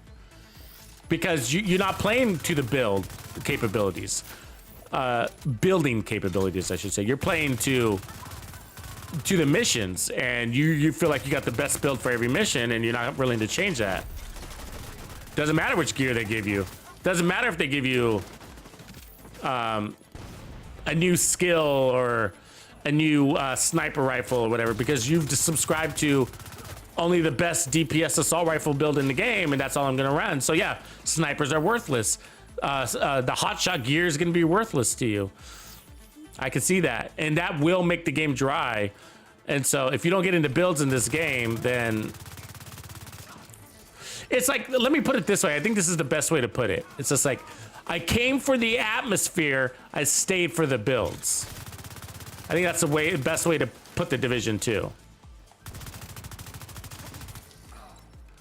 And I'm saying it that way because a lot of people say, like, if you ask people, like, what do you love about the Division 2? Or what drew you to it in the first place? I think a lot of people will mention, probably in their top 3 lists, the atmosphere, right? The open world, how beautiful it is, the cityscape, and all that fun jazz.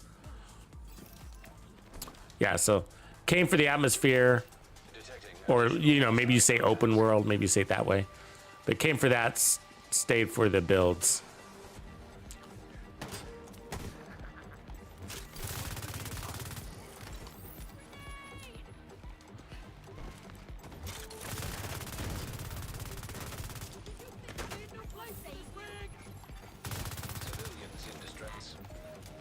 God, they're a little squirmy, these guys, huh?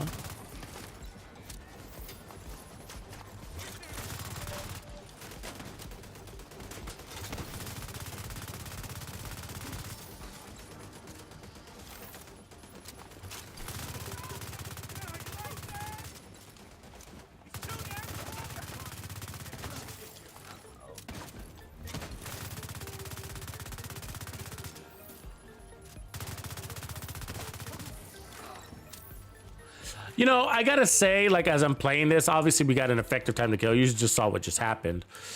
But, you know, and we could probably make a stronger build with Striker, but the time to kill isn't gonna be much different. You know, we've talked about that, right? Like, you know, 1 second or just slightly less of 1 second, like who cares? It's fast as fast as fast as fast.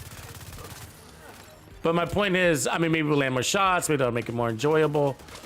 I mean, it's probably worth the shot, so we should probably do it, but a part of me feels like, you know, I have a lot of experience with this bighorn. As a matter of fact, the first bighorn I made many seasons ago was a 4-piece striker before striker was popular, back when it was like amp damage time, and back when nobody ran 4 pieces of striker. Everybody used to run 3 pieces of striker. But I felt like for the bighorn, 4 pieces striker was the way to go. And obviously 4-piece striker is always the way to go now on any build. But my point is that I don't think I've ever really gotten super excited about the bighorn. I think I've always thought it was a great weapon, but it's never been like, oh my God, this weapon is a fucking blast, you know? Like, I gotta say that we just ran that tactical vector, and I've ran it before a long time ago, but you know, I haven't run it recently, and I was actually sitting on one of those. I was sitting on that one knowing that, God, I want to try that gun because I know a lot of people like it, you know, and it was a blast. I gotta say, it was a blast, you know. And this one, you know, running this one immediately after, I'm finding it to be effective, but it's just not as much of a blast. It's more of a pain in the ass. You know what I mean? It works, it's effective, but it's just like, you know, I'm conscious about getting the most out of my headshots, and it bothers me that I don't. You know, that.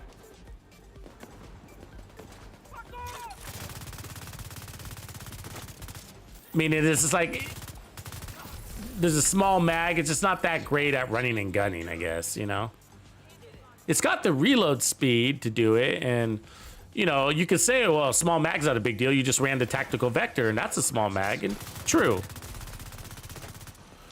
But if this is an assault rifle, it's just, if the handling feels different, it's, well, mostly the talent is restricted to the head. I think that's the problem. It's like you're only getting benefit from the talent if you're actually hitting the head. And so even if you have full stacks, all those body shots are just really underwhelming, you know?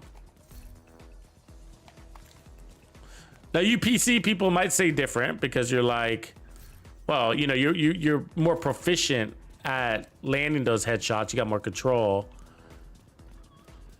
And again, I like the weapon, I always have, but I don't use it a lot because it's just underwhelming, you know? And it's stronger than the Chameleon, right? On the charts, at least on the charts it is. On the people who rate assault rifles always put this one above the Chameleon.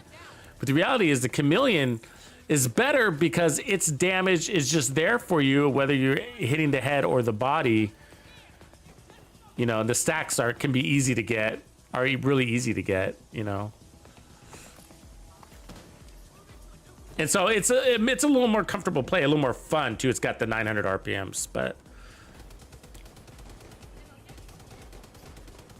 yeah, the bighorn takes weapon handling. So let's put on a striker. So I just said that. Let's put on a striker and see if that changes my opinion about it. You know what I mean? And I have run this with whatchamacallit, Heartbreaker, and it felt the same way. It was like, it was all right. It works, but it's all right.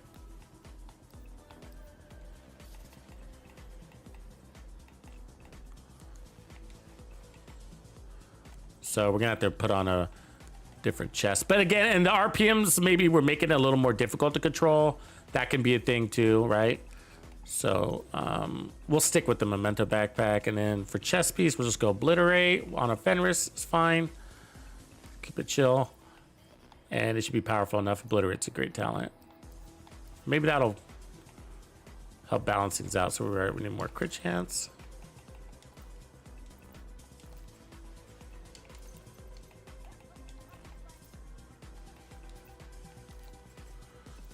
Yeah, 46 still not there.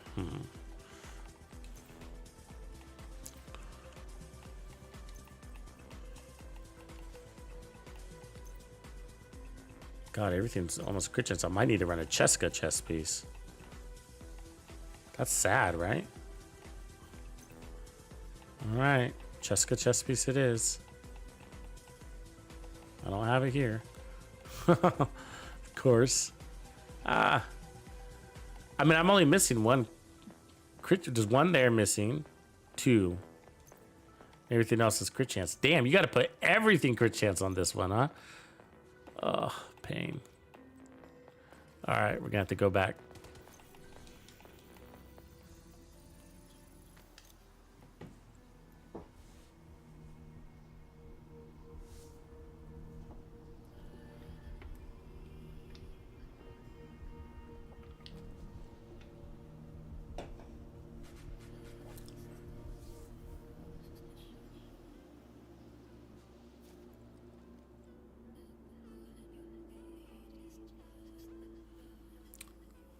Yeah, some things in COD aren't as cut and dry though, too, Big B. I hear you though. Like, you know, like some of the mods, whether you're actually getting something out of them, that seems to be a thing. You know what I mean? Like, that's annoying too.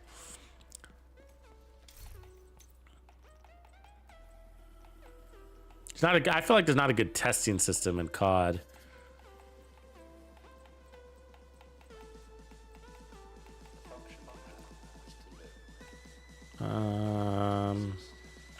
So we need one with both crit chance. Yeah.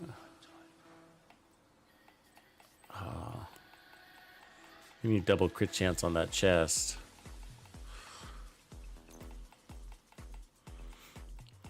Did I miss it?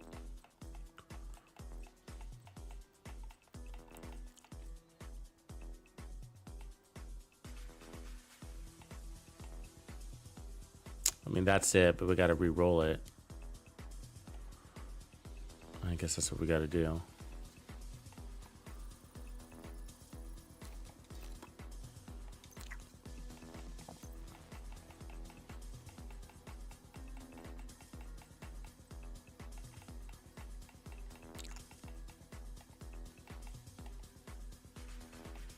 Okay, it was this one. There we go. I mean, playstyle might have something to do with it too. Like, if you maybe I'm moving around a lot, so obviously moving and shooting is going to cause more misses. But if you're a play from cover person, they just sticking to cover, you're gonna have a little bit more accuracy too. So, you know, so if you're running, if you spend a lot of time out of cover, then maybe, or if you're spending a lot of time in cover, then maybe you're gonna love the bighorn more than I do. But again, I don't think it's a bad weapon. It's just like I don't get excited about it.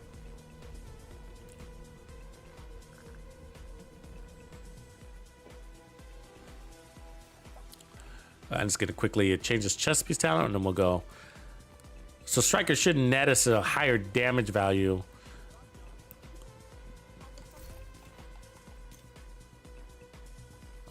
Didn't I put it on?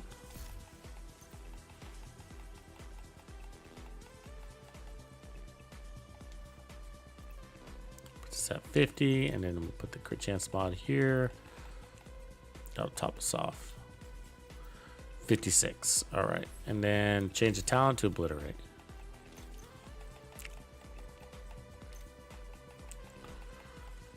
Either way, the weapon handling is a good trade-off.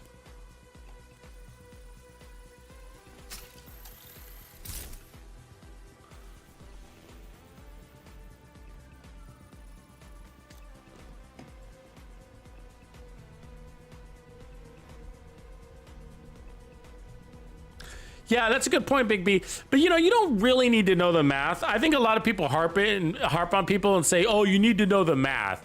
You don't really need to know the math. You know what I mean? Like, you know, you just need to know what's effective. You know, I think a lot of people say that you got to know the math. You don't have to know the math. You know, why do you need to whip out a calculator? I mean, you know, it's just like, see, you need to know the relevance of things and you need to know what's effective. And so you don't really need to know how multiplicative damage or amplified damage, you know, or whatever calculates out to. You don't need to know that. You're just like, is your build effective or not? You know, it's mostly about time to kill. I think that's what it is. I mean, and we have a system to test time to kill. So you don't need a calculator. Just go into the testing range and look at your time to kill. You know what I mean? And DPS is a good indicator of time to kill. So, you know, I'm not a big fan of using DPS as a indicator of what's a good build and a bad build. It's time to kill. However, DPS is a metric that helps you understand whether you got the time to kill or not, you know, for the content you're playing, right? So in other words, like if I'm at 12 million DPL or 9 million, 12 million or 9 million DPS, I know that I'm around 1 second time to kill. 8 million, I'm just about there too, a little bit short of 1 second. I mean, a little bit slower. Either way, I know anywhere near 1 second time to kill is effective for heroic content. 1.1, 1.2, 1.3, like around there is like really fast, fast enough, like I don't care. You know what I mean? And so I don't need to understand how multiplicative damage works. I just need to know that multiplicative damage is better. That's all I need to know. You know? And then from there, it's just about, this is gonna be a tough fight here. We don't have the same level of survivability. Additionals to see that. Yeah. Kill myself. Those explosions aren't helpful either. But yeah, so the math can be intimidating, but you're right. I know what you mean. I think people do need to know that I mean, you can flip any stat on its head and it can be kind of confusing, but people just need to know that, hey, when it says amplified damage, that's like really good damage. When it says, you know, multiplicative damage, that's really good. You know, and it helps you build, but the reality is all you got to do is slap your build together, go into the testing range, look at your DPS and say, you know, is that an effective DPS figure or is it not effective? You have to know that. You have to know that, right? And so I talk about that and I say, hey, if I told you that this build has 200,000 million DPS, is that a good number or a bad number? How do you know? God damn, that guy. One hit. So you got no added survivability on fucking Striker. It sucks.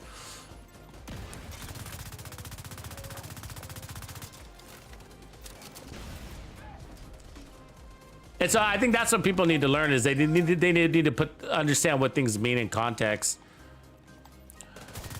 Because people always say like, oh, you know, it's kind of confusing. I get that, but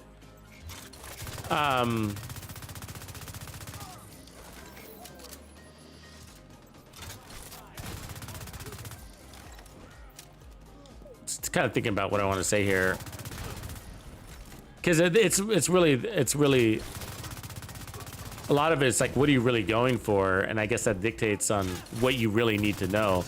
What I mean is like damage to armor. People are saying, oh, it's better to have the contractor's gloves than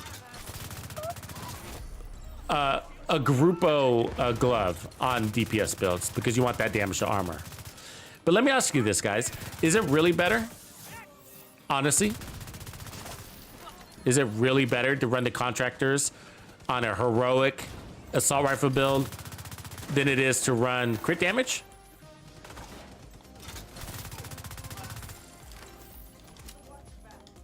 On 60% of the enemies, it's going to give you a higher crit value if you do, in most cases. I'm generalizing. But on the other 40% of the enemies, it's not going to be applicable at all. And so there's another way of thinking, and I've seen some really good actually speedrunners play it this way, where they subscribe to consistent damage. And so in other words, they'll use improvised gloves and knee pads instead of running Fox's prayers and the contractor's gloves. And these are people like me that understand that the contractor's gloves and the Fox's prayer knee pads are going to give you a higher value when combined on an elite, right? When you're critting against an elite. But what about when you're up against a Chunga that takes only health damage or Warhound, right? You're not going to get any value from that. I mean, the contractors, I mean, the knee pads you would, the damage targets out of cover.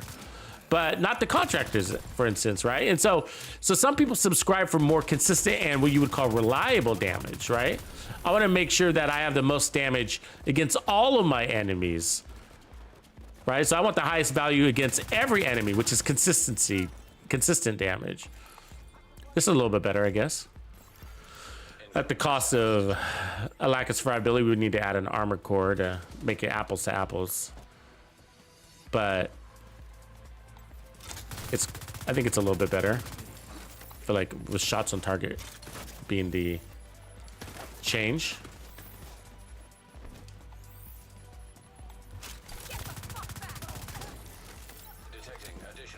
Yeah, so I guess what I'm saying is like you can go a long ways just by understanding some of the concepts without actually knowing the math. I think you just need an understanding that multiplicative damage is better than additive, you know, and then you know, if you're looking to get more, it's better to add more different types of multiplicatives than the same type of multiplicative. But you know, that's a lot to know and a lot to learn when all you got to do is just go into testing range and be like, I'm gonna run try the contractor's gloves, and then I'm gonna put on, you know, Grupo gloves, and let me see what the DPS change is. And you'd be like, and this is the part where this is where my philosophy comes in.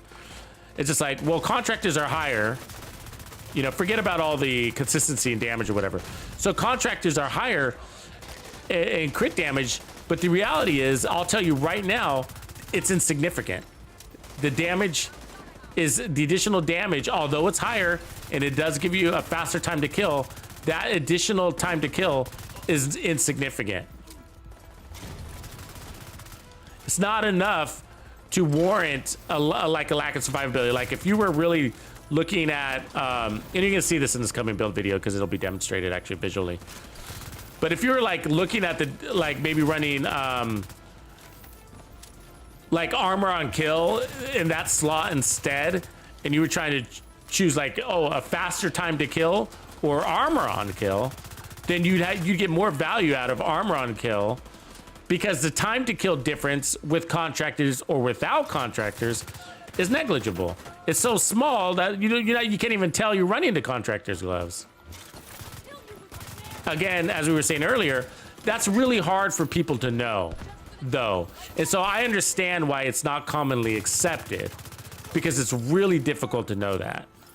You have to have the technology to know that. And, or, you know, have looked at the visual demonstrations and then be able to apply it later. And so what I mean is like, because you'll go into the testing range and you're like, okay, here's my damage without the contractor's gloves, you know, and you're like 11 million DPS. Here's my damage with the contractor's gloves. Ooh, 12.5 million DPS. Woo-wee! 12.5, that's 1.5 million better DPS. Woo-wee! You know what I mean? Contractor's gloves all the way. Oh my God, you're an idiot if you don't run contractor's gloves. You're stupid.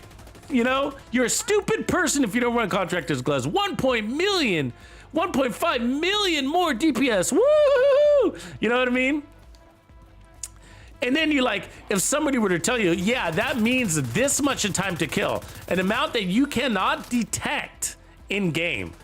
A human cannot detect that without technical assistance. In other words, a computer to record your time to kill with and without the contractor's gloves, and to do a side-by-side, slowed down so that you can see the actual difference in time to kill. And in that demonstration, you would see that, or you'd have to apply your analysis. And then so some people struggle with that. The analysis being like, well, that's a microsecond. Is that microsecond, you know, the difference maybe in like one bullet? The difference between life and death in my gameplay, or effectiveness of my build in gameplay? Is it going to improve my gameplay? You know, be surprised.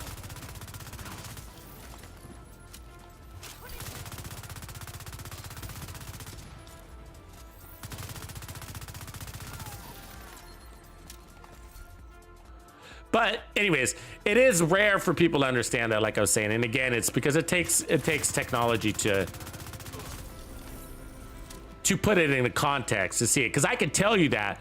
You can do mathematical calculations that will also tell you that, you know, well, it's not going to tell you that, really. It wouldn't tell you that. Well, I guess it could. It could, because you can calculate your time to kill. So you can calculate your time to kill and put it on paper, you know, but it wouldn't be visual. You're gonna see like, oh, the difference is 0.0002 seconds in time to kill without the contractor's gloves. And then you have to think about that, like, and put it in, and when we say put it into context, you gotta give it a meaning, right? Put it in a situation that provides meaning to it.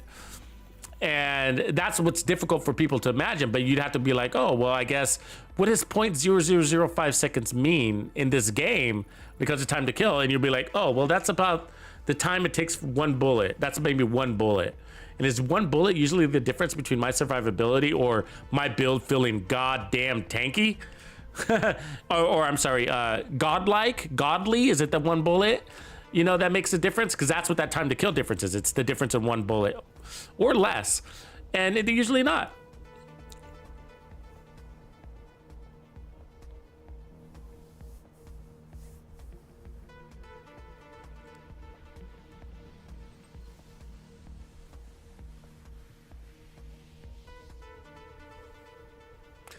Yeah, Onyx. And everything I'm saying, Onyx and Hobothesis, like, as an example, and like, it's like, it is all relative to not only your play style, but the content, the type of content you're playing, right? So like, and so in general, I'm talking about heroic content, you know. And legendary, everything I'm saying could be, I don't know, I'd have to rethink about what's the difference is, you know. I'm not gonna do it right now, but we're still getting to Oak Carroll, huh? That's interesting. I think I have the one I want, but that's a good one right there, damage to armor on it. That was supposed to expire a while ago.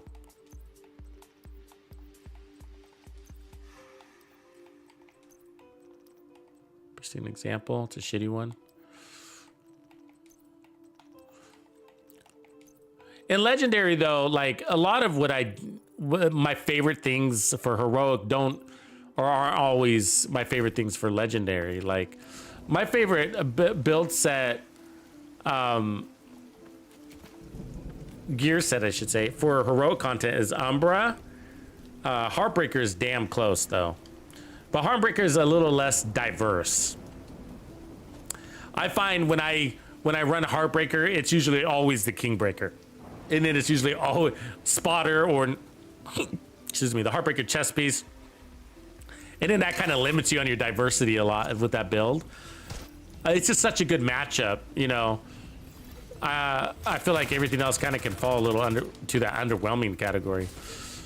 But when I go to legendary, you know, it turns out to be Striker being my favorite in most cases, you know.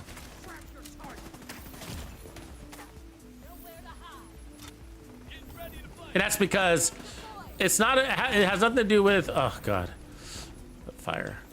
I don't think it has anything to do with the tankiness of the enemies or how difficult the enemies are. Well, it sort of does indirectly. God damn it, I fucked up. What it more has to do with, indirectly it does, about how difficult the enemies are. The directly though, the direct reason why I like Striker better is because my play style changes in legendary. Right, you're not running and gunning as much in legendary as you are in heroic, and that's really why. I play from cover, you know, I don't need as much added survivability when I'm playing from cover, but in heroic I'm much more aggressive. You know, I push the builds to the limits, and that's going to require additional layers of survivability beyond just damage. But all of my builds must have an effective time to kill. If my time to kill is not effective, I do not enjoy the build. I just don't. So that doesn't make me power hungry, and I don't feel like, you know, I'm not like a Nazi when it comes to damage or anything like that. Like, oh, you got to have the best time to kill. Not at all. I just have to have an effective time to kill, and it's a fun factor. That's why. If it takes too long to kill an enemy, I find the build uninteresting, you know. Maybe it's because you're dead a lot. No. No, because you can have a very slow time to kill on like a tank build, right? Like, and not die. But they're less interesting for me. So when I do run my tank builds, that was nice. This is probably a better way to go. This is better than Umber for this gun. See, Umber's not the answer for everything. So again, I could change my opinion about a gear set because of a weapon.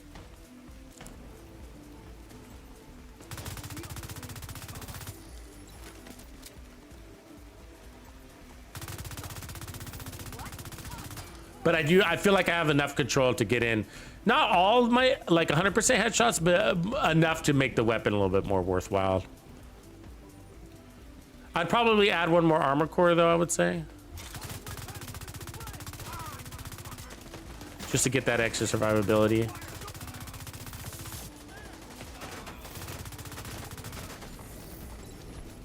So that doesn't happen. Serious trauma detected.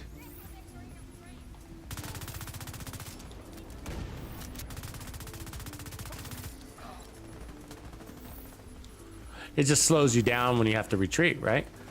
So I rather have the extra armor core. You actually don't lose basically any DPS when you add an armor core. It's insane. Unless you got a funky build.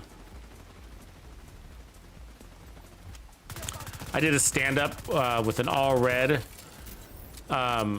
striker build using the FAMAS and Obliterate with Optimist, and then against a striker with 1.1 million in armor without a damage talent on the weapon.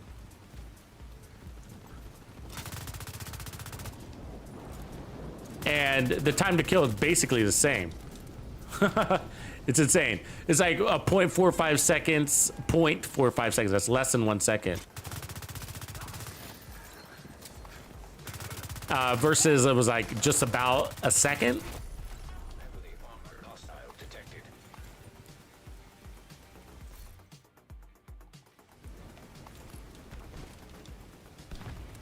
I don't know if that sounds like a lot or a little. It's easier when you see it, but it's basically nothing. It's undetectable.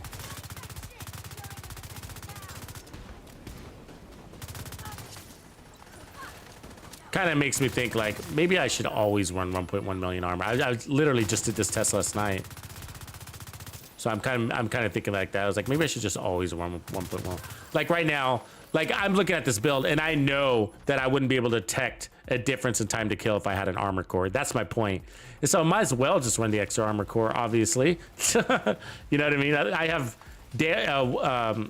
diminishing return on my damage because I can't detect it and it's not adding any more survivability to my build. I might as well just add one more armor core.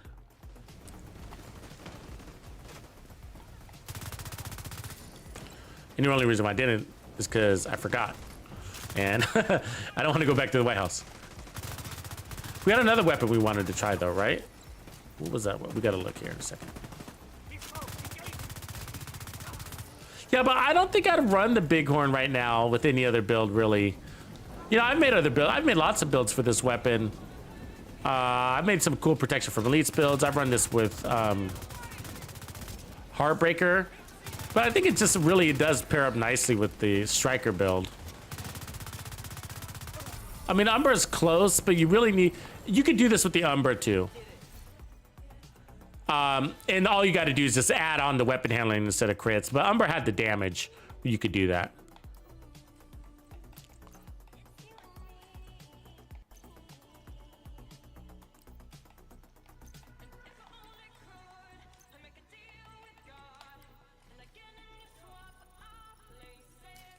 Oh, the chatterbox. Good job, Big B. Good memory.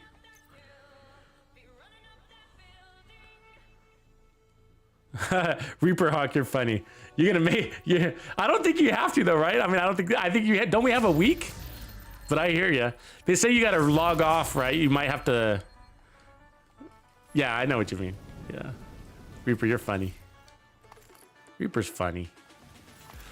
He says I'm not. He says I'm logging off until 10:05. Make sure so yeah, your cash might not show up right away.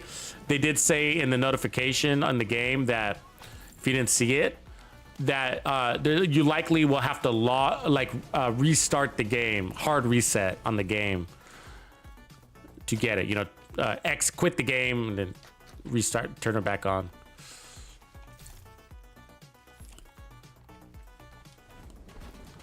Okay, let's put back on the, I think it was the Umbra one, this one. So we're gonna do this, but we were gonna try it with the chatterbox. So let's take off this weapon. I'm sure I've tried this when the Umbra came out.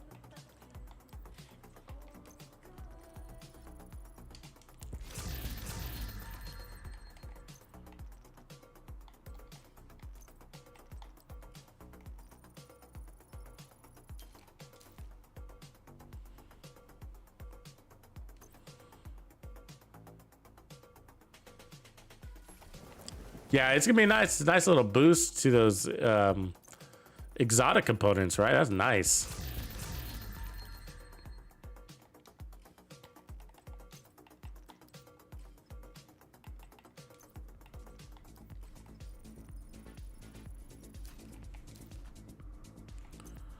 Okay, I think that should buy us enough space. This one's got a funny little mechanic on it, right? You got to remember to reload. So you got to take a quick second to reload in front of a big group of enemies so that you get your RPM buff. The weapon is very underwhelming without the RPM buff. But when you have it, it's like woo-wee, right? The good news is that we're going to probably push that 700 RPM closer to 850 with the 30% boost. But because now we went back to the Umbra initiative set. Let's see where we are crits. Probably got too many. Yeah, let's add some crit damage back on. I used to really like this gun. I still like it. But yeah, it used to be one of my favorites back in the day when you had the vampire builds, I think is what we used to call them. It all worked different. So yeah, you used to be able to crit to stay alive. And it wasn't armor, it would regenerate your health. I guess we're gonna be maxed out here. So you would roll all into health. Health worked differently back in the day. And so you would roll all into health, and then as long as you were critting, you would regenerate your health to the and it was like a vampire build that way. And to the point that you wouldn't die as long as you were shooting. It was so strong. It was so fun. And I used to do it with the chatterbox. It might have been different back then. Chatterbox. I can't remember now. Yeah, I wish it was half two, but I don't know. Let's see if it's enough damage to maintain.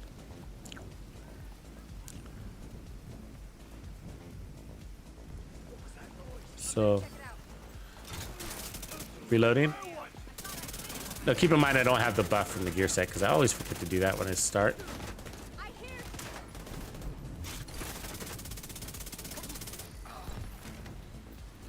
And here's another thing, little pro tip. Don't accidentally reload. So if you have a habit of reloading, okay, like, don't do it. Don't do it. Let's go and put that on. So I have a habit of reloading. Like, I'm always reloading. But what'll happen is you'll reload out of your RPM buff. You'll reload it. Like if you reload and there's nobody around or you only got one enemy in front of you, then it doesn't really give an indicator though, right? Like right now, am I close enough? I can't remember. I have to look at the talent. It's been a while since I've run this. Let's step out. So that right there is a lot of the, ooh. Ooh, I like it. Oh, I accidentally reloaded right there, but I think we're okay. Ah, gotta run, run. Ah, run. No, god damn it. When that shield breaks, right? Fucked.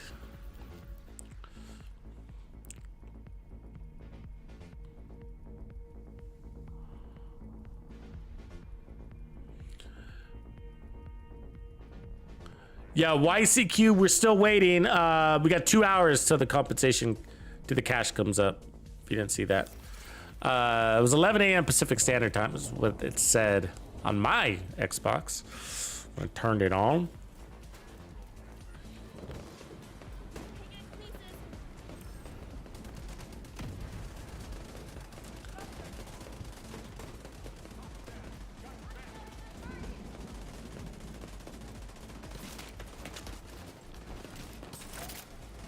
Oops. Don't do that.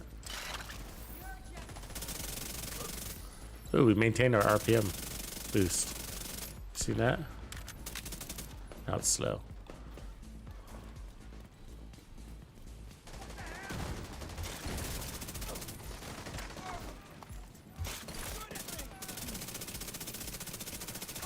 Civilians in danger.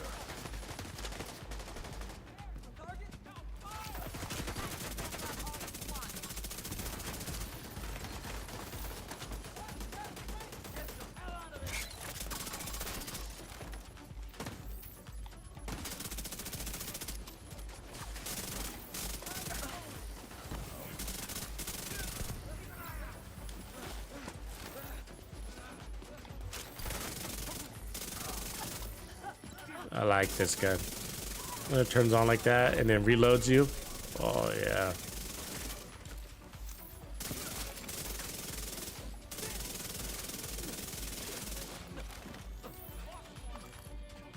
So I'm not reloading. You gotta remember to do that. Not reload, you know, right here, like I would normally reload, right?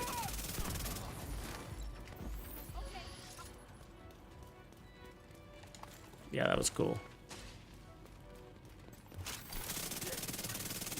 Civilians in distress. I wish we had more things that did auto reloads. I'll be, yeah. I used to love it. We used to have it on the what was it? The Dodge City holster. You would switch to your pistol and would auto reload you.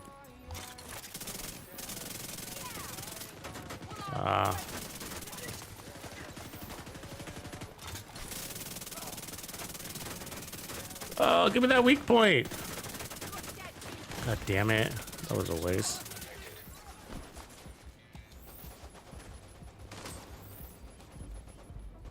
Got to get tighter than this. Okay.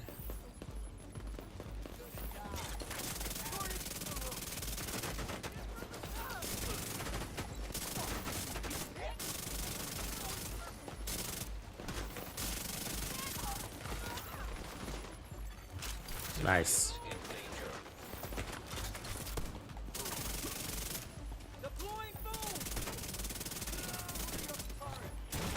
Oh, what? Really? Fucking dick. His fucking melee was like getting hit by a fucking freight train.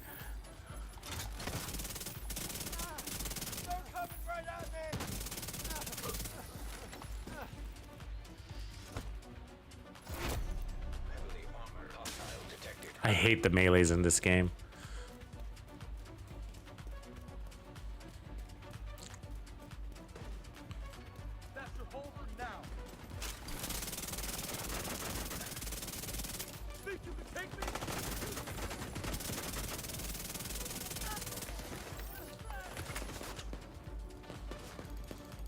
Where'd that frag come from? Medic is fucking busy.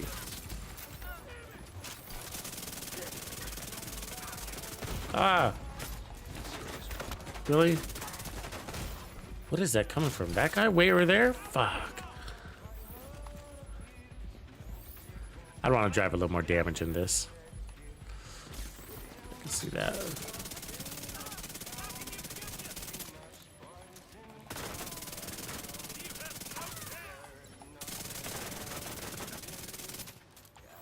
It's not bad, but it could just be a little bit stronger, you know, so it'd probably be that holster that would need to upgrade. I don't know, I don't remember. The holster I'm running. Yeah, probably better off with the Gruppo. Let's try that real quick.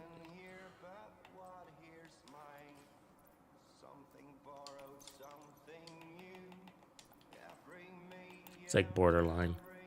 I mean, it's probably just going to come down to, do you got your RPMs or not? Land your damn shots.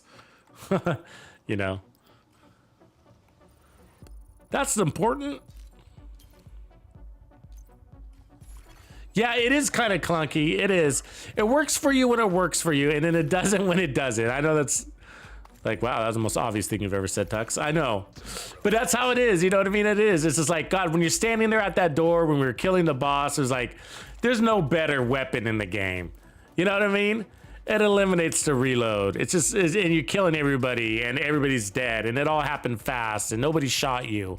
You know what I mean? And so when it works, it works. So spawn killing, it does such a good job.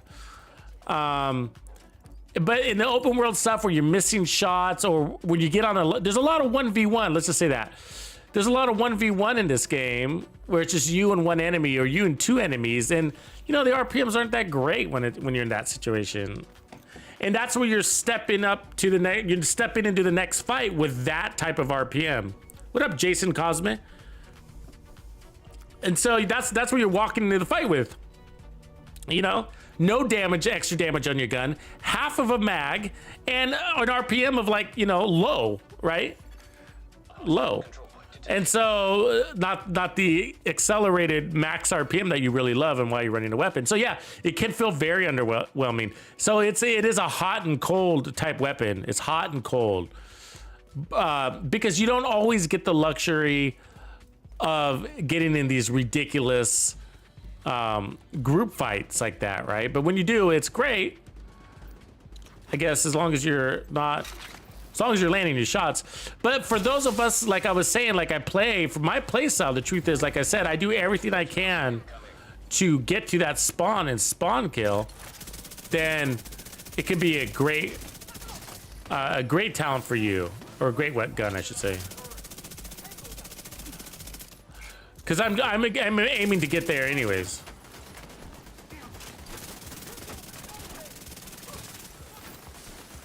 And here it is paying off, I'll tell you. Because I didn't want to reload in that situation. Get off me. Now I'm reloading anyways. Now I'm back to that underwhelming. Oh, god damn it. Somebody behind me. I don't know where they are, but... oh, they're way over there. Taking my armor. Good heals though, eh?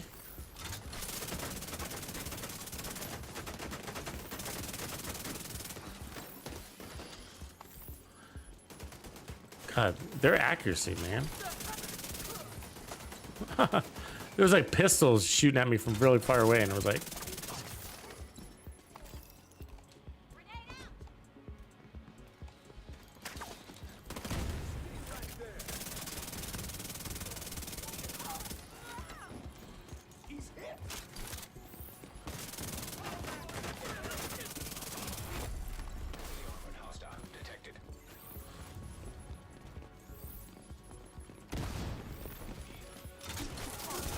oh, worst boss for SMGs.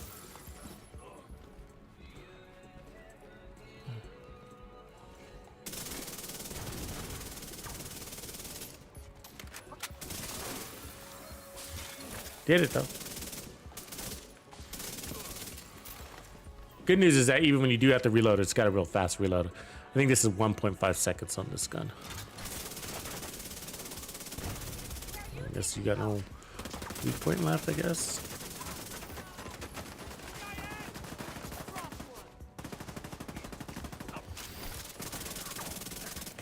Really? I'm far enough back, man.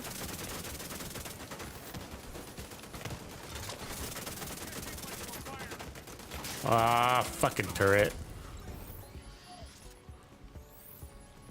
Yeah, it's not bad. Detecting additional hostile contacts.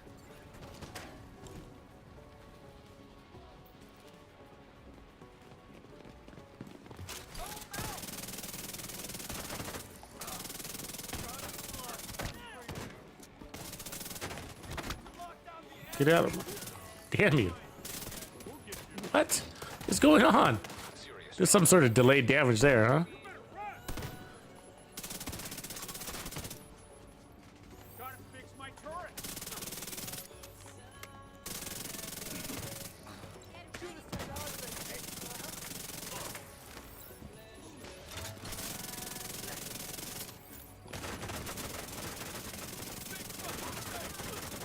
Yeah, felt good. I mean, besides the shield breaking. And we just shredded those two guys.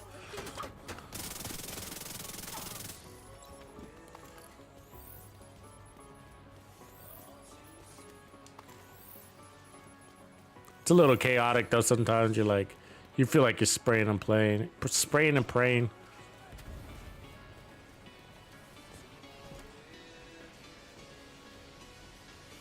My very first build in Division 2 actually was I think it was a hodgepodge shitty build, random, you know. I remember just kind of, my logic was just, you know, I was just coming in with some common sense type logic to my builds. I mean, I can't remember the exact build details, of course, but it was a sniper build mostly, and the reason why is because I had just come from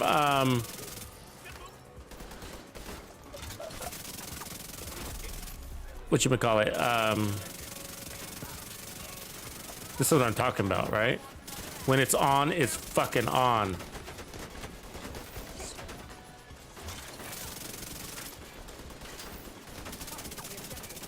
And then we get to this underwhelming stage right here. Because we're in a 1v1, right? But we were shredding there.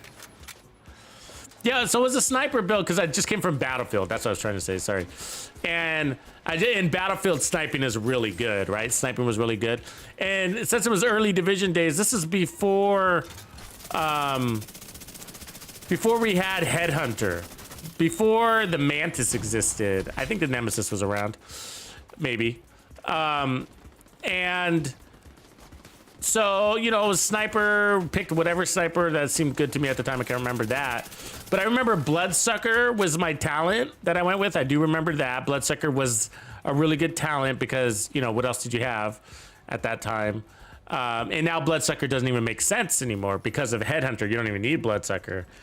So I remember that. And then I remember, you know, just kind of thinking about things. I mean, the builds were real complicated back then, right? You had damage to elites was a thing. That was a stat, damage to elites. You had all sorts of crazy stuff. But I remember going like, thinking about things differently, like, oh, weapon handling or reload speed, or that seems like a good idea. You know, yeah, you need to land your shots. You know, just basic common sense logic to my builds. I think, you know, there wasn't much to go by back then. New game. Hostile broadcast detected. But sniping wasn't that good back then. But, you know, it's where I started because I was coming from a game that I really enjoyed sniping in.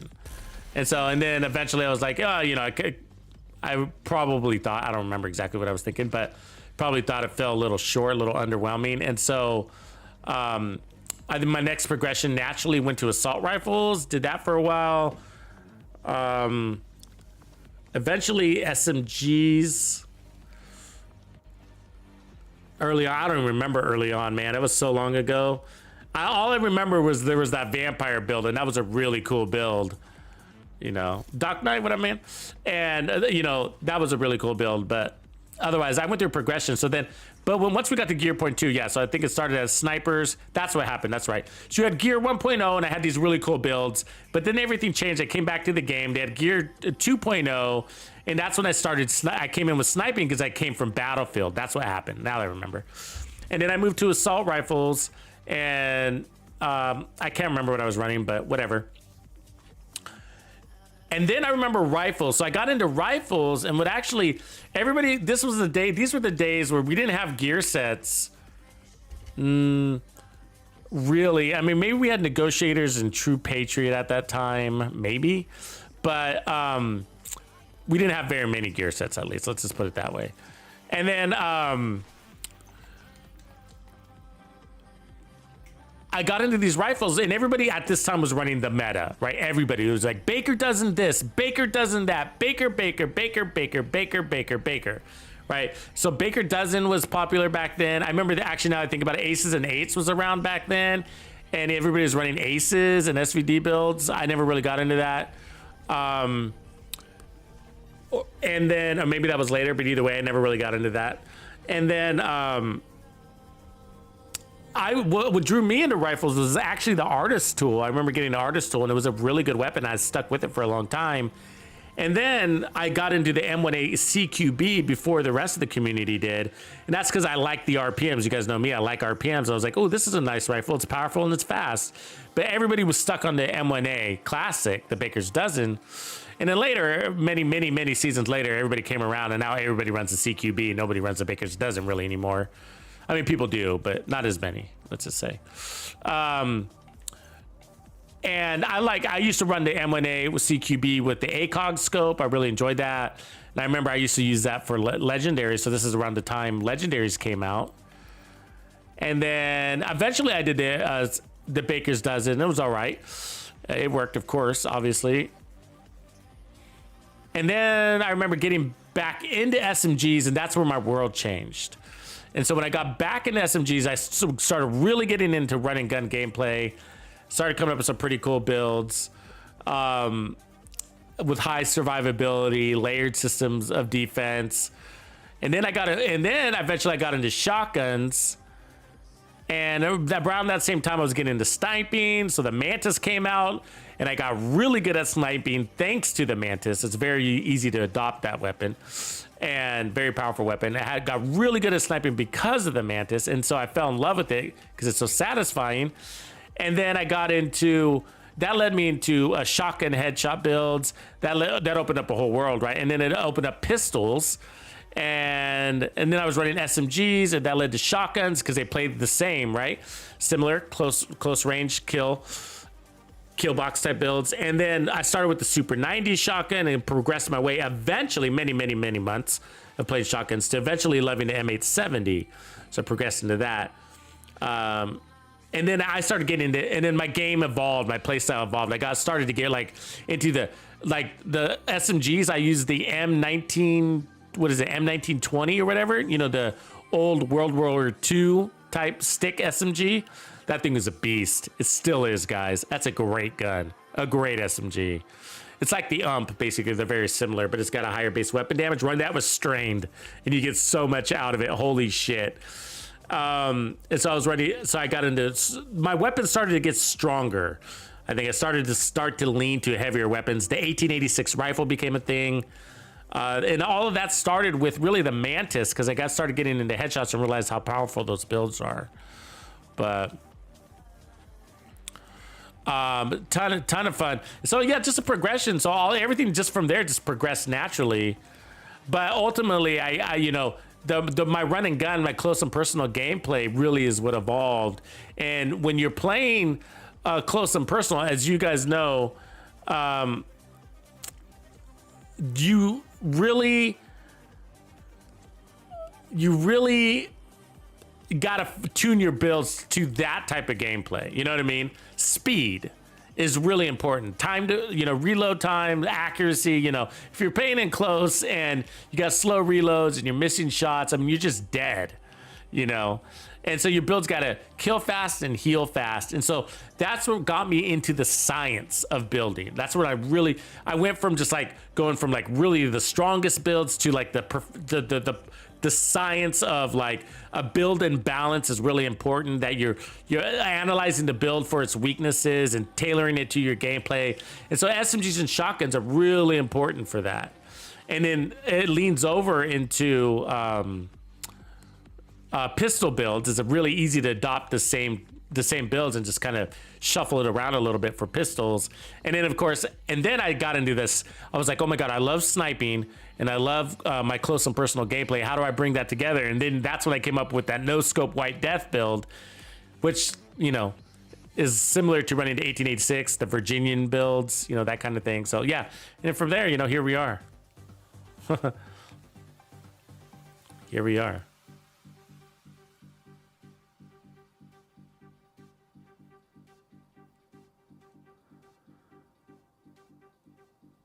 All right, TF Danger Ranger, were you looking for an SMG that came out the laser pointer?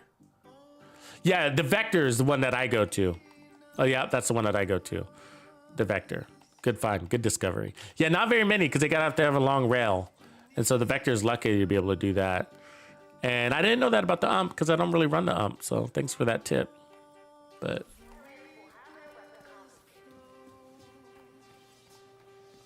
cool. So yeah, this build is cool. It's all right. you know, it does the job. But just like we said, you know, Chatterbox, it's either hot or cold.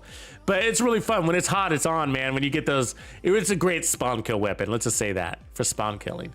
But the problem is like, you know, you can spawn kill 2 or 3 times in the control point, you know, maybe 4 times if you're lucky. And everything else is going to be one-on-one, 1v1, 1v2 type things. So about half, it's literally half the time it's going to feel underwhelming. Half the time it's going to feel amazing. But I do got to say, it does feel a little bit better with the Umbra set because it also gives it RPMs when it is on the underwhelming side. So, or when it's like, you know, only got 2 or 3 stacks on it, but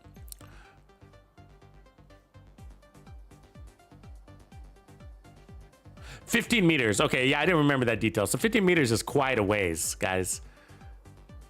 15 meters is quite a ways. Let's take a look.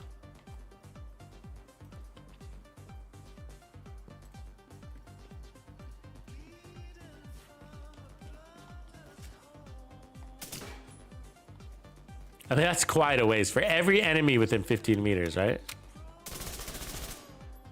It must not be counting those people. Those people look like they're 15 meters. Yeah, they are.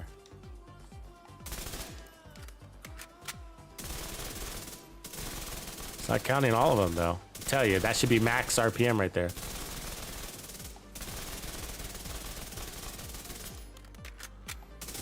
Got them all without reloading, though. 14 point something seconds. That's pretty impressive. That's without our Umbra stack. Let's try it again with the Umbra stacks. That was a good time.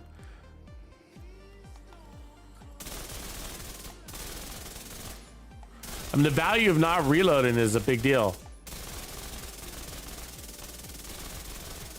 That's impressive. That's really impressive. That's without memento stacks, right? No memento stacks. Yeah, the value of not reloading is a big deal. That's a great number, guys. That's a great number. I mean, that's on easy mode. Obviously, if you go into elites, it's gonna be all elites. It's gonna be different. But let's go very hard and see what changes.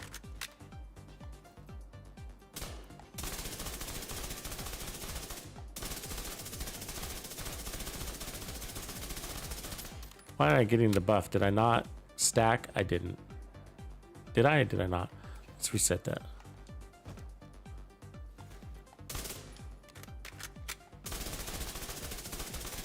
Oh, it's not detecting I'm out of cover. That's why.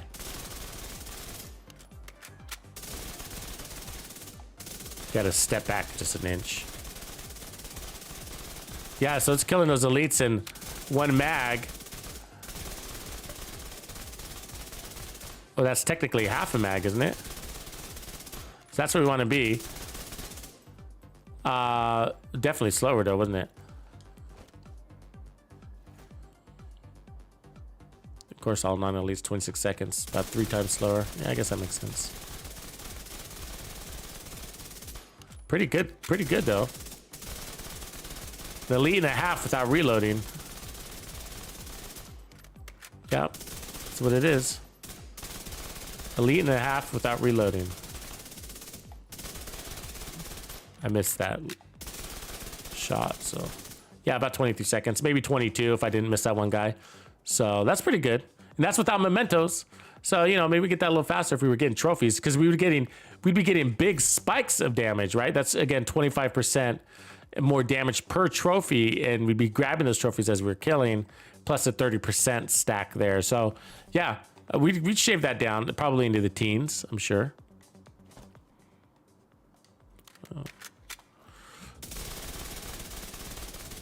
Yeah, fun. It's fun to use. It's fun to use. Yeah, but again, hot and cold. Hot and cold. Maybe I wonder if like it can be like a really good secondary weapon. You know, maybe to like an assault rifle. So when you get to that spawn, you know, you can switch in. You know, just trying to manage the trick there being to manage your reload situation. You know, because you'd have to switch weapons, put out a shot, quickly reload, and now you got that full reload speed, or RPM speed, I should say. And so it might feel clunky, but I don't know. It's something. Cool, folks. I'm going to leave it there. Been going for a while. I had a ton of fun. Got to work on a video too. But I will catch you tomorrow. So tomorrow is going to be our Saturday stream. Probably started around 4 p.m. Pacific Standard Time, which is about 7 p.m. East Coast time. Catch you guys later. Thanks for hanging with me. Have a good night. Thanks, mods. Thanks, Grumps. Appreciate you guys. Tuxedo out.